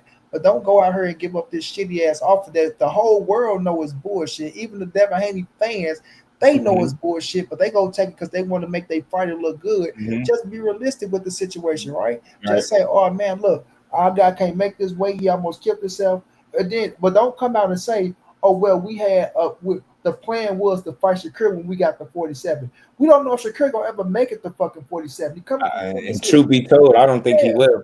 He won't make it to 47. I think 40 would be pushing it, bro. That's just my opinion. You talking about 47? You know damn well. Now, I've seen him in person multiple times, bro. That dude is not huge like that.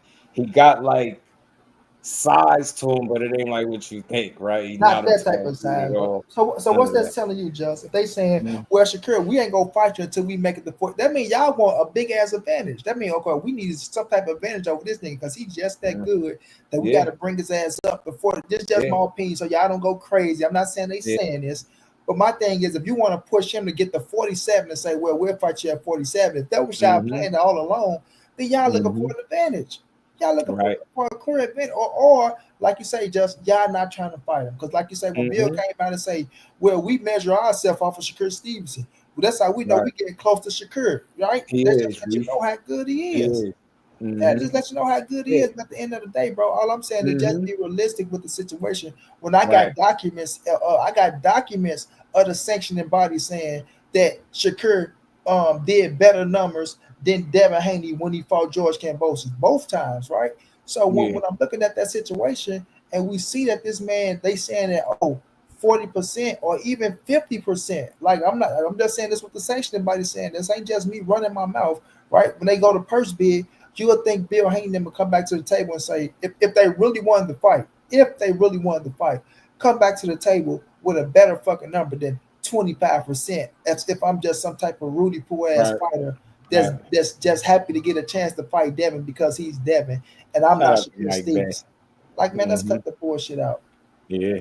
He said, listen, check this out, Mike. I'll give you something to think about. I don't want to change your mind. Feel how you feel, bro. I was at that fight with my girl where they were showing the people walking out. And I looked over to her and said, I told her, I guarantee you, this image right here that they got up on the screen is going to be louder than what actually happened in the fight.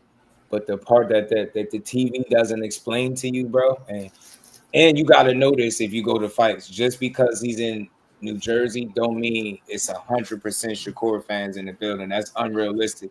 I heard Tank fans heckling throughout the whole fight. Don't ever mention Tank name again. Blah, blah, blah.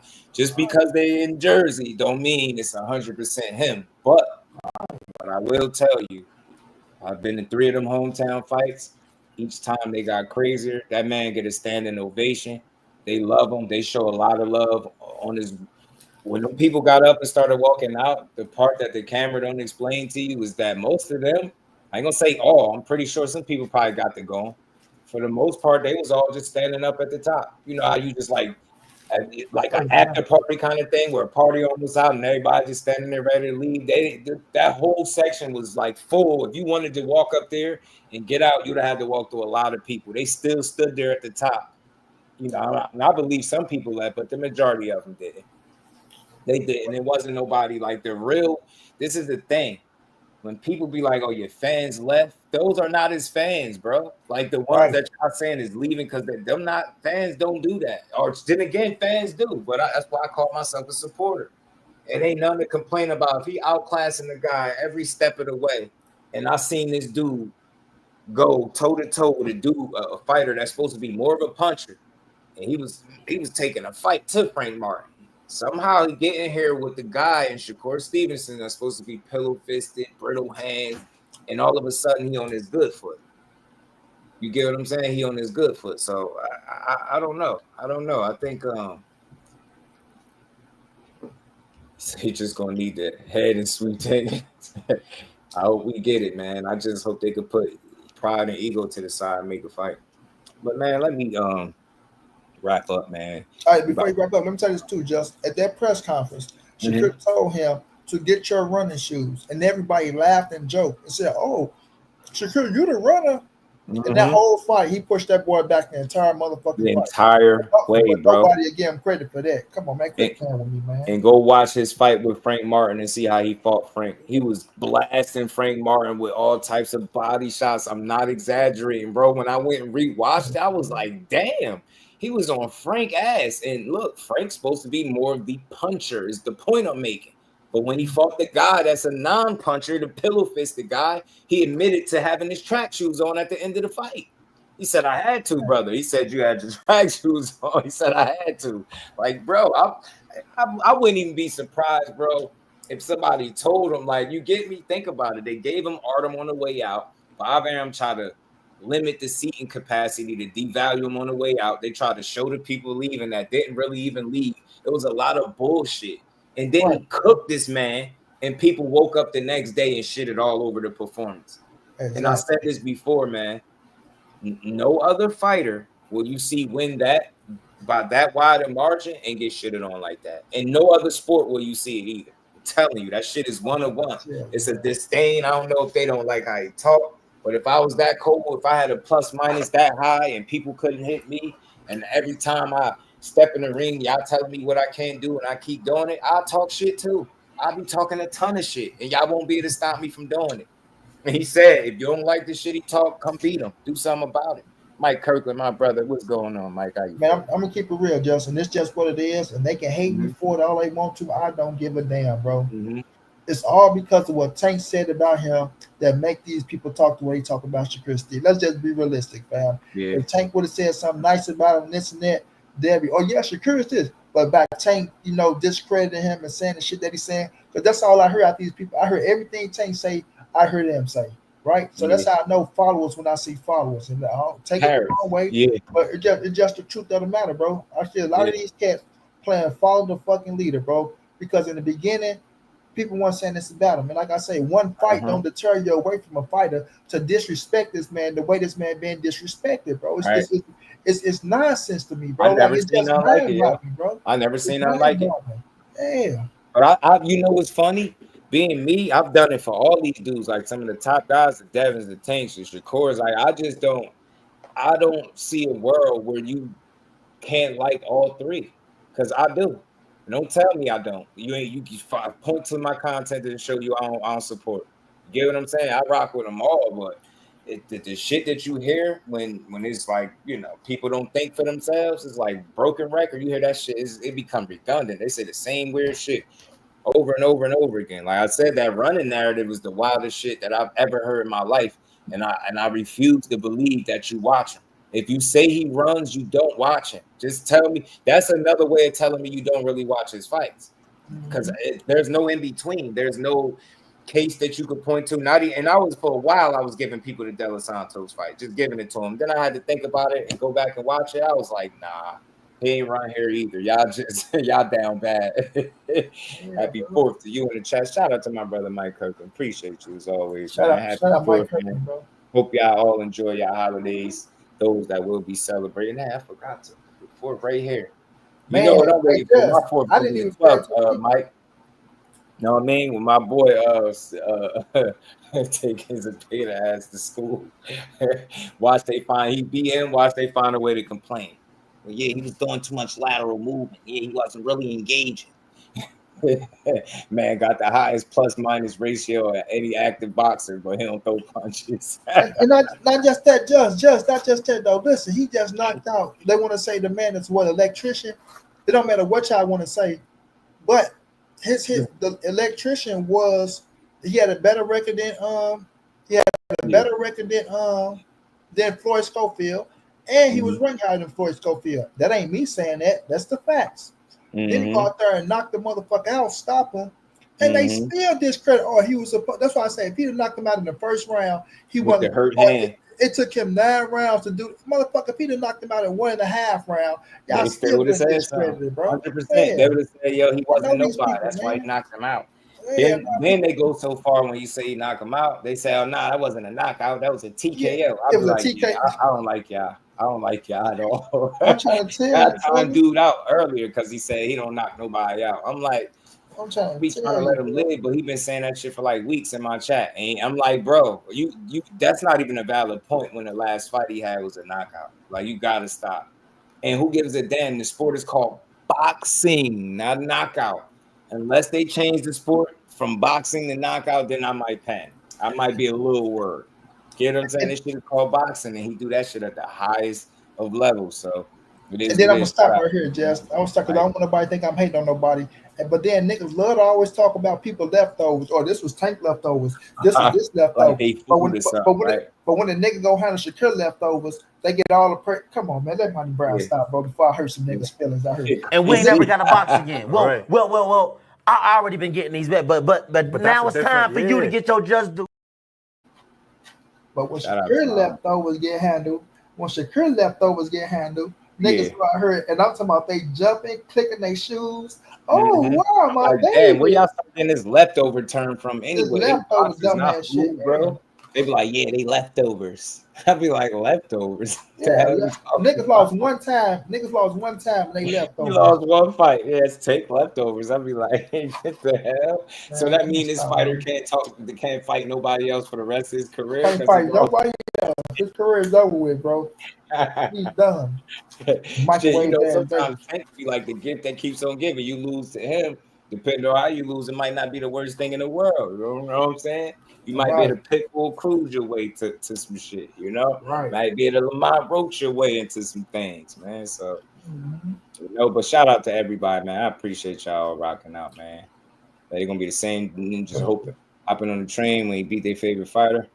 Yeah, I learned that most people are super sensitive when it comes to that. Like, I've gotten into weird dialogue with people just from saying it was a good fight. That's why I be trying to pull away from that conversation the most, because it's grown so toxic, and it showed me just how fake people could be. They're not here to listen to a good conversation. They want you to stroke the ego of their favorite fighter, and when you don't do it, you will see who really rock with you and who don't. Like, when you call shit down the middle the way I do, they don't want that. They want you gotta pick a side. You gotta go either too far to the left or too far to the right. You can't be in the middle. I heard somebody say, the hell did somebody say to me? I think he said he was mad because I was being like too fair and I wasn't shitting on nobody. I promise you, he typed this in my chat.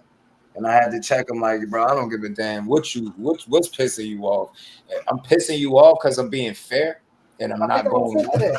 I'm like, what kind of boxing fan are you? Go watch SportsCenter or something or whatever. Right. First take, if that shit's still out where they arguing shit on people. Like, there's plenty enough segments that do that in sports. I just refuse to be one of them. It's corny. It's not the way. Because again, for me, I think to respect something truly is and understand that you can't do it is to truly respect it. You get what I'm saying? We sit up here and talk about these guys that have been risking their life, you know what I mean, and boxing. They're risking their health, you know what I mean, for our entertainment all their lives. And we'll get up here and talk about how this person ain't shit, how they scary, how they ain't nothing. Whole time to be the person to be far more successful than probably everybody you know. But for some reason, you find a way to get up here and comfortably say how they ain't shit. It's crazy to me. And my thing is, you won't say it in their face. If you see that fighter face to face, you will not say it in their face. You won't say, you're a bum motherfucker. This and that. Because they have body shots away. Dudes be scared too. I'm tired. I done seen some interactions. I done seen some weird interactions, bro. They be very uncomfortable in the presence of these fighters. He said they. The thing is, man, look, I think what it is with Tank, the fans that he's kept, like people connect to him in a different way, and I'm only speaking like this because I try to understand those type of people. They connect to him in a different way, and like his story is like something I think that pulls at the heartstrings, if you will, of the people. So when you hear somebody like just discrediting him and you think about where he came from and where he started, you're not really trying to hear that shit. You get what I'm saying? Like, imagine if he were your brother. I say this all the time. Any of these dudes that we talk crazy about that's super successful, imagine Tank with your brother, right? And you know, he just had this draw, and somebody out here talking about how he this or he a prospect, or think about how you would go off. Think about how you would want to go. You know, probably be ready to swing on somebody. So I always try to consider that. I feel like a lot of fans connect to him, the story, and they, you know, they feel like people should root for him the same way they able to root for him. Get what I'm saying? So it's like, to a degree, I get it. Like, why wake up and the only thing you got to say about that dude is how he not doing what you want him to do? Think about that. The nerve of the fans. So I'm not selfish to the point where I feel like he has to do what I want him to do at home because I'm willing to pay for it. Still got to think, at what point does he do what he wants to do? Get me? So that you got people that, you know, fighters that appear as if they move directly, strictly for the fans, and I just don't think that's never 100% of nobody, because it's not realistic. But at some point, I think we got to consider what the fighters want themselves, the ones that's taking the punishment, that's taking the risk, that got to get trashed if they don't win a fight. You get what I'm saying? So, not just that though, just working their ass off. They get to this position since they was kids. Like, nigga, you want to with me punching in the gym? For you to come and tell me what I should do and what I shouldn't do. Let's just be realistic on sometimes too, Just. You know what I'm saying? I want you to keep that shit all the way 1,000, bro. A lot of these niggas be dick riders too, bro. Yeah, a lot of these, and then they're trying to turn around and tell you dick riding a fighter. Yeah, like they doing the same exact shit for the fighter they fuck with. Won't call them out for nothing. They can't do no wrong. They just write about every goddamn thing, and then they turn around and call you a dick rider while they doing the dick ride. You know what I'm saying? So it'd be like, bro, stop it, bro. Like I see this shit every day, all day, bro. It's crazy. They get on that shit, bro. Man, I don't want to go too far, bro, but I'm just gonna keep it real, fam. Yeah, it's like that's all good. They said, what did T.O. do? How has it worked out for him? T.O. had it. T.O. To be honest with you, T.O. kind of fumbled his own situation. And real quick, before we get out of here, I'll tell you how. He you can't tell me everybody wasn't rooting for T.O. And I brought this up before. I'll keep saying it, making an example that's relevant to the conversation. And he was wearing them Heisman jerseys, throwing them flips and them ugly ass Fortnite dances and stuff like that, knocking people out, beating ass. Everybody was on board with T.O. Not trying to beat Loma and shit. Right. When he beat Loma, that he went deep on people, and I seen that's when it switched. So it's like he had all the substance one would need to get to that next level, but instead of allowing his talent to continue to work for him, he went deep. And I think I don't know what kind of people he got around him, but if he got some real ones around him, they obviously not getting through to him, because the way he continuously moves, he makes mistakes that are so avoidable in terms of like how people perceive him. That's the dude that if he just sat there and fought and be his regular corny self, like with that dry humor and the funny little weird outfits, being a nuisance at the press conference, that shit is cool. All that stuff is cool. Like, you rather see that, but he'd rather go the different way. And that's why I say I don't feel like if he does have real people around him, they don't have a real influence on him, because he's very immature and he's disrespectful. And then he run around throwing N-bombs around like ridiculously. It's the wildest thing I've seen. But his father does it too. He got hands put on him because he was talking like that in the gym. And he was trying to explain the story. You know, I start saying that when I get mad, and you justifying it. Think about that, bro. You say that word when you get mad. You ain't trying to hear that shit, bro. Like, what? Nah, get hands put on you. And then your son running around and he ignorant. So it's like the blind leading the blind. So me, man, I feel like T.O. has a talent. I know this might sound crazy. I don't think he's the person that he's been portraying with those little instances. I just refuse to believe. I just think he misguided. I think part of what some of the shit he say, he believed. Like, he believed that, yeah, I really am trying to get a fight, y'all. This is why I'm saying it. And he say it so much out loud that he start to believe that dumb shit. Nah, that's not the way you promote a fight. Show me a fight that you've ever got promoting that way. You get what I'm saying? So it's just he has all the substance in the world to be the kind of fighter that people could get behind and rock with, because he can fight. But it's his personality that makes him hard to get behind. Like, you can't get on a T.O. bandwagon or T.O. train with him moving the way he moving, right? Like he's just not the same fighter. And I felt like that win against Loma was the best and worst thing to happen to him. That, along with the Kambosos loss, everything changed. I feel like Kambosos messed with his confidence. I felt like Loma blew his head up, and it's weird because it's like on one end you got an inflated ego, but on the other end you moving funny after you lost to Kambosos. You get what I'm saying? Now you don't want to fight this when you're crying about money. They offer you a fight with Subriel with a platform, and you turn that down. Like you're a fool. Like I still would like to talk to the dude because I would like to gauge his energy. It's different when you're able to talk to people. You're able to kind of feel that they full of shit, yo. I'm telling you. And what I noticed is the 2 times that people addressed him like an adult for the stuff that he was saying, both times he had very uncomfortable energy, and that's what needs to happen. People think you got to go beat him up or threaten. Nah. Did you see what Najee from Cigar Talk did? Did you see how he was talking to him? Look at T.O.'s body language and his energy. He wasn't comfortable because it was a real person forcing him to have a real conversation and holding him accountable for the shit that he's saying. And not letting them off the hook by playing and laughing it off and you know what I'm saying, encouraging the ignorance. Same thing when he got up there real quick with Cam and Mace.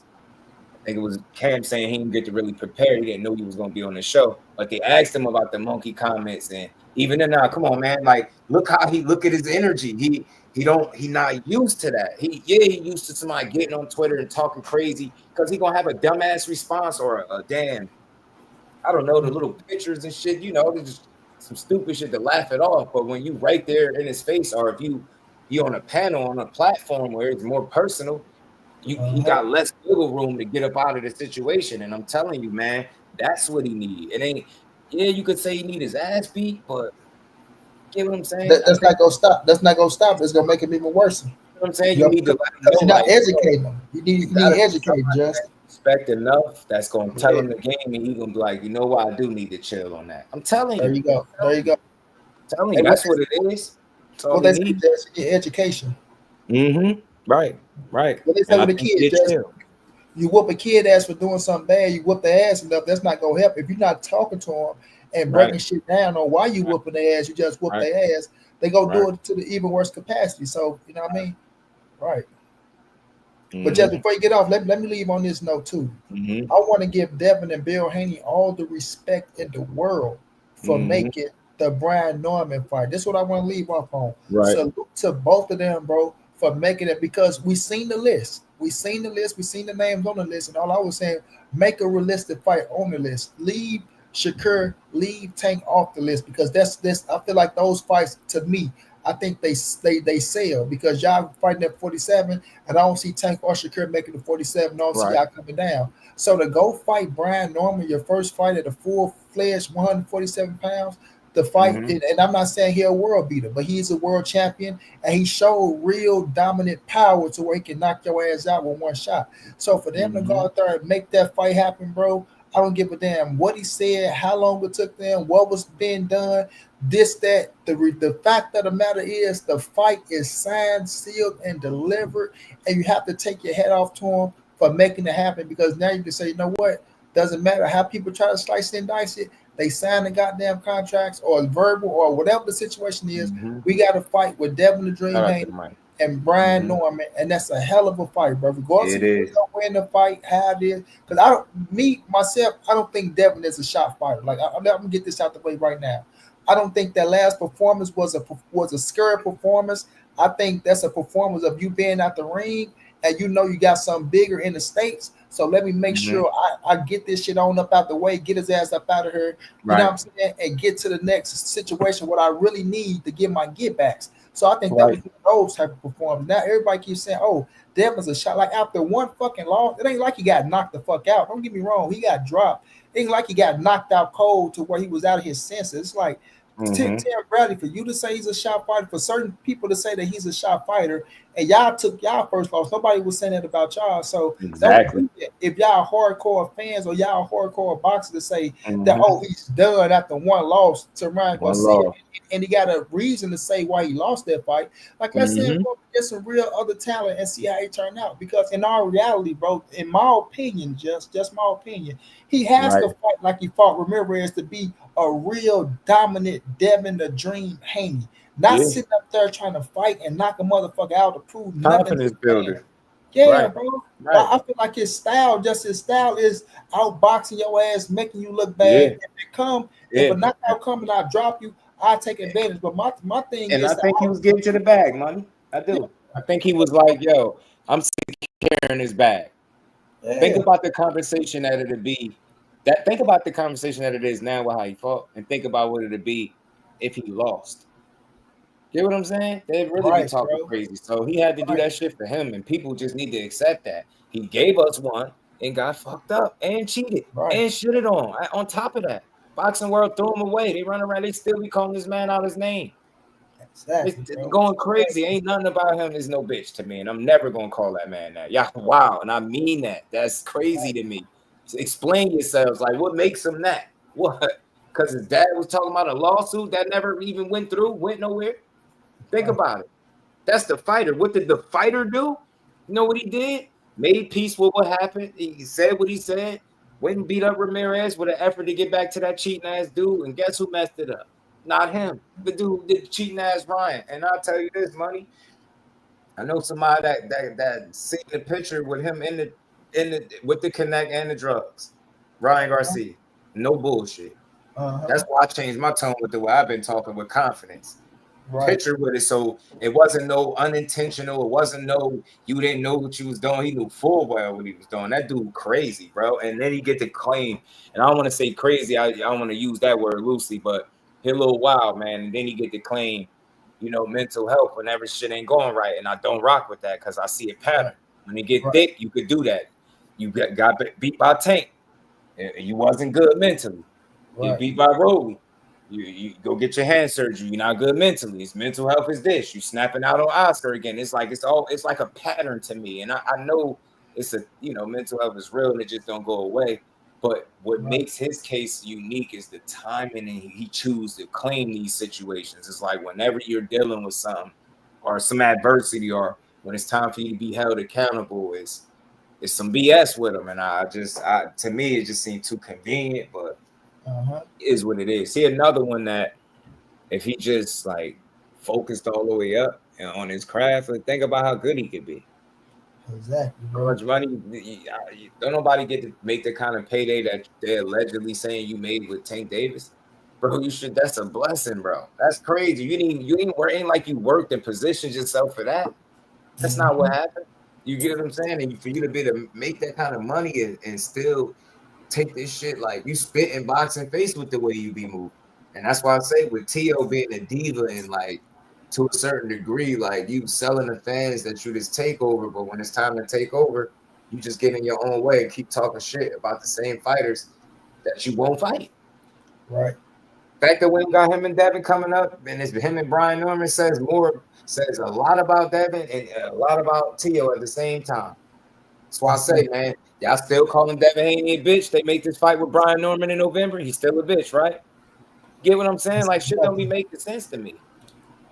That dude he got something with him, man. I think he want to prove some shit. And I said it. He got two ways he can go after this Ryan fight, right? He could tuck tail and start just trying to pick and choose, or he could really be with the smoke. I guess he chose the smoke.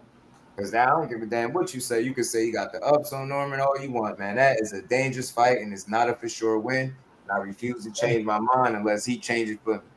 For him to change my mind, he's gonna have to beat Norman convincingly and make it look easy. And I just don't see a world where that's gonna happen. So the fight. I'm glad they made it. Shout out to Turkey. That's one. And I'm hearing it might be a doubleheader. Money. Benavidez and Yarde. Yeah, because they both say November. So November. Yeah, I say the same thing. Yeah. Shout out to Sid, man. Like. Appreciate y'all, man. Y'all smash the like button for me, man. Good dope build in the books, man. Yes, sir. And, you know, we'll be back to close the week out, man.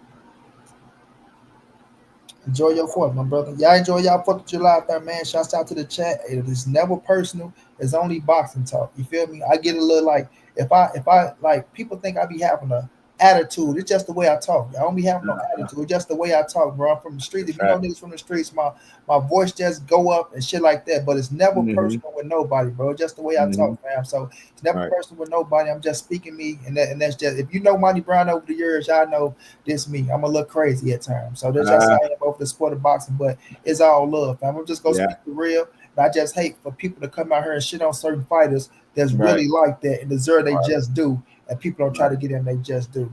That's all it is to it. Appreciate you, bro. Much love to my guy, Monty Brown, man. Yes, sir. Shout out to everybody that continues to rock out with us, and we're going to keep pushing boxing. Y'all already know. So y'all all enjoy y'all 4th, and I'll see y'all. Well, shit, I might see y'all tomorrow. Pop up on the 4th. But much love, man. Peace to the fam.